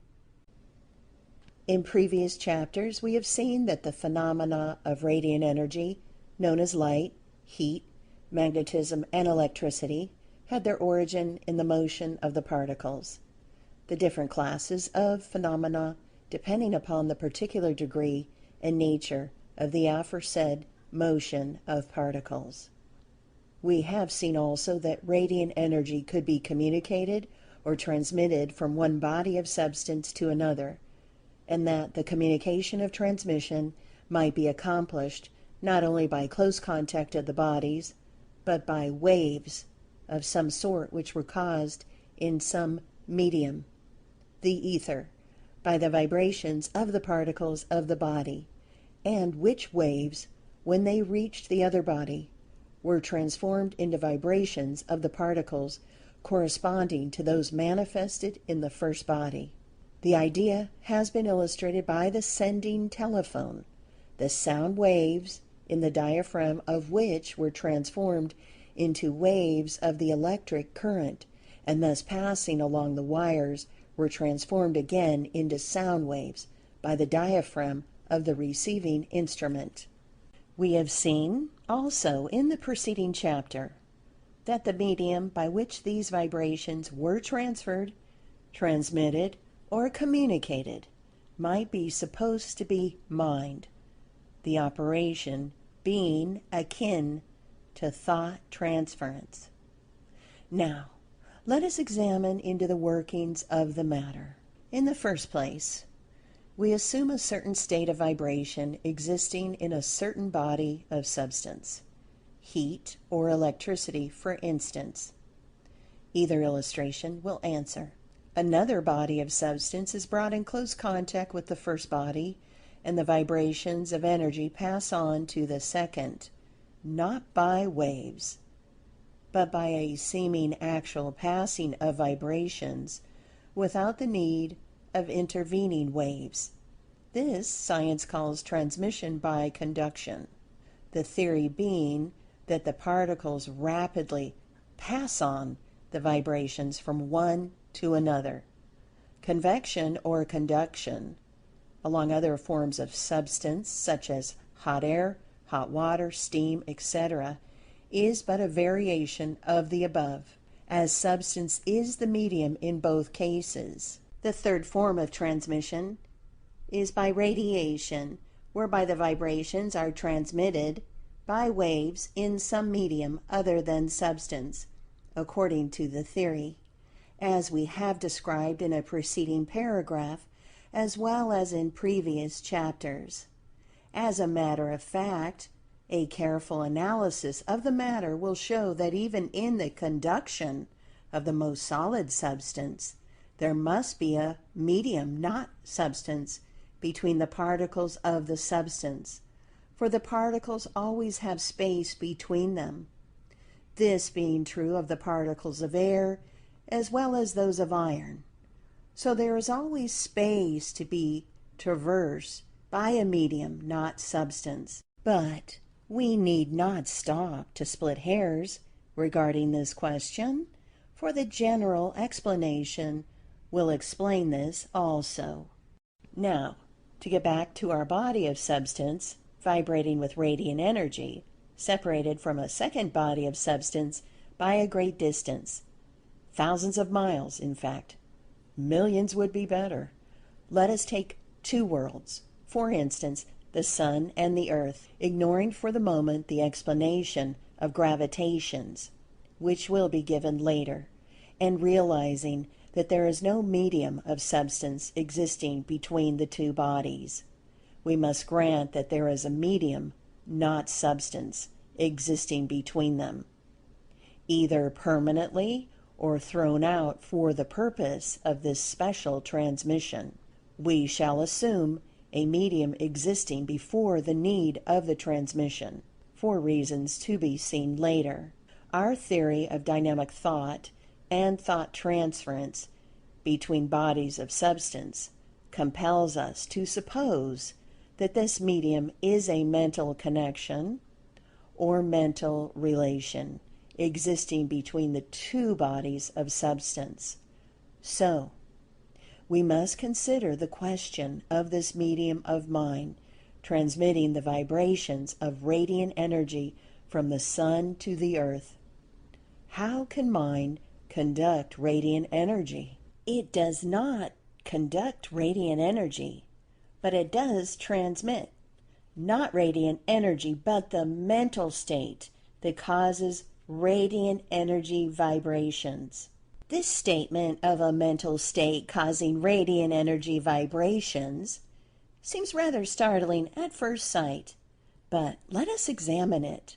We have seen that the radiant energy was caused by the motion or vibrations of the particles, which motion or vibration was the result of the workings of the law of attraction, and which law was but the manifestation of vital mental action. And at the last, the vibrations of radiant energy are the result of peculiar or particular states of the life and mind of the particle. The word state is derived from the Latin word status, meaning position, standing, and is used generally in the sense of condition. This mental state of the particle may be described as a state of emotional excitement. Let us pause a moment to consider the meaning of these words. It often helps us to understand a subject if we examine the real meaning of the words defining it. Emotion is derived from the Latin word emotum, meaning to shake, to stir up. The Latin word being made up of two other words, i.e., meaning out and motum, to move. Emotion is defined as a moving or excitement of the mind. Excitement is derived from the Latin word excitare, meaning to move out, the English word being defined as a calling to activity, state of active feeling, aroused activity. So you see that the idea of active motion and aroused activity of mind permeates the term emotional excitement that is used by the writer in connection with the mental state causing vibration of the particles of substance.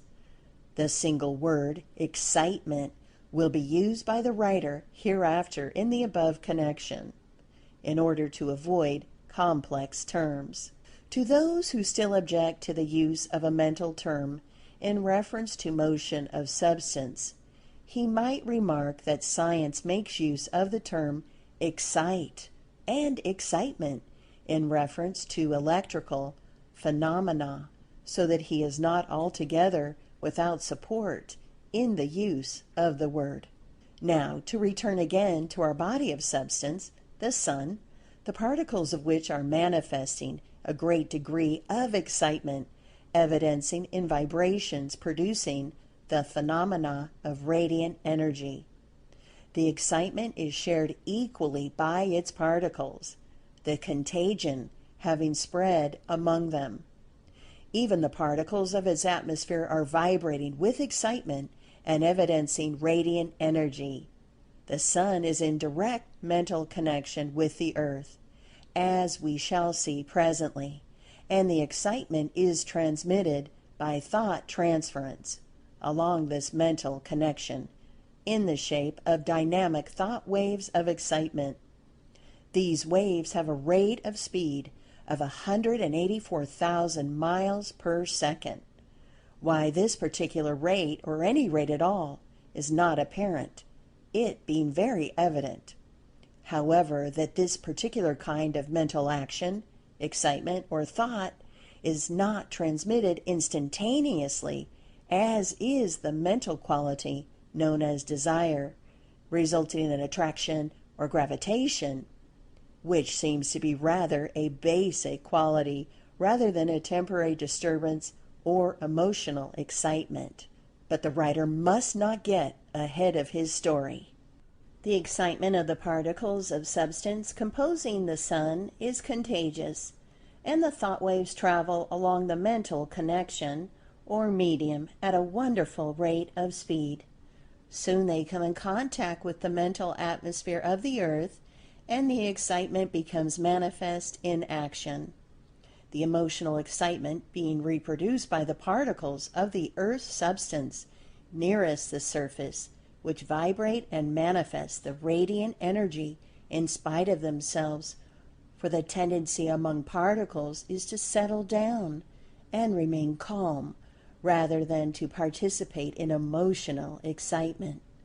They have acquired a normal and fixed rate of vibration or mental state after many years, gradually changing from a high state of excitement to a comparative calm state, and their tendency and inclination is conservative, and they are disposed to resent and repel radical states of excitement or disturbance coming from other less conservative bodies.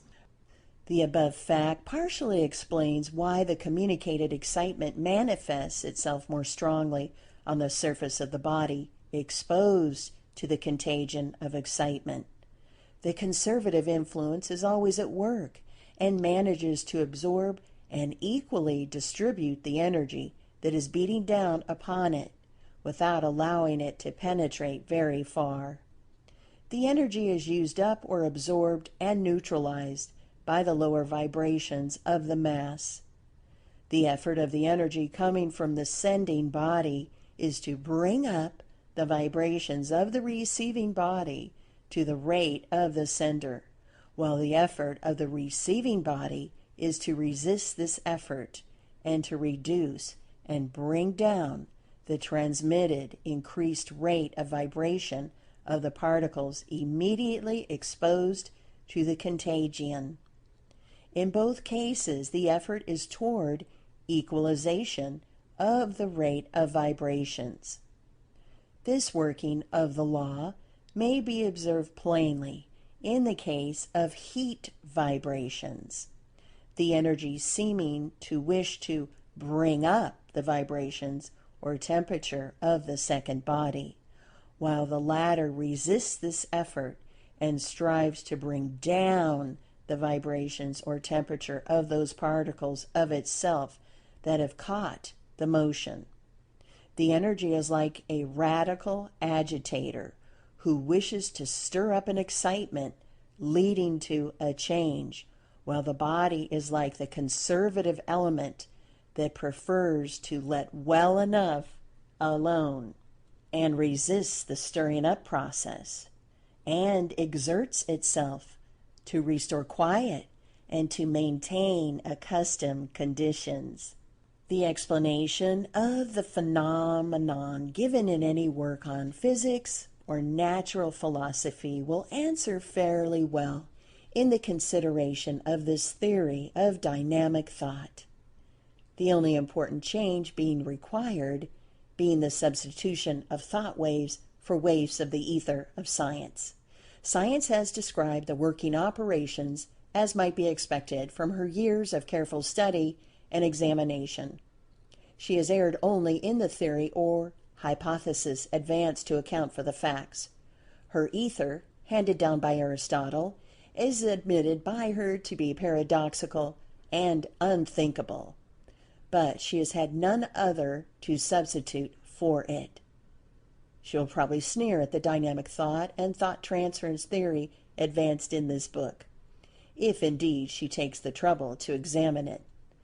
But sometime, from her own ranks, among her most advanced members, will arise a man who will claim that all force is mental force, and that transference of energy is thought transference, and the scientific world will accept the doctrine after it finds itself unable to fight it down, and it will give new names and terms to its workings, and it will proclaim loudly the new truth.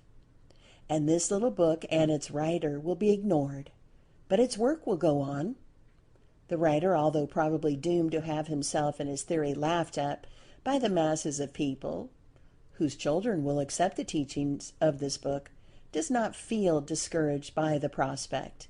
He cares nothing for personal credit, the truth being the important thing.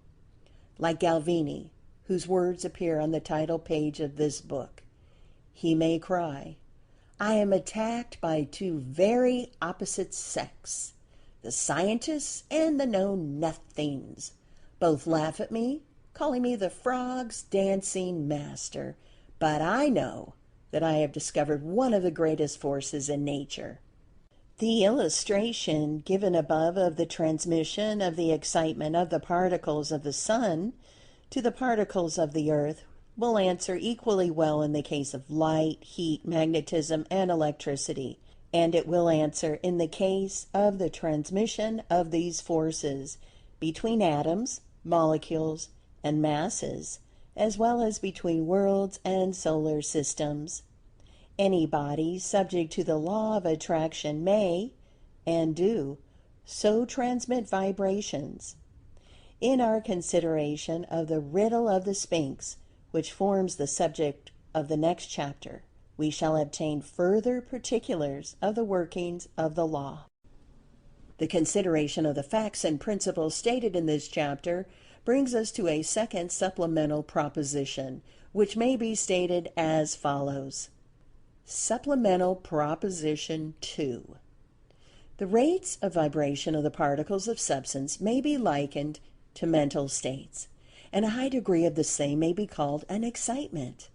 This excitement may be, and is, communicated from the particles of the body manifesting it to the particles of other bodies, the medium of such communication being a mental connection or mental relation existing between the two bodies of substance, without the employment of any material medium, and which excitement, so communicated, reproduces in the second body the vibrations manifested in the first body, subject always to the counteracting efforts of the second body to maintain its accustomed and former rate of vibration and mental state.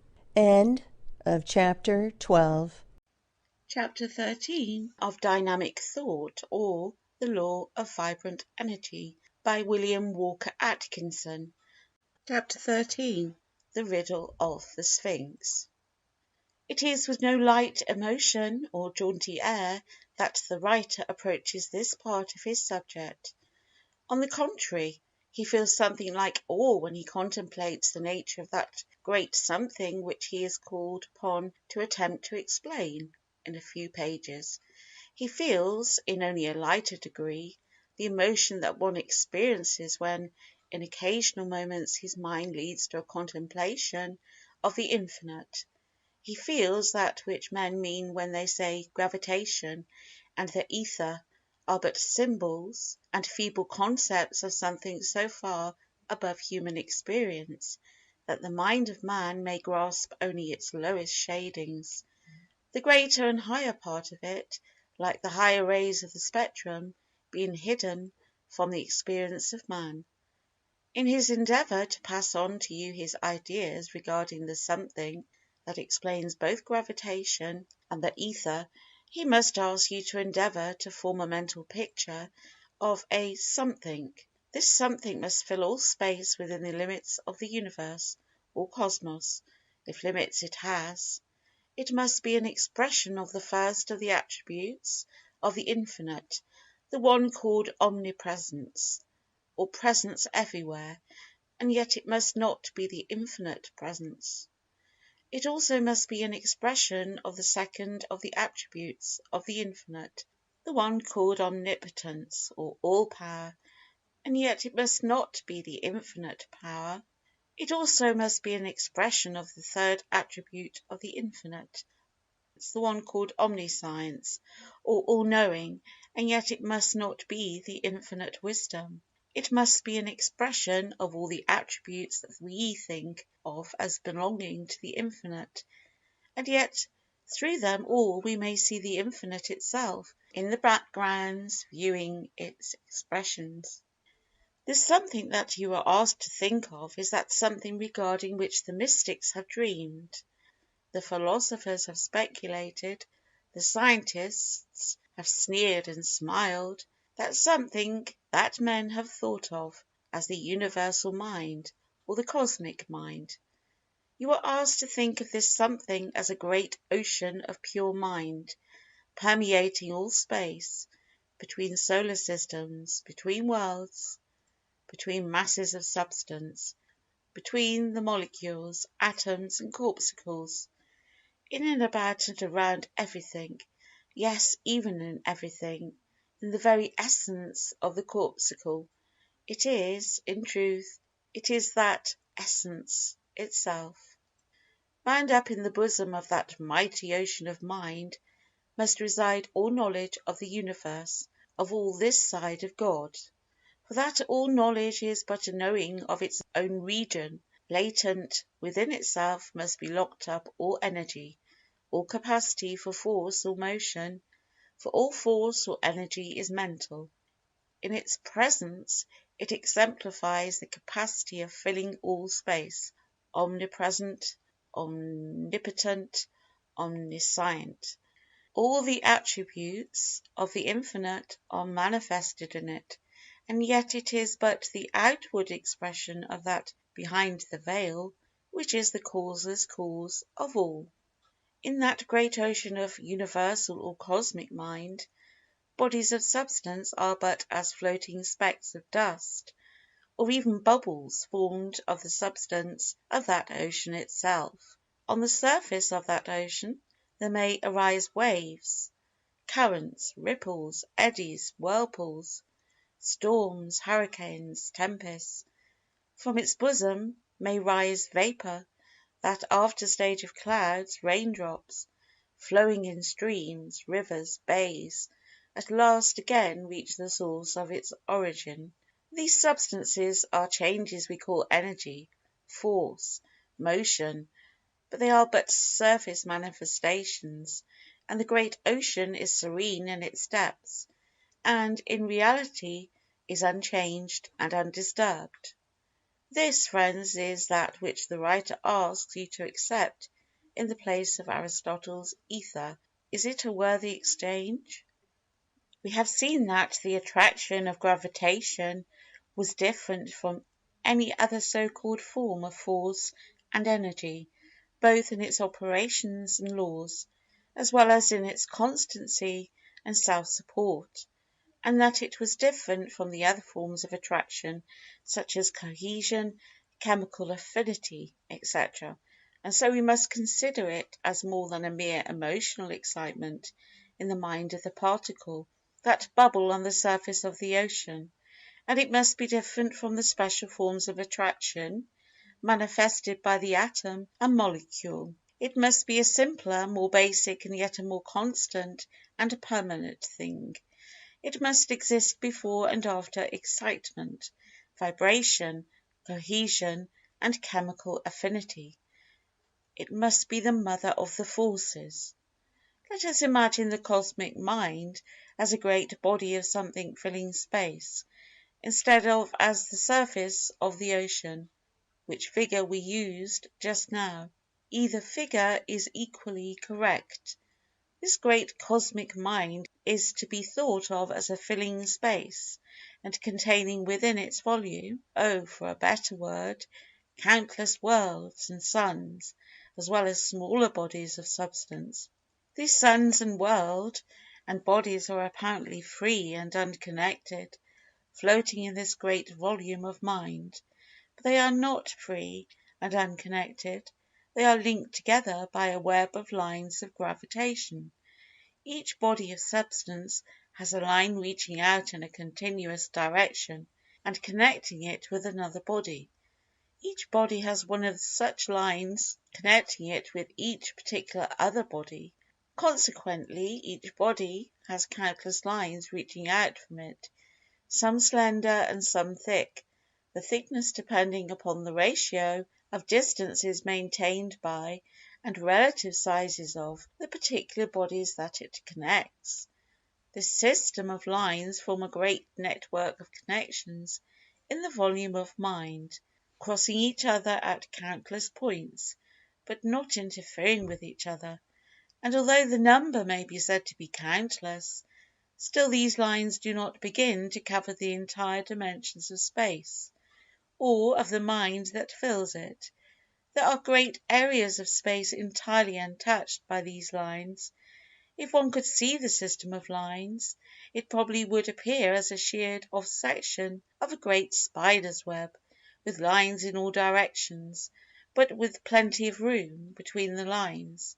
Perhaps these lines converge to a common centre, and that centre may be—but this is transcendental dreaming. Let us proceed with our consideration of the use of these lines.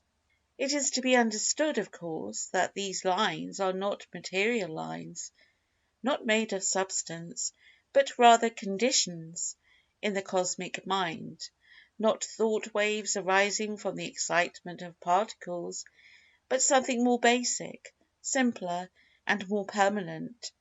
Let us look closer and we shall see the great lines of gravitation radiating from, and connecting world with world, sun with planet, are really cables composed of much smaller lines, the finest strands of which are seen to emanate from each corpuscle or particle of substance. The line of gravitation reaching from the earth to the sun being composed of a mass of tiny strands which connect each particle of one body with each particle of the other.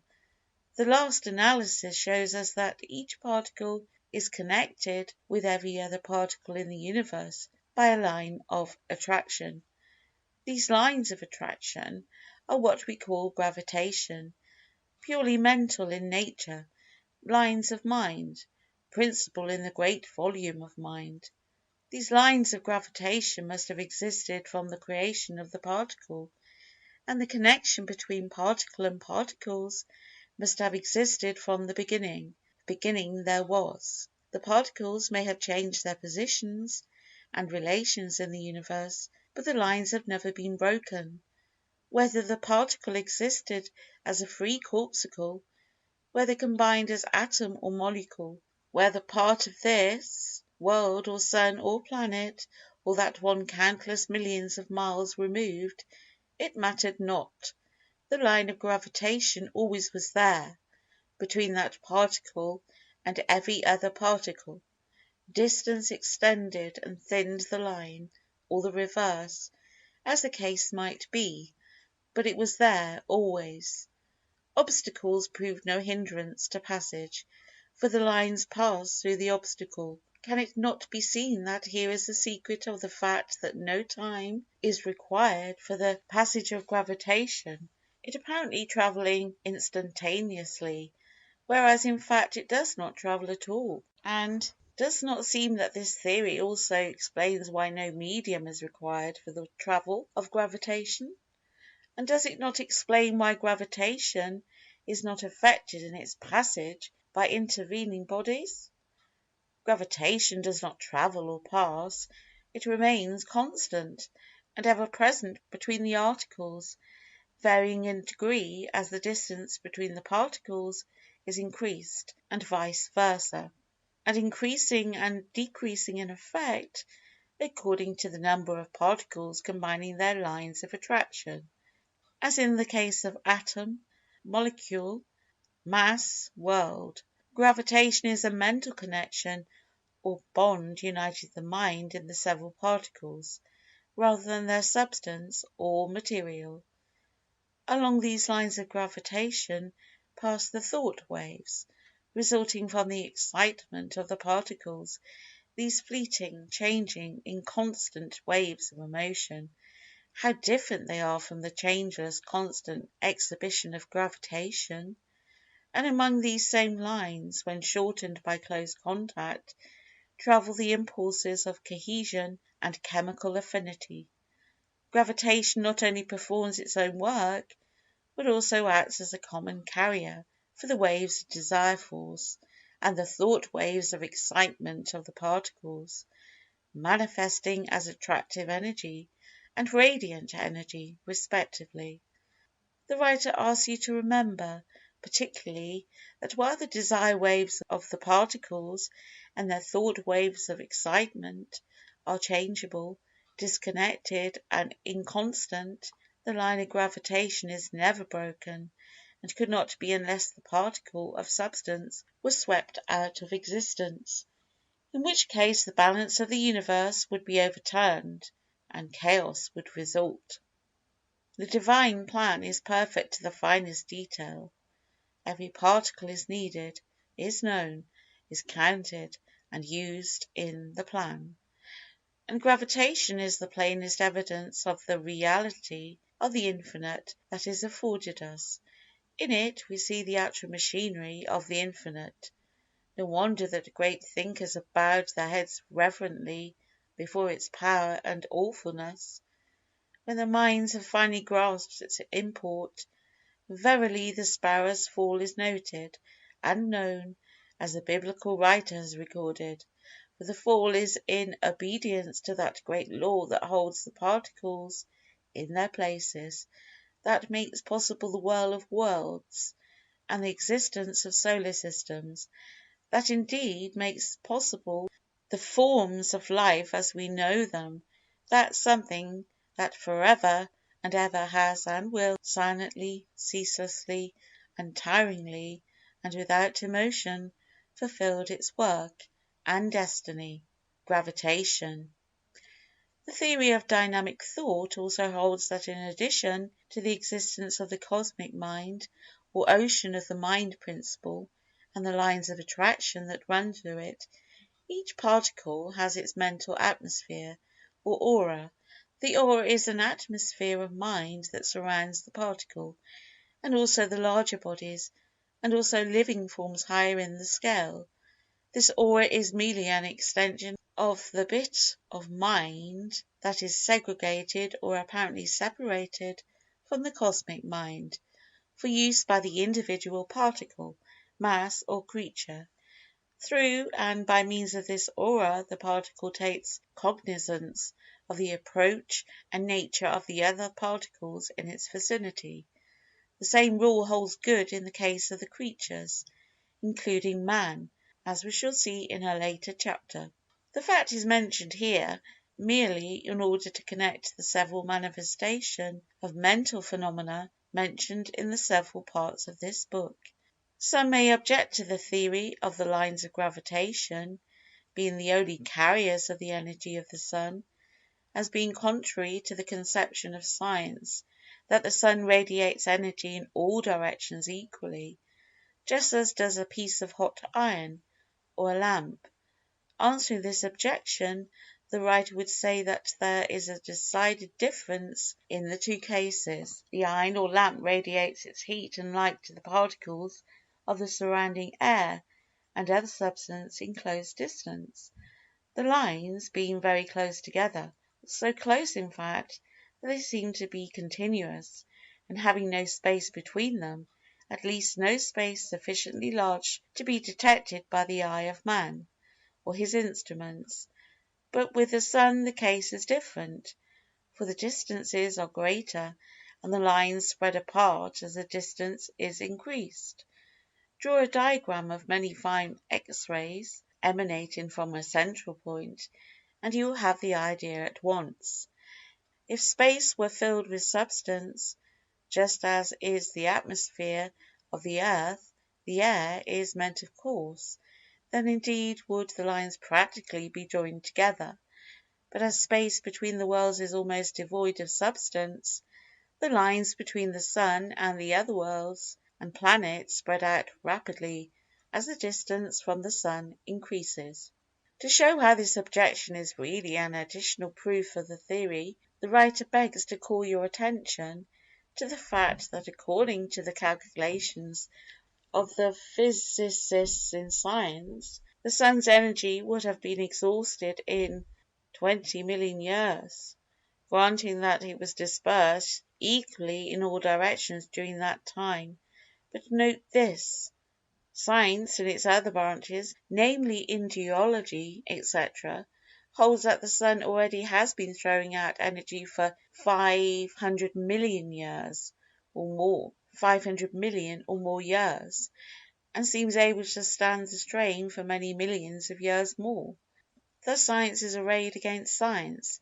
Does not this theory harmonise the two, by showing that the Sun does not emanate energy in all directions, equally and at all times, but on the contrary radiates energy only along the lines of gravitation and in proportion to the relative distances and sizes of the bodies to whom such energy is radiated? The writer need scarcely state that in the short space at his disposal in the pages of this book he has been able merely to outline his theory of dynamic force as applied to the inorganic world. The patience of the average reader has limits. We must pass on to other features of the workings of the theory, namely the mental life of man, in which the named laws are manifested. But he feels that those interested in the phases of the subject touched upon may explain for themselves the missing details by reference to the teachings of modern science on the subjects of physics, remembering always to substitute the theory of dynamic thought for the ether theory that modern science borrows from Aristotle as a temporary makeshift. The writer believes that this theory will account for many of the missing links in physics. A broad statement, he knows, and one either extremely impudent or superbly confident, according to the viewpoint of the critic.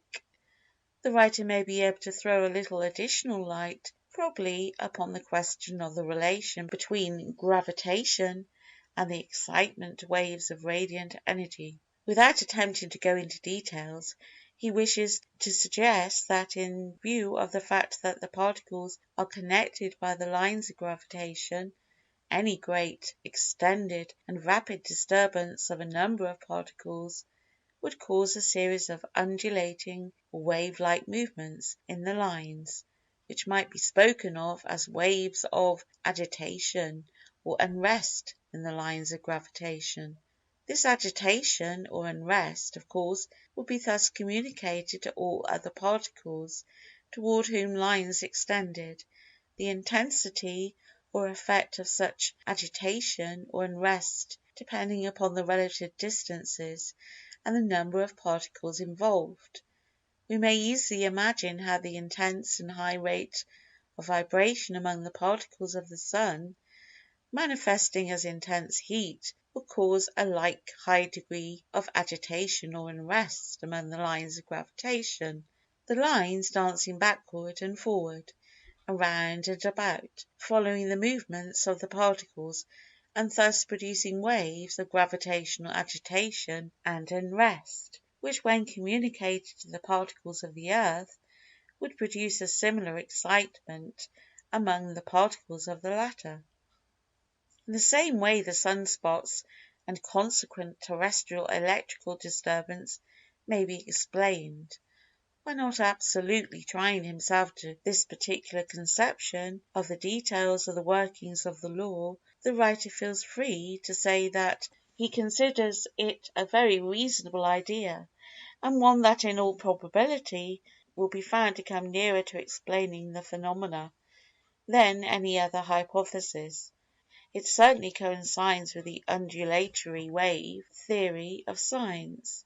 The idea is but crudely expressed here for lack of space, it being impossible to attempt to go into details, the mere mention of general principles being all that is possible at this time and space. And now for a few additional words on the subject of our theory, that in place of the hypothetical ether of science, a substance that is not substance, there exists a great ocean of cosmic mind. The idea is not without corroborative proof in the direction of the thought of advanced thinkers, even among the ranks of science. While science has accustomed the public to the idea that in the universal ether might be found the origin of matter, the essence of energy, the secret of motion, it has not spoken of mind in connection with this universal something. But the idea is not altogether new, and some daring scientific thinkers have placed themselves on record regarding same. Let us quote from a few of them, it will make smoother our path. Edward Drinker Cope, in several of his writings, hinted at the idea that the basis of life and consciousness lay back of the atoms, and might be found in the universal ether. Dolbear says, possibly the ether may be the medium through which mind and matter react. Hemstreet says, mind in the ether is no more unnatural than mind in flesh and blood. Stockwell says, The Ether is coming to be apprehended as an immaterial, superphysical substance, filling all space, carrying in its infinite throbbing bosom the specks of aggregated dynamic force called worlds. It embodies the ultimate spiritual principle, and represents the unity of those forces and energies from which spring, as their source, all phenomena, physical, mental, and spiritual, as they are known to man. Dolbear speaks of the Ether as a substance which, besides the function of energy and motion, has other inherent properties, out of which could emerge under proper circumstances other phenomena, such as life, or mind, or whatever may be in the substratum. Newton spoke of it as a subtle spirit, or immaterial substance. Dolbear says, "The Ether, the properties of which we vainly strive to interpret in the terms of matter, the undiscovered properties of which ought to warn every one against the danger of strongly asserting what is possible and what is impossible in the nature of things." Stockwell says that the Ether is not matter in any of its forms. Practical scientists are agreed. Dolbear again says, "If the Ether that fills all space is not atomic in structure, presents no friction to bodies moving through it, and is not subject to the law of gravitation, it does not seem proper to call it matter. One might speak of it as a substance if he wants another name for it. As for myself, I make a sharp distinction between the Ether and matter, and feel somewhat confused to hear one speak of the Ether as matter." And yet, in spite of the above expressions, no scientist has dared to say in plain words that the Ether, or whatever took the place of the Ether, must be mind, although several seem to be on the verge of the declaration, but apparently afraid to voice their thought. In view of what we have seen in our consideration of the facts and principles advanced in this chapter, we are invited to consider the following two supplemental propositions. Supplemental Proposition 3. Connecting each particle of substance with each and every other particle of substance, there exist lines of mental connection, the thickness of which depends upon the distance between the two particles, decreasing in proportion as the distance is increased. These lines may be considered as conditions of the great ocean of cosmic mind which pervades and fills all space, including the essence of inner being of the particles of substance, as well as the space between the said particles. These lines are the lines of gravitation, by and over which the phenomenon of gravitation is manifested. These lines of gravitation have always existed between each particle and every other particle, and have persisted continuously and constantly throughout all the changes of condition and position and relation that the particles have undergone. There is no passage or transmission of energy or force of gravitation over these lines, or any other channel, but on the contrary the energy or force of gravitation is a constant and continuous mental connection or bond existing between the mind of the particles, rather than between their substance or material. Supplemental Proposition 4. The lines of gravitation mentioned in the preceding proposition are the medium over which travel or are transmitted the thought waves resulting from the excitement of the particles, and by which waves the mental states are communicated or transmitted. The same medium transmits or carries the mental force of attraction, cohesion, chemical affinity, etc., evidencing the relation of the particles to each other. Thus gravitation not only performs its own work, but also acts as a common carrier for the waves of excitement, manifesting as radiant energy, and the waves of desire force, manifesting as attractive energy. And here the writer rests his case in the action in the forum of advanced thought entitled the theory of dynamic thought versus the theory of Aristotle's ether, in which he appears for the plaintiff. He begs that you, the members of the jury, will give to the evidence and argument due consideration, to the end that you may render a just verdict. End of chapter 13.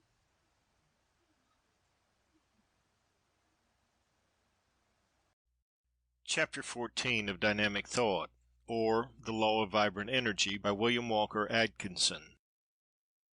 Chapter 14. The Mystery of Mind.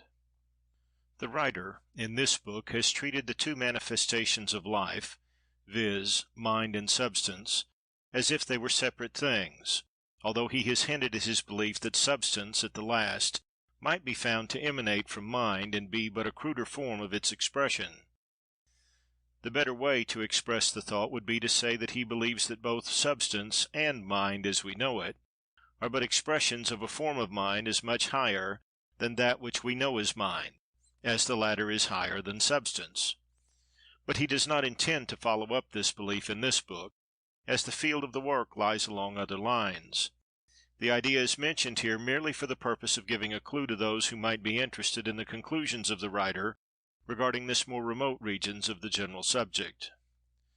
The writer agrees with the ancient occult teachings regarding the existence of the cosmic mind, as he has stated in the last chapter. This cosmic mind, he believes, is independent of substance. In fact, it is the mother of substance and its twin brother, mind as we know it. Mind as we know it and substance are always found in connection with other.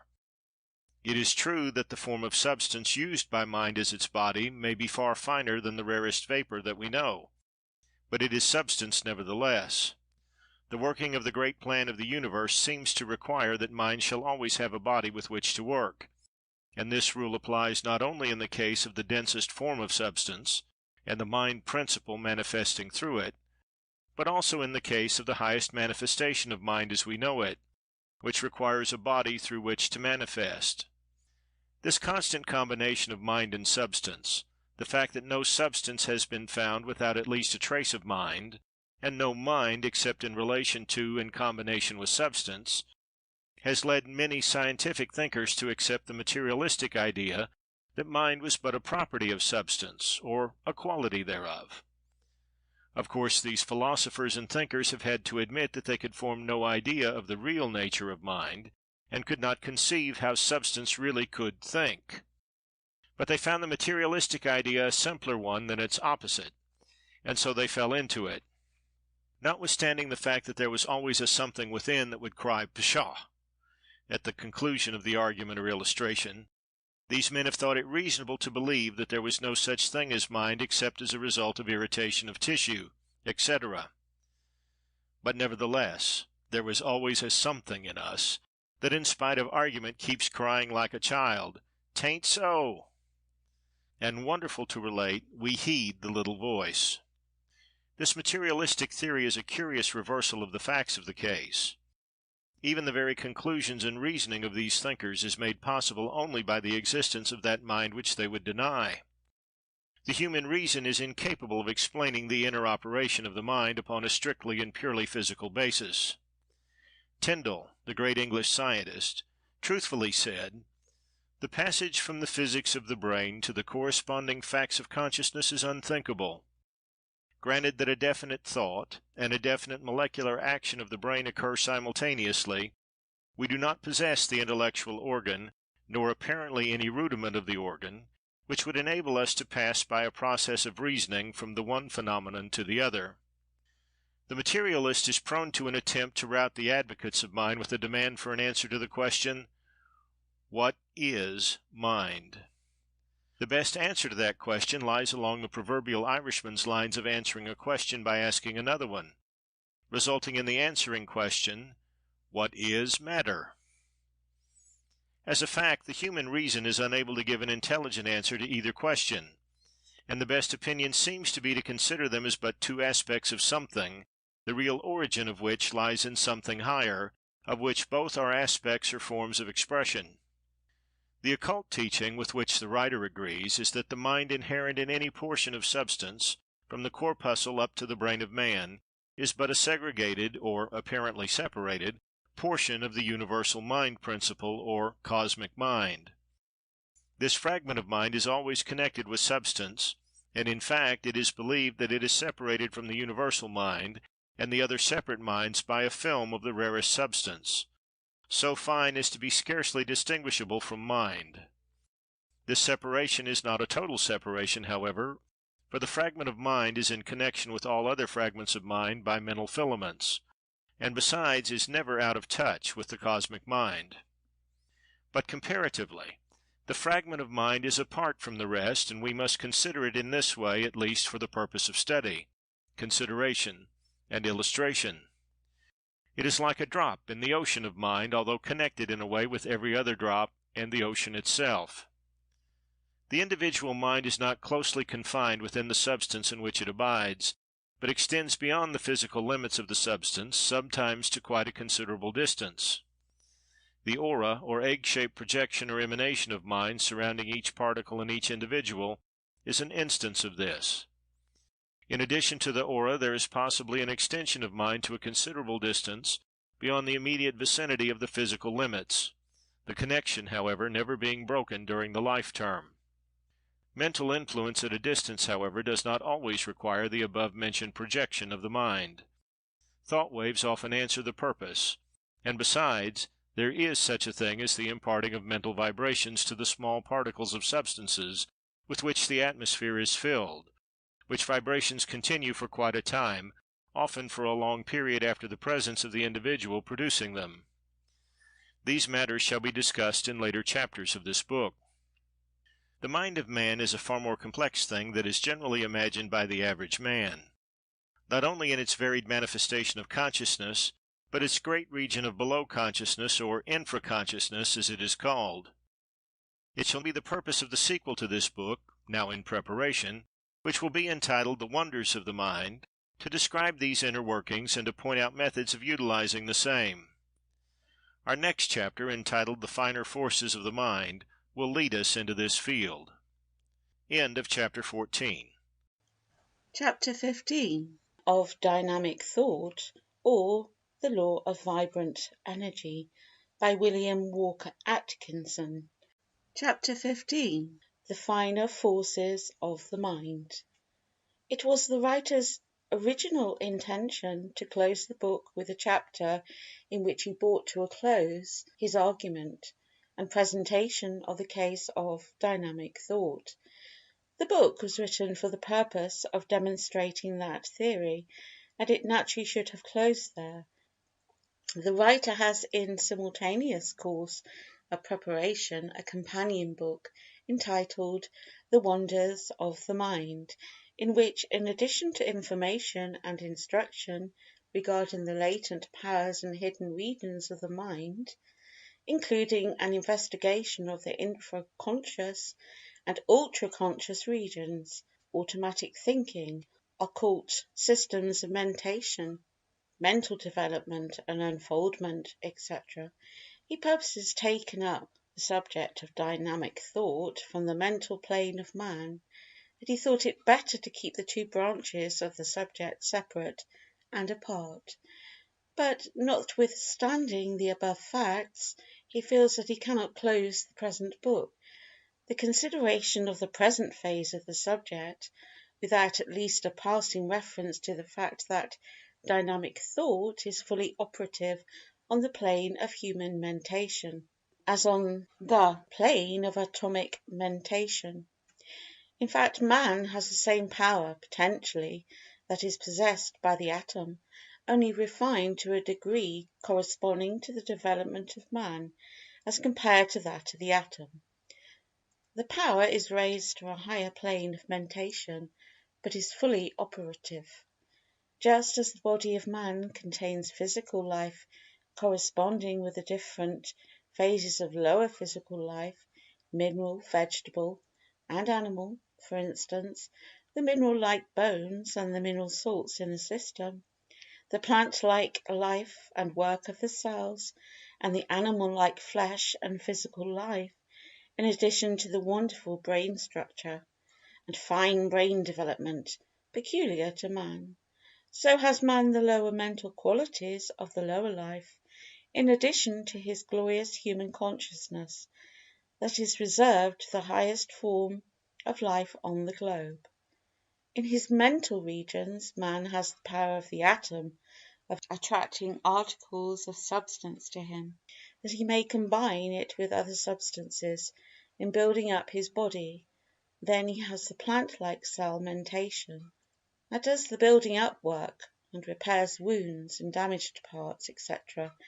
Then he has the animal mentation, evidencing in the passions, desires, and emotions of the purely animal nature, and which mentation, by the way, keeps man busy in controlling by means of his higher mental faculties, that are God's gift to man, and are not possessed by the animals. But all this will form part of the sequel, the wonders of the mind, and are merely mentioned here in passing.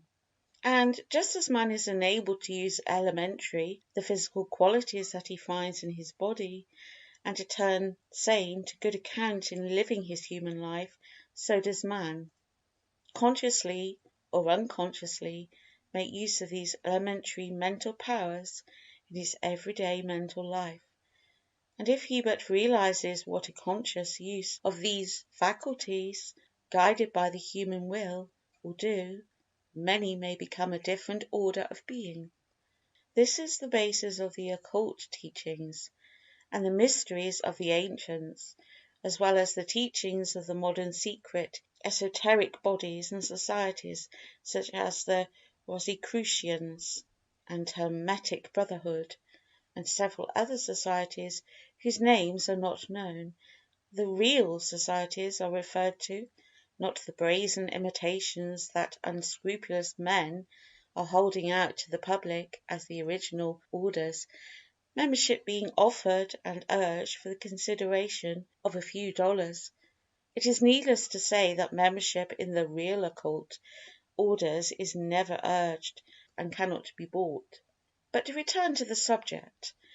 The individual mind of man is in direct touch, not only with the great cosmic mind, but also with the individual mind of every other man. Just as the particles are bound by lines of attraction, so are the minds of men bound together by lines of mind, or mental filaments. And just as special forms of attraction exist between the particles, so do special forms of attraction exist between men. And just as particles are influenced at the distance by other particles, so are men influenced at the distance by other men. And just as the particle draws toward itself that which it desires, so do men draw toward themselves that which they desire. And just as mental states and excitement are transmitted or communicated from particle to particle, so are mental states or excitement transmitted or communicated from men to men. As above so below, as below so above, says the old occult maxim, and it may be found to operate on every plane. The phenomena of thought, transference, telepathy, telesthesia, mental projection, suggestion, hypnotism, mesmerism, etc., etc., may be explained and understood by reason of an acquaintance with the theory of dynamic thought, as explained in this book. An understanding of one gives you the key to the other, for the law operates precisely the same on each particular plane. If the reader will think over this statement and then apply it to his investigations and experiments, he will find that he has the key to many mysteries, the loose end of a mighty ball of thread which he may unwind at his leisure. Let us begin by a consideration of the process of thought production in the human mind. In this way we may arrive at a clearer idea of the mental phenomena known as thought force, mental power, thought waves, thought vibrations, mind transference, mental influence, etc. To understand these things we must begin by understanding the process of thought production. Here is found the secret of the phenomena named, and much more. In the first place, while the brain is the organ of the mind, the instrument that the mind uses in producing thought, still the brain does not do the thinking, nor is the brain matter visible to the eye, the material instrument of thinking. The brain, and other portions of the nervous systems, including the little brains, or ganglia, found in various parts of the body, is composed of a certain substance, a fine form of plasm, which, however, is but the groundwork or foundation for finer forms of substance used in the production of thought. Science has not discovered this finer substance, for it is not visible to the eye or to the finest instruments, but trained oculists know that it exists. This finer substance escapes the scalpel and microscope of the biologists and anatomists, and consequently their search for mind in the brain is futile. There is something more than tissue to be irritated in the brain, but remember that this something more is still substance, and not mind itself. Thought is a form of excitement in this fine brain substance, which we may as well call psychoplasm, from the two Greek words meaning the mind and a mould or matrix, respectively, the combined word meaning the mould or matrix of mind, in other words, the material substance used by the mind in which to cast or mould thoughts. This excitement in the psychoplasm manifests in vibrations of its particles, for, like all substances, it has particles. All scientists agree that in the process of thinking there is an expenditure of energy, and a using up of material substance. Just how this is effected they do not know, but their experiments have known that there is energy manifested and used, and also substance consumed. The secret of the production of thought does not lie in the brain or nervous system, which are but the material substratum upon which the mind works, and which it uses as a mould or matrix for the production of thought. Thought is the product of mind directing force upon substance in the shape of psychoplasm, and energy is manifested in the production of thought just as much as in the operation of the law of attraction or chemical action. What force and energy, may be asked? The answer is mental force.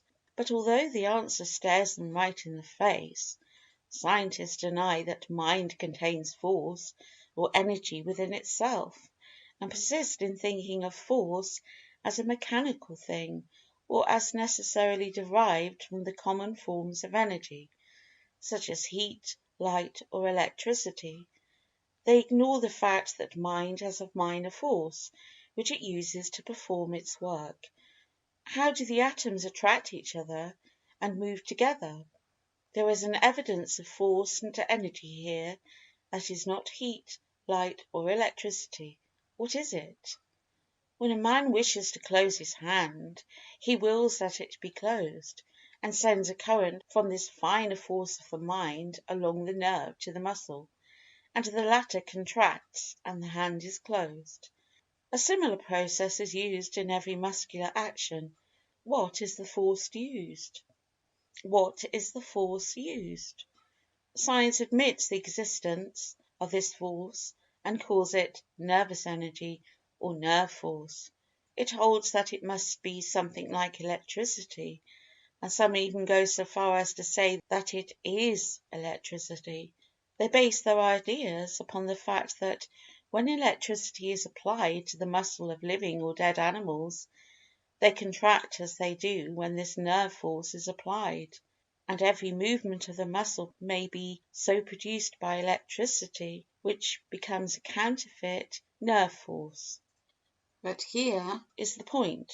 This force cannot be identical with electricity, for none of the appliances for registering electric currents will register it. It is not electricity. but is some finer force of the mind, generated in the material substratum that the mind uses as a base of operation. This fine force of the mind is generated in some way in the brain and nervous system by action upon the psychoplasm. The brain, or brains, for man has several centres worthy of that term, are like great dynamos and storehouses of this force, and the nerves are the wires that carry it to all parts of the system. More than this, the nerves have been found to be generators of force also as well as the brain. Experiments have shown that the supply of force in a nerve vanishes when the nerve is used, in which case it draws upon the storehouses for an additional supply. This fine force of the mind is really the source of all energy, for as we have shown in previous chapters, all motion arises from mental action, and this form of force or energy is the primal force or energy produced by the mind. And this force is in operation in all forms of life, from the atom to the man, and not only may it be used by the particle, but man also has it at his disposal. As a proof that substance is used up and energy manifested in the production of thought, science points to the fact that the temperature of a nerve rises when it is used, and the temperature of the brain increases when it is used for extended thought. Scientists have claimed, and advanced a mass of proof to back up the same, that thought was as much a form of energy as was the pulling of a train of cars, and was attended by the production of a definite amount of heat, resulting from the activity of the fine substance of the physical extended resistant and composite substratum.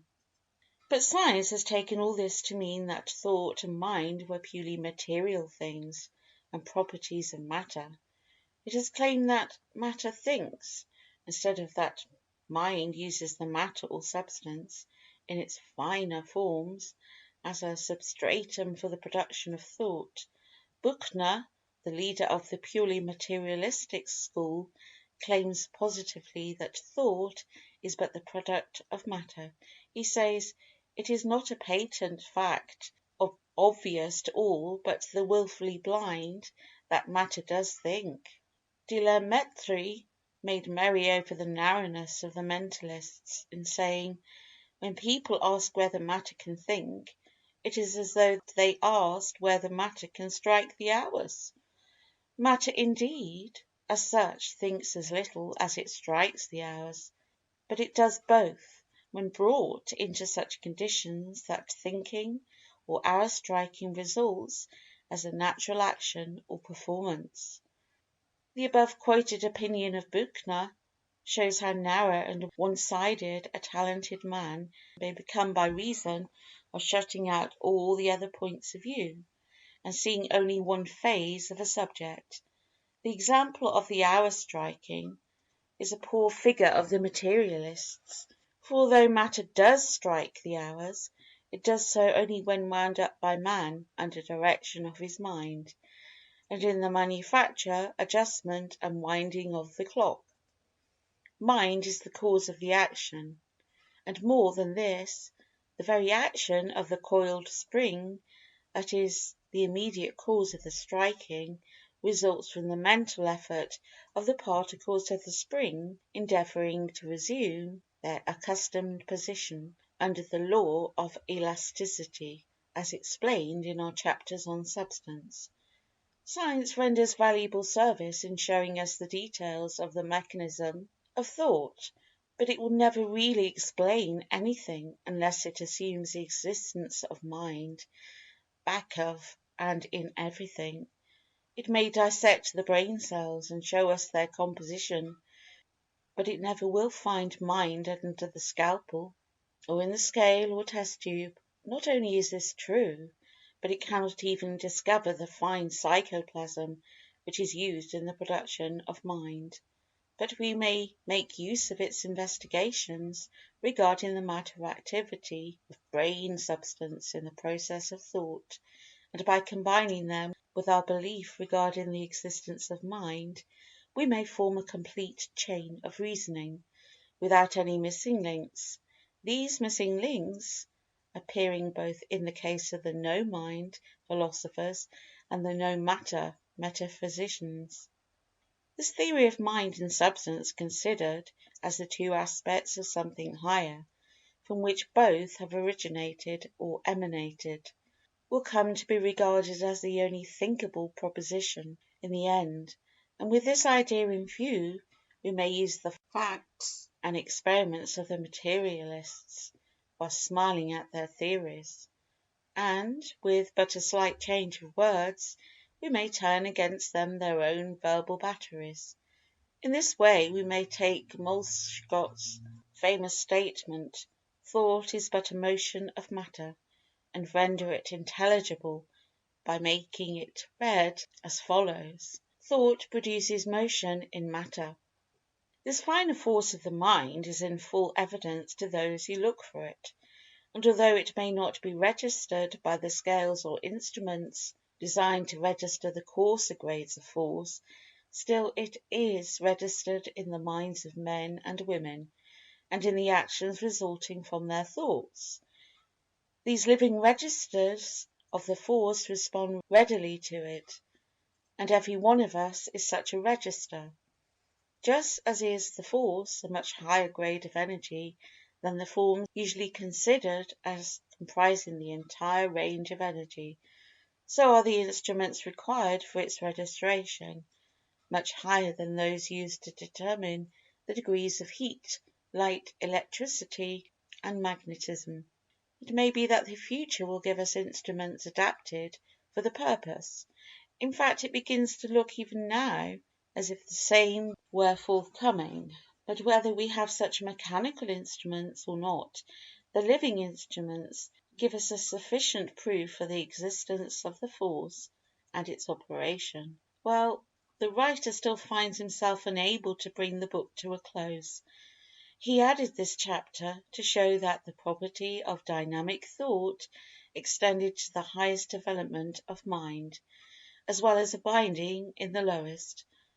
And now that he has ventured upon the subject, he finds himself impelled to give you a few instances of the workings and operations of that law in the case of human mental life.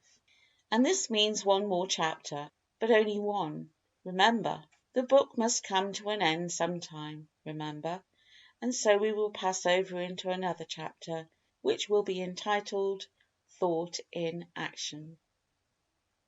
End of chapter 15.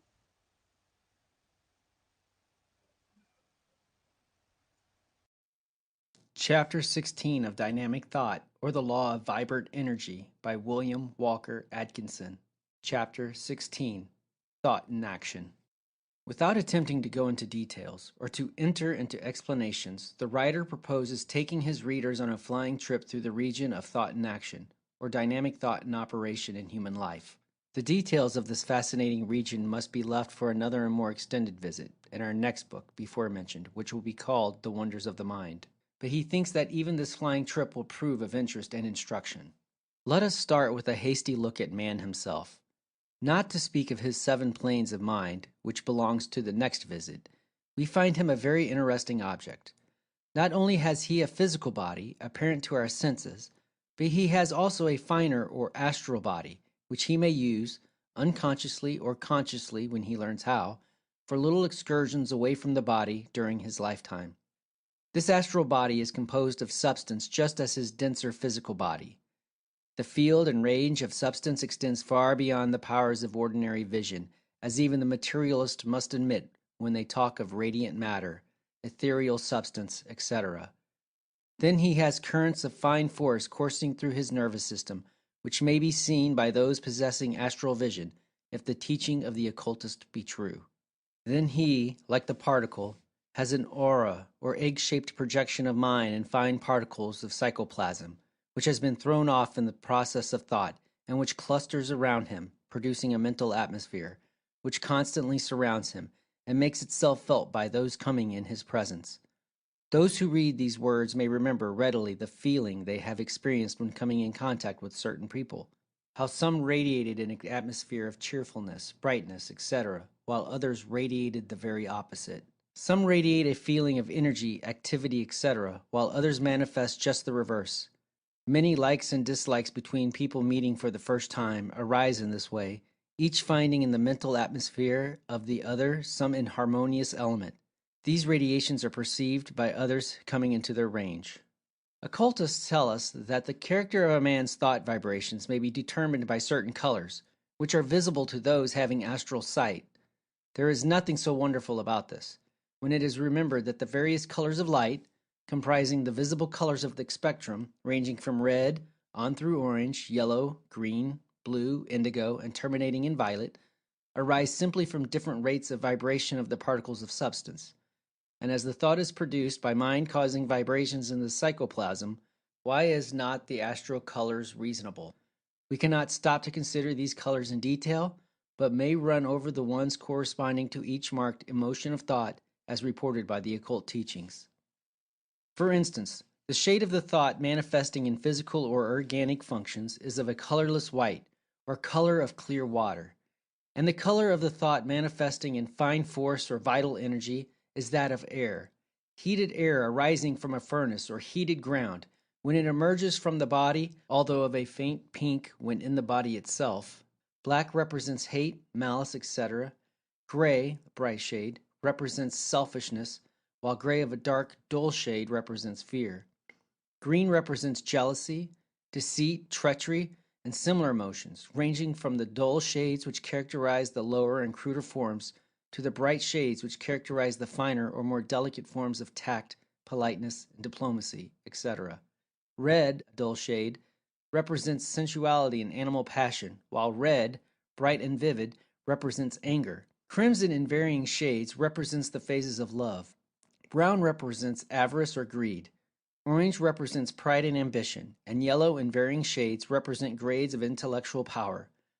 Blue is the color of the religious thoughts, ranging, however, through a great variety of stages, from the dull shade of superstitious religious belief to the beautiful violet of the highest religion, emotion, or thought. What is generally known as spirituality is characterized by a light blue of a peculiar luminous shade. Just as there are ultra-red or ultraviolet rays in the spectrum, which the eye cannot perceive, so occultists inform us there are colors in the aura or mental atmosphere of a person of unusual psychic or occult development. The ultraviolet rays indicating the thought of one who is pursuing the higher planes of occult thought and unfoldment, while the ultra-red is evidenced by those possessing occult development, but who are using the same for base and selfish purposes, black magic in fact. There are other shades, known to occultists, indicating several highly developed states of mind, but it is needless to mention them here. But the influence of these particles of thought stuff thrown off from the mind psychoplasm under the vibrations produced by the mind during the process of thought does not cease with the phenomena surrounding the aura. They are radiated to a considerable distance and produce a number of effects. Particles are thrown off in great quantities, each vibrating at the rate imparted to it during the process. No, these particles of thought stuff do not compose the thought waves, the latter belong to a different set of phenomena. These particles of vibrating thought stuff fly off from the brain of the thinker in all directions and affect other persons who may come in contact with them. There is an important rule here, however, and that is that they seem to be attracted by those minds which are vibrating in similar thought rates with themselves, and are but feebly attracted, and in some cases actually repelled by minds vibrating on opposite lines of thought. Like attracts like in the thought world, and birds of a feather flock together here as elsewhere. Some of these particles of thought stuff are still in existence and vibrating, which proceeded from the minds of persons long since dead, the same being emitted or thrown off during the lifetime of the persons, however, just as a distant star, which was destroyed hundreds of years ago, may have emitted rays which are only now reaching our vision, years after the destruction of the star which emitted them, and just as an odor will remain in a room after the object causing it has departed, the particle still remaining and vibrating. And just as a stove removed from a room may leave heat vibrations behind it, so do these particles persist, vibrate, and influence other minds long after the person who caused them may have passed out of the body. In this way, rooms, houses, neighborhoods, and localities may vibrate with the thoughts of people who lived there long ago, who have since passed away or removed. These vibrations affect people living in these places to a greater or lesser extent, depending upon circumstances, but they may always be counteracted or changed if they are of undesirable nature by setting upon positive vibrations on a different plane of mind or character of thought. The mind of a thinker is constantly emitting or throwing off these particles of thought stuff, the distance and rate of speed to and by which they travel being determined by the force used in their production, there being a great difference between the thought of a vigorous thinker and that emanating from a weak, listless mind. These projections of thought stuff have a tendency to mingle with others of a corresponding rate of vibration, depending upon the character of the thought. Some remain around the places where they were emitted, while others float off like clouds and obey the law of attraction, which draws them to persons thinking along similar lines. The characteristics of cities arise in this way, the general average of thought of their inhabitants causing a corresponding thought atmosphere to hang over and around it, which atmosphere is distinctly felt by visitors, and often determines the mental character of the persons residing there, in spite of their previous characteristics, that is, unless they understand the laws of thought. Some neighborhoods also have their own peculiar mental atmosphere, as all may have noticed if they have visited certain tough neighborhoods, on the one hand, and neighborhoods of an opposite kind on the other. Certain kinds of thoughts and actions seem to be contagious in certain places, and they are those who do not understand the law. Certain shops seem to have their own atmosphere, some reflecting confidence and honest dealing, and others radiating an atmosphere that causes patrons to hold tightly to their pocketbooks, and, in some extreme cases, to be certain that their buttons are tightly sewed on their garments. Yes, places like people have their distinctive mental atmospheres, and both arise from the same cause. And each person draws to himself these particles of vibrating thought stuff, corresponding with the general mental attitude maintained by him. If one harbors feelings of malice, he will find thoughts of malice, revenge, hate, etc., pouring in upon him. He has made himself a center of attraction, and has set the law into operation. His only safe course is to resolutely change his thought vibrations. A most remarkable form of these particles of thought stuff is evidenced in the case of what are known among occultists as thought forms, which are aggregations of particles of thought stuff energized by intense and positive thought, and which are sent out with such intensity and positiveness that they are almost vitalized and manifest almost the same degree of mental influence that would be manifested by the sender if he were present where they are. This highly interesting phase of the subject would take many chapters to describe in detail, and we must content ourselves with a mere passing view. To those who are interested in the subject, the writer would say that he proposes considering them at considerable length in the forthcoming book, The Wonders of the Mind, which has been alluded to elsewhere. Besides the operation of these particles of thought stuff emitted during the production of thought, there are many other phases of thought influence, or thought in action. The principal phase of this phenomena arises from the working of the law of attraction between the respective minds of different people. Just as there are particles of substance united and connected by lines of connection, so are the minds of men connected, and the strong pull of desire manifest along these lines, just as it does in the case of the atoms. There has been much written of recent years regarding this drawing power of the mind, and although some of what has been written is the veriest rubbish and nonsense, yet under it all there remains a strong, firm, substantial substratum of fact and truth. Men do attract success and failure to them. People do attract things to them, as strange as it may seem to the person who has not acquainted himself with the laws of underlying the phenomenon. There is no miracle about all of this. It is simply that the law of attraction is in full operation, and that people of similar thoughts are drawn together by reason thereof. The workings of this law are somewhat intricate, but all of us are constantly using them, consciously or unconsciously. We draw to ourselves that which we desire very much, or that which we fear very much, for a fear is a belief and acts in the direction of actualizing itself, sometimes. But again, as Kipling would say, but that's another story. This phase of the subject is a mighty subject in itself, and the half has not been told, even by the many who have written of it. The writer intends to try to remedy the deficiency in his next book, however. Then again, the excitement of thought in the minds of people may be transmitted or communicated to the minds of others, and a similar vibration set up. Under certain conditions and subject to certain restraining influences, just as in the case of the particles of substances in a body or mass of substance, and in many ways, that will suggest themselves to the reader who has mastered the contents of the earlier chapters of this book. The phenomena of dynamic thought in the case of the atoms and particles may be and are duplicated in the case of individual minds of men. The reader will see readily that this theory of dynamic thought and the facts noted in the consideration thereof give an intelligent explanation for the respective phenomena of hypnotism, mesmerism, suggestion, thought transference, telepathy, etc., as well as of mental healing, magnetic healing, etc., all of which are manifestations of dynamic thought. Not only do we see, as Prentice Mulford said, that thoughts are things, but we may see just why they are things. And we may see and understand the laws of their production and operation. This theory of dynamic thought will throw light into many dark corners and make plain many hard sayings that have perplexed you in the past. The writer believes that it gives us the key to many of the great riddles of life. This theory has come to stay. It is no ephemeral thing, doomed to die a borning. It will be taken up by others and polished, and added to, and shaped and decorated. But the fundamental principles will stand the stress of time and men. Of this the writer feels assured. It may be laughed at first, not only by the man on the street, but also by the scientist. But it will outlive this, and in time will come to its own, perhaps long after the writer and the book have been forgotten. This must be so, for the idea of dynamic thought underlies the entire universe, and is the cause of all phenomena.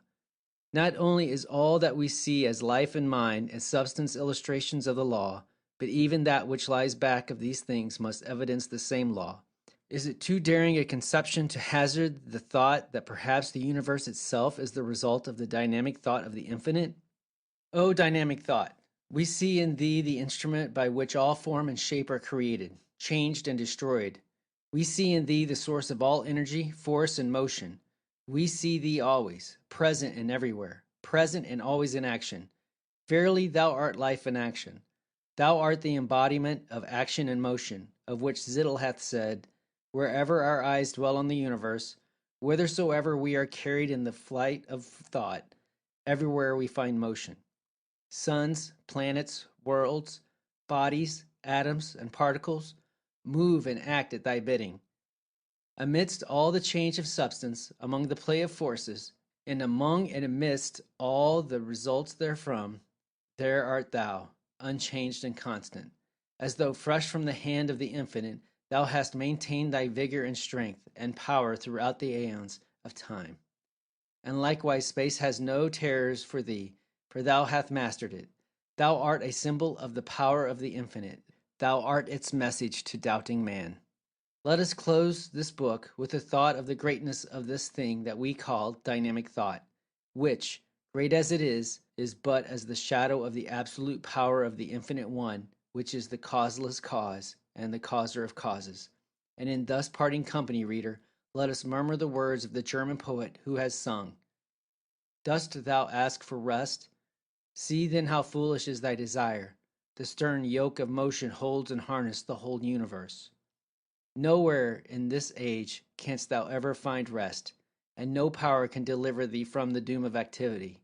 Rest is not to be found either in heaven or on earth, and from death and dying break forth new growth, new birth.